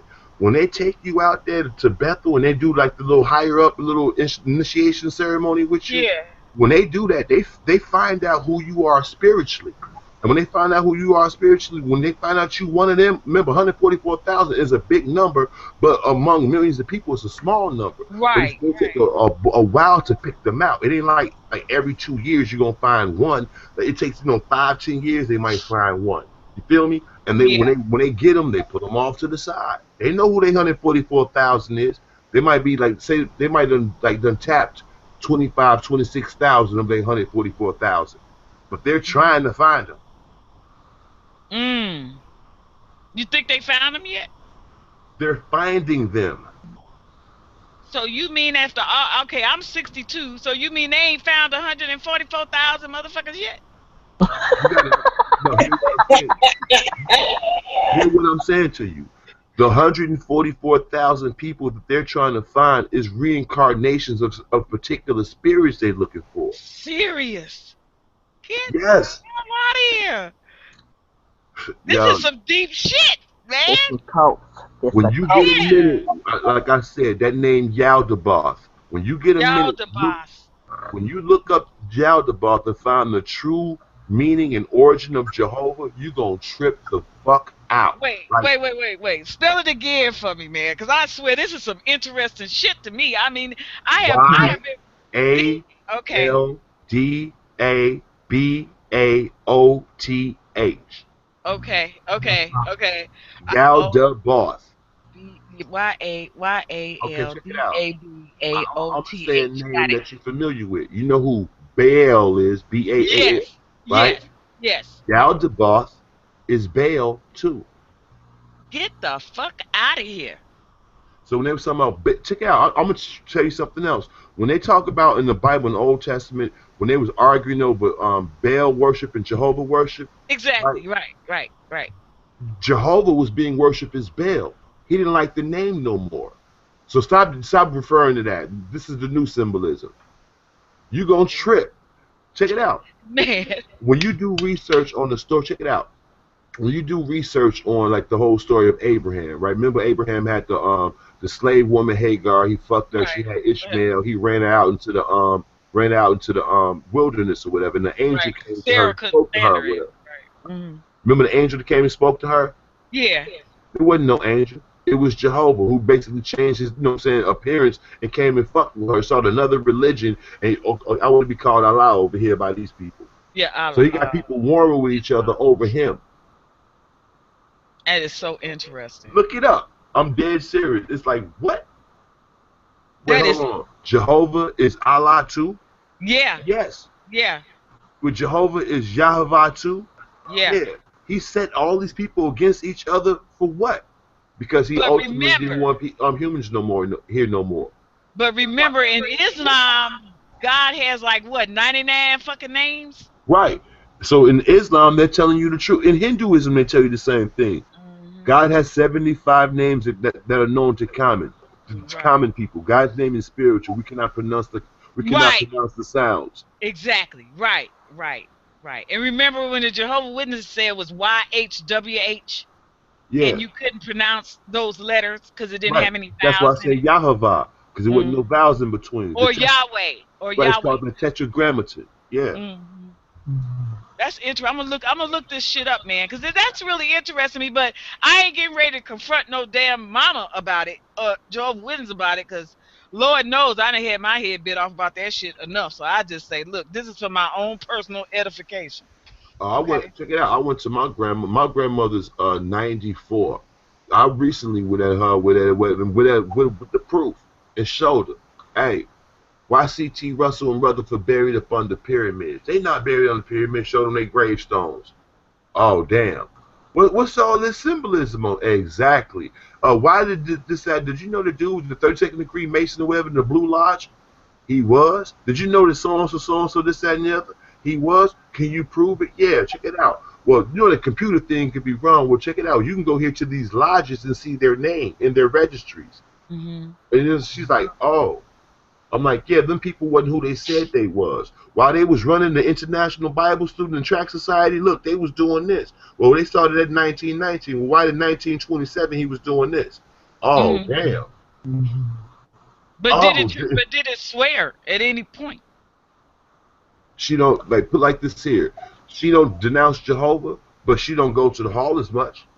Okay, well, she's 90-something years old. Right, that's what I'm saying. I know my mama don't go as much either. She 85, so But, like, she don't go as much. That's what I'm saying. My grandmother at 90. Them ladies, neither one of them ladies want to go. She still want to try to get a ride to, get somebody to ride her up there to, because she got 3 cars, but she don't drive no more. Why don't you come take me to the hall was the normal thing. That conversation happened about a year and a half ago. When we had that conversation, that shit started declining. Like, she stopped asking people for rides. Now she might go to like a little convention or something, and she might go to the convention. She still got all the publications and all of that. People might stop by and talk to her and all of that, but she ain't in there beating you in the head with Jehovah no more. That's what I'm saying. And that's purely because it's social. I mean, you done associated with the people for 20, 30, 40, 50 years. It's kind of hard to cut them loose completely. You know what I mean? So, I can understand why she does that. Right, my grandmama from the Bayou, though. So even when we was going to the hall, you know what I'm saying, she got the New Orleans sensibilities. So I can do my grandmama's voice for you. Hey there, baby. Yeah, I'm doing fine. No, you don't got to stop by over here. You can know I'm fine where you at. When I want you to see how I'm doing, I'll come over there and show you. Yeah, I got nice stuff in here. I don't like people sitting down in here riding down on my couch and scuffing up my floor. I don't want to tell you how to sit. Okay, I'm riding down my couch. We gonna do over here what we do, baby. But thank you for calling. That's my grandma. And then they tell you, you be good now there, Cheryl. Right. Fuck you, old bag. Or come over here and ride down the couch. My grandma like, you still messing around with that real big woman you was with?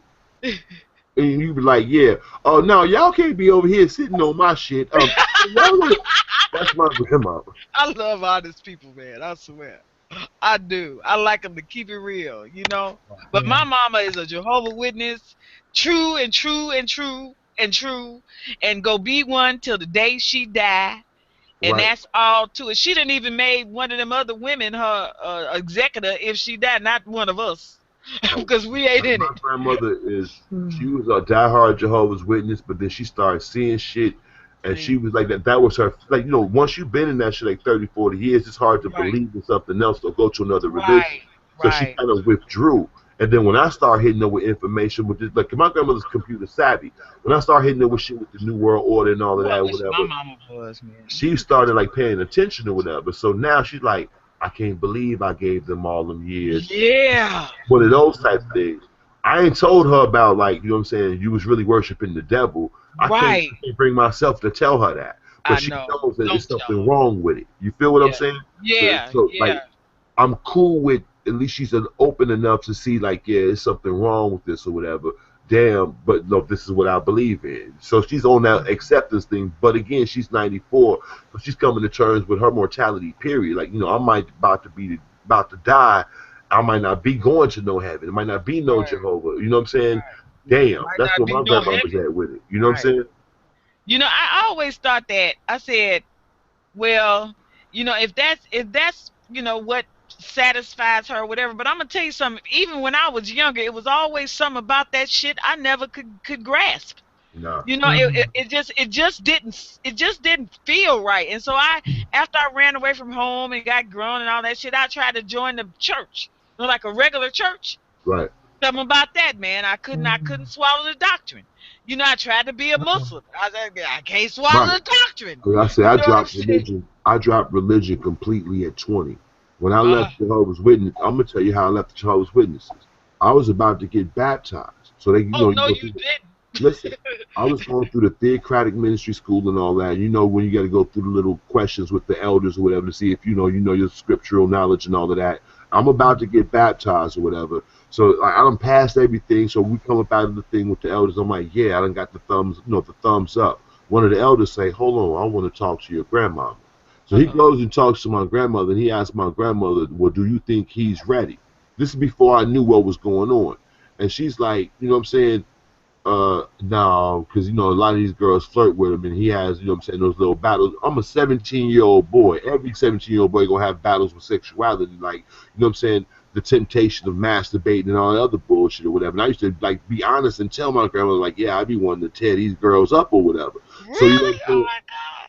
like she's like, when you see them girls, what you feel like do you be wanting to rub on their booties and stuff? You see them other boys doing Your like, grandmama was cool, man. right, Shit. yeah, and I've done it.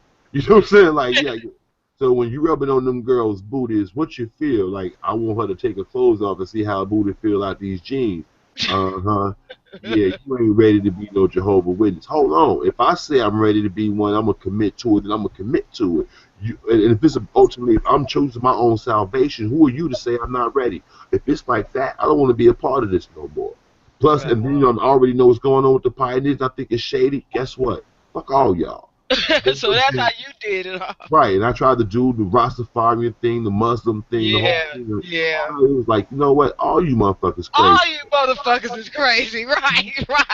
And I just like, you know what? Weed is my friend. And I just started smoking herb and weed. And my God became the ganja. And you know what? And I like to talk to people. It's hard to, well, let me say this first.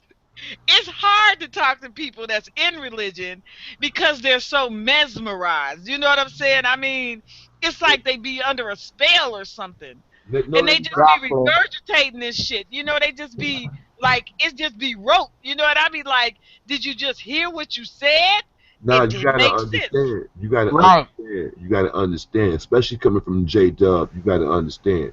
It don't be that these motherfuckers be mesmerized. And then check it out. You believe your life is contingent upon breathing. Check it out right now. You know that. You know that if you stop taking breath in, and your ass ain't gonna be the fuck vertical, the fuck no more. You ain't gonna be here no more. You know that in your fucking soul. You know that in your body. You know that in your physiology. You know that, right? Right. If somebody walked up to you right now and said, you don't have to breathe and you won't die. Oh my God. No, listen to what I'm saying. I know. Even if he could show you, look, I'm not breathing right now. You'll be like, oh, that's a trick. No, fuck that. You trying to kill me? I know I gotta have oxygen. You know what I'm saying? They're like, look, I'm telling you, I ain't breathed in 7 years. You can look at me. Right? Look, I haven't taken a breath in 7 years. He's like, no, fuck, that's a trick. No, fuck that. And they could show you or whatever, and you could try to see that that I can actually live without breathing. Now that's some devil, that's some bullshit. And you gonna go back to what the fuck you know. You know, right. What I'm saying to you is, now keep that in mind. Most of these people that believe in Christianity, Islam, what the fuck ever, right? They're not you and me. They didn't have a transition when they had a cognitive mind and then try something different and try to make a choice. These people have been being taken to the church, the synagogue, and the mosque since they was little kids. Yeah. That's all they know. Check it out. And they haven't committed more than, if I do this keeps mommy or daddy off my back. Because every kid hates church. Every kid don't want to be in church. Every kid wants to be fucking playing. Why do we have to go here? Why do I have to listen to these boring songs? Why do I have to read this stupid book? Them songs is boring, ain't they? I'm talking about in every religion. Every kid don't want to be there. When parents taking the kids to fucking to me, any parents taking their kids to any fucking spiritual building is full of shit. You're forcing your own experiences on this child who hasn't had a chance to find out what's going on in the world. So Right. you 5 years It old. sucks unless the choir is good. It really does. Honey, The I whole love a good choir. experience is Even soul today, sucking I unless it's like some good music. choir. It says Yeah, good choir. Hey, I choir love the song. music, Hope man. the And choir you takes know over. what? Hope the choir catch the spirit and go through the whole damn service, so we ain't got to hear nobody talk this shit. That's Right. true. And you know what? That music, that's what bring that spirit on. Mm-hmm. That's what bring that spirit on. I done watched them, and I'm like, Mm-hmm. But when listen, they getting in it, that music be popping, baby. but think about it. You're a kid. Every week, you got to go to this place. On certain holidays, you go to this place. You associate this place with, if I do good, it's with this place. If I do bad, it's because I'm not in this place. So check it out. You go in the world, you bump your head a bunch. Check it out. Think about every promiscuous chick you know. This bitch fuck everybody. Who her man become? God. Yeah, that's true. Jesus. Motherfuckers go out here and kill everybody and do all kinds of shit. Most times is a big ass coward. And when he's scared somebody gonna take his life, what do you do? Go to Jesus. Jesus. Go to Jesus. Dude that is a criminal. They done told you 100 man, dude, stop doing what you do. Ain't no reason for you to do what you do. I'ma keep robbing, motherfucker. This is what I do. I'm a gangster. Down to I die, nigga. Go to jail. Get Jesus. Yeah. Get Jesus. I mean, I understand. I see exactly what you're saying, man. It's kind of like a narcotic. Yep. Check it out. Opiate. The opiate of the masses. Easy. I fucked up everything go away pill. Yep, that's it. That's Yeah, it. my kid, check it out. I've said it before. I've already been to jail for it. When I was 15 years old, a dude raped my sister and should not empty the fucking 38 in his chest. It's public fucking knowledge. Now, when I say, dude raped my sister, I killed him. That's a noble thing. When Yes, you it kill is. somebody, you kill somebody. Ain't no nobility in taking a life. You feel what I'm saying?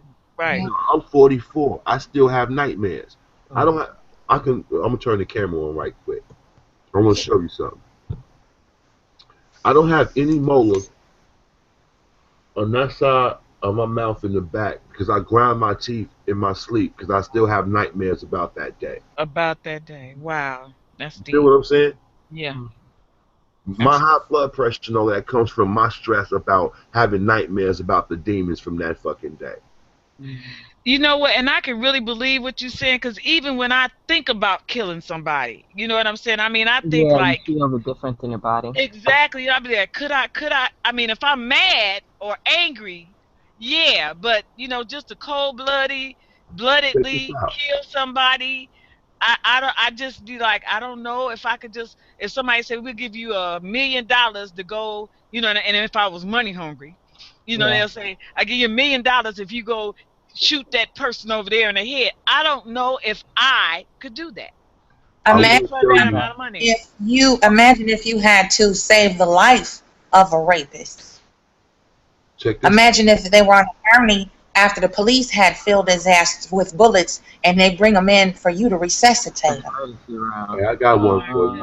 And it's your relative that they raped? It was my younger sister. Yeah, period. For me. I'm talking to Queen.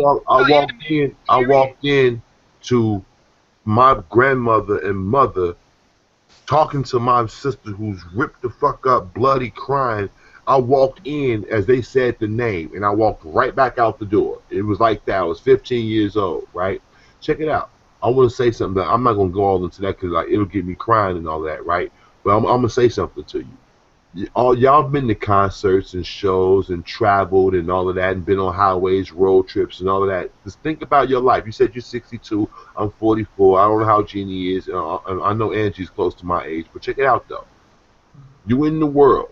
Think about every sound you ever heard, right? Mm-hmm. Y'all following me? Yeah. What's the loudest sound you think that you've ever heard? The loudest sound I ever heard. My heart. Check this out. The loudest sound you'll ever hear, if you've never heard it before, is when somebody take their last breath. Really? Oh, I ain't never heard that. Mm-hmm. No, I've never heard that. Listen what I'm saying. I don't give a fuck what's going on, what was playing, how loud it's playing, what the fuck is, if guns are being fired, all of that. When you hear a person take their last breath, that shit is the loudest thing you've ever fucking you're heard. giving me chills. Oh my God. You know what? I can relate so much because Big Sis, you was asking me. It's not a relative. It's just the oath that I took as a nurse.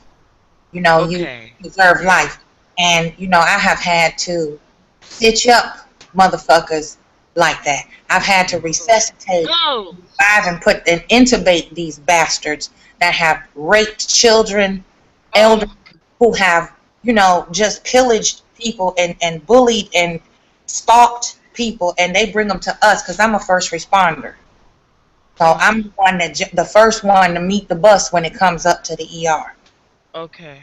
So you looking at this piece of shit on a gurney and you want to let him die, and if you inject the right chemicals, you can put his ass to sleep and nobody would know it. Right. But I can't do that because his soul is in my hands. We took an oath to save this piece of shit. Yep. I feel you, sis. I don't think I could do it either. And being relieved when some of them, when they code 5 and 6 times, being relieved when they don't make it. Right. And I'm telling y'all, if y'all ever hear somebody die, especially at your own hand, when they take their last breath, that I'm telling you, that sound, it cancels out anything else that's going on. You hear it. And you hear that shit again in your mind over and over and over again. And I'm telling you, ain't nothing louder than that fucking sound. Ask any dude that goes to jail, like, you talk like, what happened? I shot this motherfucker. Did he die? Yeah. Hey, when you heard him take his last breath, was it loud? I'm telling you, they're all stopping their tracks and look at you and then think about it. The fact that they do that will let you know that what I'm saying is real. Wow. Like, yeah, it was. I'm guarantee you, like, when you think about it, it was louder than anything you ever heard before. Man, I'd have been in some kind, but think about how that sound sounded to you and how it affected you. Was it louder than anything you ever heard before? Not volume-wise, but was it loud? Like, you heard it, it made you pay attention, it stopped you, you felt it. I'm guaranteed you're going to be like, yeah, it was. One of my favorite Bruce Lee moments is him talking about emotional content, emotional content, that connection. And when I think about when he, even though he's playing a character and he's in a space, those martial arts and the things that he does with his body are real. He really trained himself into this. When he takes a life, it's never light. When he takes in these little kung fu movies, when he takes a life, it's never a light experience. It's an emotional experience. It connects with him and it resonates with him. It hurts him. Yeah. You got to do it. Wow. I could just imagine how those soldiers are that go over in those other countries and kill people on command. Who can do that? Just on command, just go kill up a whole village of people. Right. You know what they do? Even like when you get executed in prison, they don't let you know you're the killer. They tell you shoot that way. So y'all thinking that soldiers are, on a battlefield, looking somebody else in the eye, shooting them. No, it's not like that. The army fights like cowards, yo. You're on the one side of the battlefield shooting missiles long range. Yeah, at long range. Right. You don't know exactly what you are. And if the people out there, they get bombed. You setting mines and shit like that. So if you walk across it, you get blown up. Anti-personnel shit is rigged up. So if you come in this area, it hits you. It ain't no honorable combat. They fight like cowards. Yeah. That's why they got tanks and anti-aircraft shit. They're going to shoot you out the sky. Then they're going to send a crack team to run in to basically if you check it out, you're in a helicopter, got shot out the damn sky. You were just in a fucking helicopter accident. You and all this fucking wreckage laid up. Some motherfuckers run up on you with all this equipment on. They see you and they shoot your fucking body, drag it out, identify you, take your fucking tags, and then go report back to their fucking officers. That's what war is. But you know what? It's the same thing like for me with the death penalty, right? If people had to actually pull that lever or stick that needle into somebody, to kill them, you know what I'm saying? All those death penalty advocates or anti-death penalty advocates or whoever advocates for the death penalty, Right. People, like you said, they're cowards, so they don't want to do it. They'll allow the state to do it because if they really live by eye for an eye, they couldn't do that. But hey, I got one for you though, sister. All of this shit is a mind fuck. Keep that keep in mind. The entire society that we live in, the entire culture is a mind fuck. Yes. I'm gonna throw this at you and it's gonna fuck your head up. Me and you get into it. I come to your house, and I don't know if you have kids in the family and all of that, right? But I do. You know what I'm saying? I'm a grandfather, right? I come to your house with, you in there with your kids, your grandkids, your spouse, or whatever, right? You laying in the bed, your family is doing whatever they're doing. I'll come into your bedroom and I'll blow your fucking brains out, right? They have an investigation. They track me down. They throw me in this building, right? And then they start saying, you were wrong for doing that. And then they send me to prison, right? What does your kids, your spouse, your legacy get for me going to prison? Nothing. What are you talking about? Check it out. If I come kill you, and then the state kills me, how does your people get justice? Right. They don't get justice. Right. It's a mind fuck. Right. They don't get justice. Check this out. And that's if I come steal your car, right? I come take your car and I go wreck it, right? And then the police arrest me, right? How come you still have to go to the insurance company and file a car claim? Your insurance company pays you back. When the police lock me up for for the car charge, you're no longer involved. This state got a problem with me. It's me versus the state. I took nothing from the state. I took something from you. Exactly. Sends me to prison because for what I did. But I'm like, how are you punishing me for what I did? But you're not even involved. Exactly. You're not doing nothing to the person who was the victim. Right. That's thinking about it on a deeper level. It's thinking about it because I'm dealing with it. I had a state attorney decide. Check it out. I got into it with my baby moms. Right. She had my daughter. I'm supposed to pick my daughter up. The house where, her apartment where she had basically was renting a home. The home that she's in, she got dogs at this house. These dogs are pretty fucking wild. If I'm en route to come to pick up my daughter, she'll say I'm getting off the highway. Yo, you know what? I'm 2 minutes away from the house. Well, I'm gonna get in the car and leave. My daughter can be at home by herself for 3 minutes as I'm pulling up or whatever the case is. This particular day, I thought old girl had left out because she was assuming that I was there, and I was a couple of minutes late or whatever. I rushed there. I hear the dogs running loose in the house. I'm thinking these dogs are loose. I don't want my daughter to walk out her bedroom and get attacked by these fucking pit bulls. I break the door to get in the house to, secure my daughter. The dogs are loose, which is something out of the ordinary, but my daughter ain't there either. So I get in, I secure the dogs or whatever, call the landlord, get the door fixed or whatever, call my baby moms, let her know what happened. As we're communicating with her, she's cool. Because you came out the house, you broke the door. No, I had already left. No, I wouldn't leave her like that. The whole thing. Oh, damn. Well, I understand why you did it. Whatever. As we're talking, were you coming back out to the house? Well, I just came out there. Y'all wasn't there, whatever. Well, I'm going out there now. Well, where my daughter at? Well, I'll bring her tomorrow. Well, if you're going home by yourself, I don't want to be out there with you. Where my daughter at? Now she feels rejected and mad. She calls the police. He broke my door. Police come. Did you pay the bill? Yeah, but we done paid for the fixes already. They arrest me anyway. All right, well, cool. Well, whatever. I broke the door. I'll deal with that. Ain't no big little thing. Whatever. It's a misdemeanor, whatever. Right? When we go to the courthouse, the state's attorney is a woman's right advocate or whatever. Check it out. She ain't talk to me or my baby moms. You know what I'm saying? Well, you kicked in that door. You was going in there to hurt her. No, I wasn't. Well, you know what? I'm going to charge you with attempted murder. What? Attempted murder? I broke a door. I was charged with a misdemeanor. Check this out.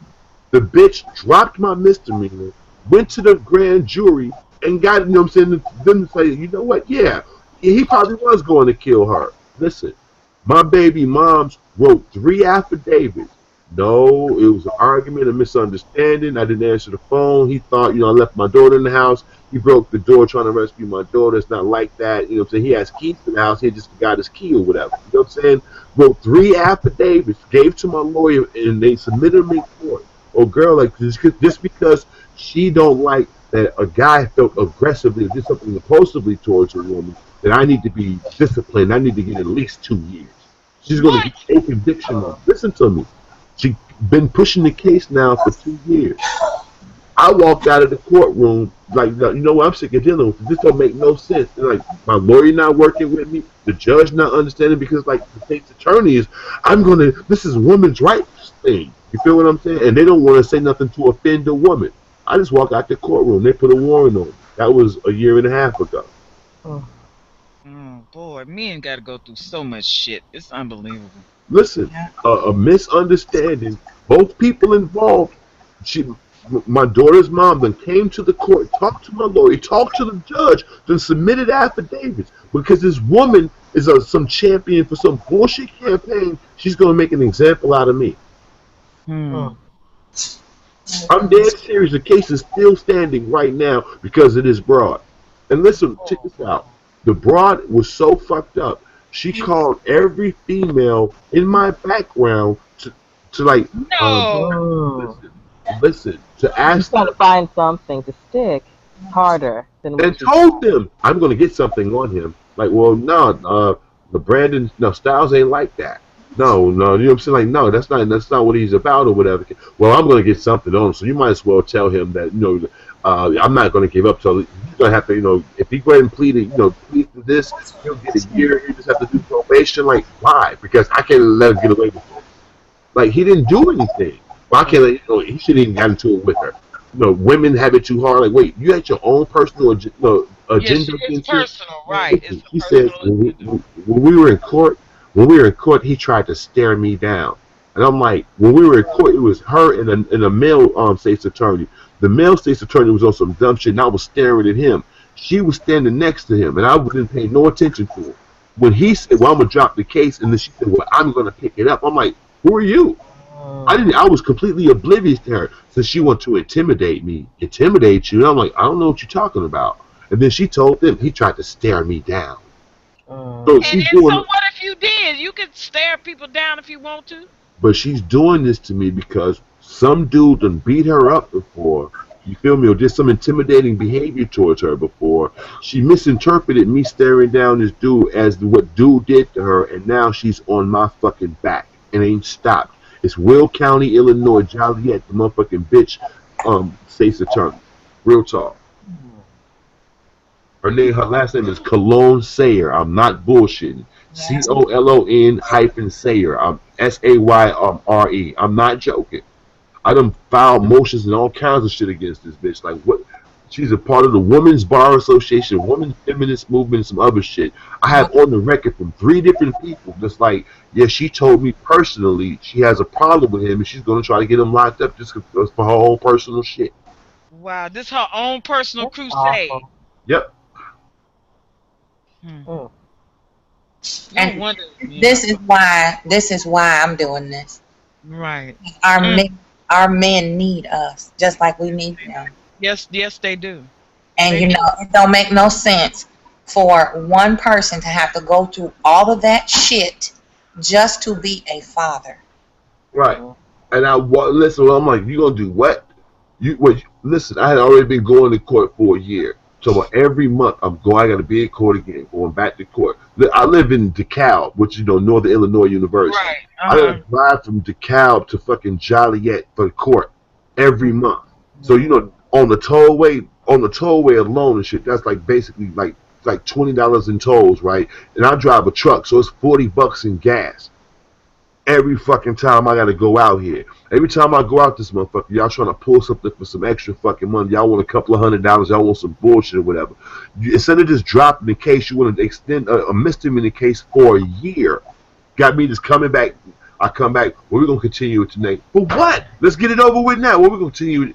You just dragging the time out, so I can't do nothing or whatever. Then we get to a certain point where you know what, she's trying to get you to go ahead and when I first get the lawyer, he's like, I got a paid lawyer. Oh, I'll have this over with. You know, you're not gonna have to plead guilty to this bullshit or whatever. She's coming with some dumb shit. After a while, when he sees that I'm not gonna pay him all this extra money he want, well, she just wants you to go ahead and plead out to a year.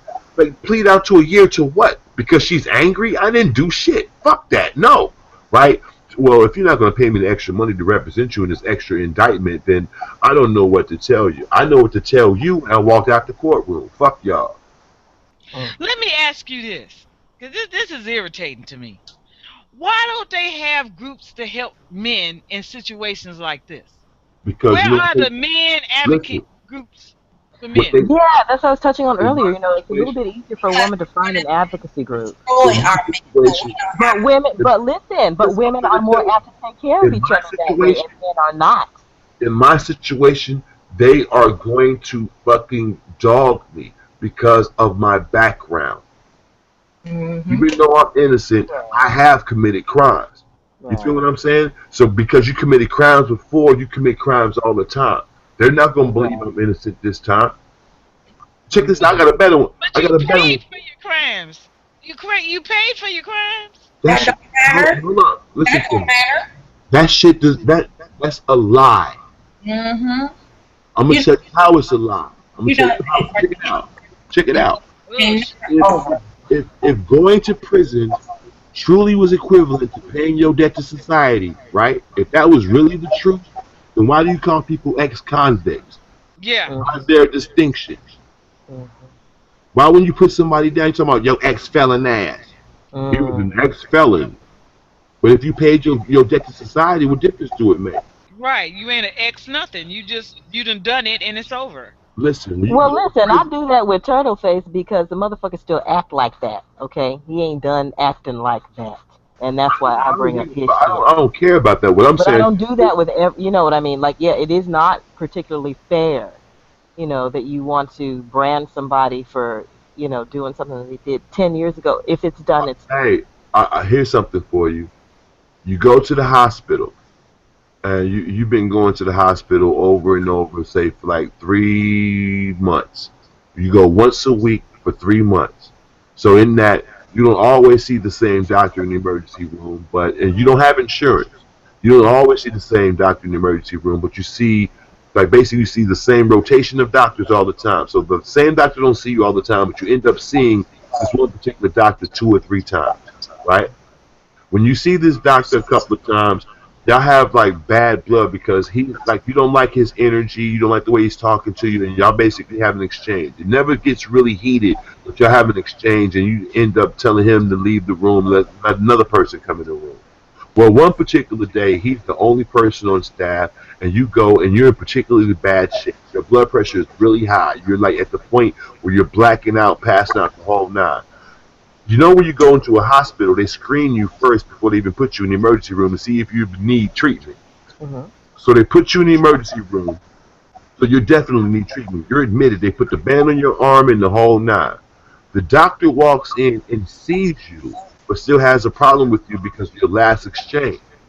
When he starts talking to you, he's talking to you like, hey, did you do what I said?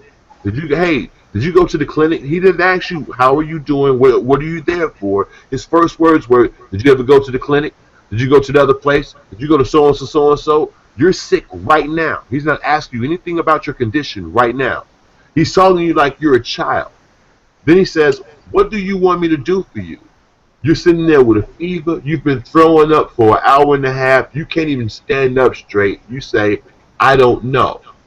This person looks at, don't take a temperature, don't even look at your chart. They say, well, you know what? I've seen you too many times. I'm not going to see you right now. I'm going to send you to the clinic.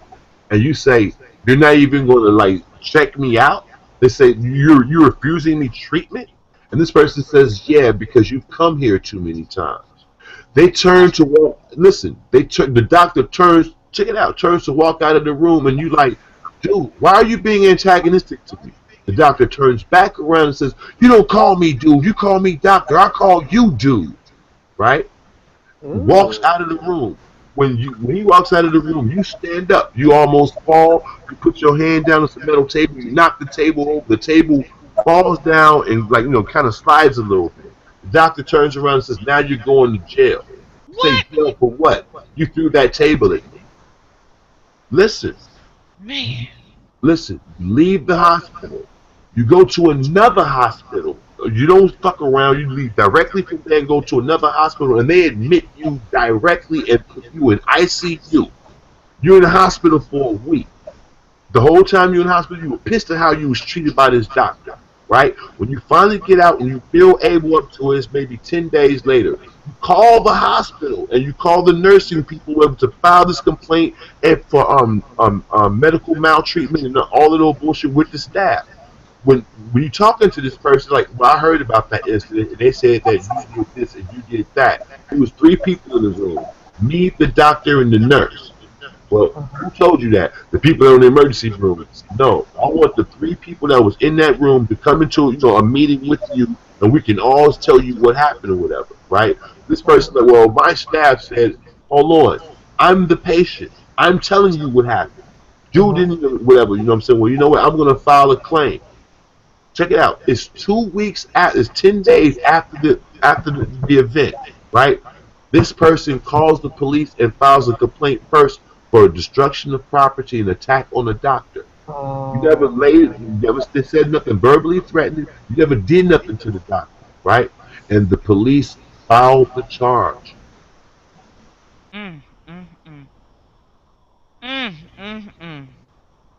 That's what being a black man is. Yeah. Man. Hold on. Check it out. I'm not playing victim. I'm not exaggerating. I'm not omitting no details. I told you exactly what happened. I've been dealing with a high blood pressure. Check it out. I have been in the hospital more than 115 times over the last 4 years. I'm not lying. I've been in the hospital once a week, on average, once a week since like 2010. So what's happening with that case right there? Oh, I'm good. But I don't know. I'm not dealing with it. I feel like how I deal with the court system. I file my papers like fuck y'all. I don't honor the court system. Yeah. No, I was trying to see what that was. I'm running. I got no glasses. Why are you sitting there stroking your son's face? That's real weird. I'm not a boy. I am not a boy. I'm not. It's not a boy. Thank you. I'm not the only one that made the Listen, mistake. Ashley, ain't no And I right knew that. where your face is on. It's distorted. You all close. You stroking your face. The hair is sticking up. I couldn't tell that was you. Sorry, sweetheart. It's a blue glow on your face. It makes you look nasty. He said the blue glow. Blue glow on your face makes your face look different. I know you, girl. Ain't no light on. Good boy. Nah, see? Yeah. Sir. Okay, so you cannot be mad at my mama for thinking that your cousin was a... I'm gonna need you to stop getting your head drunk like that, sir. Give me some money. Give me some money and I'll go do it right today. Sir, stop asking me for money, sir. I don't know you, sir. Asking me for money, sir. Yeah. Oh my goodness. Yeah. Y'all funny. What's up, little boy? I am not good at this. Making an eye. Hey, make an eye. All right, well, On that eye. it's been I'm awesome. still working on this eye, girl. I can't make It's an been eye. awesome kicking it with y'all, but I have to go. I am taking care of, what I'm saying, somebody who had a stroke or whatever, so I need to go ahead and prep her meds and do stuff like that. So, it's been awesome. I need to get on my Florence Nightingale. So I'm gonna holler at you This has later. been great. This has been great. I ain't never did this before. This is great. I enjoyed all of you. Thank you for your Thank you for support. having it. I really appreciated it. I'm still making my eye though, Angie. I'll probably still be up trying to fix this. I was asking you, you still working on that one eye? I'm still working on this one damn eye. I'm gonna have to figure out how to make an eye. I don't do it so good. I'm gonna have to Google eye making or something because I don't. So I'm still gonna stay up, man. I done been up all fucking night. This is 8. I don't never stay up this late. Oh my God, this is wonderful. This is wonderful. Yeah. I ain't stayed up late in a long time. I mean, it's been like years since I feel like my old self again.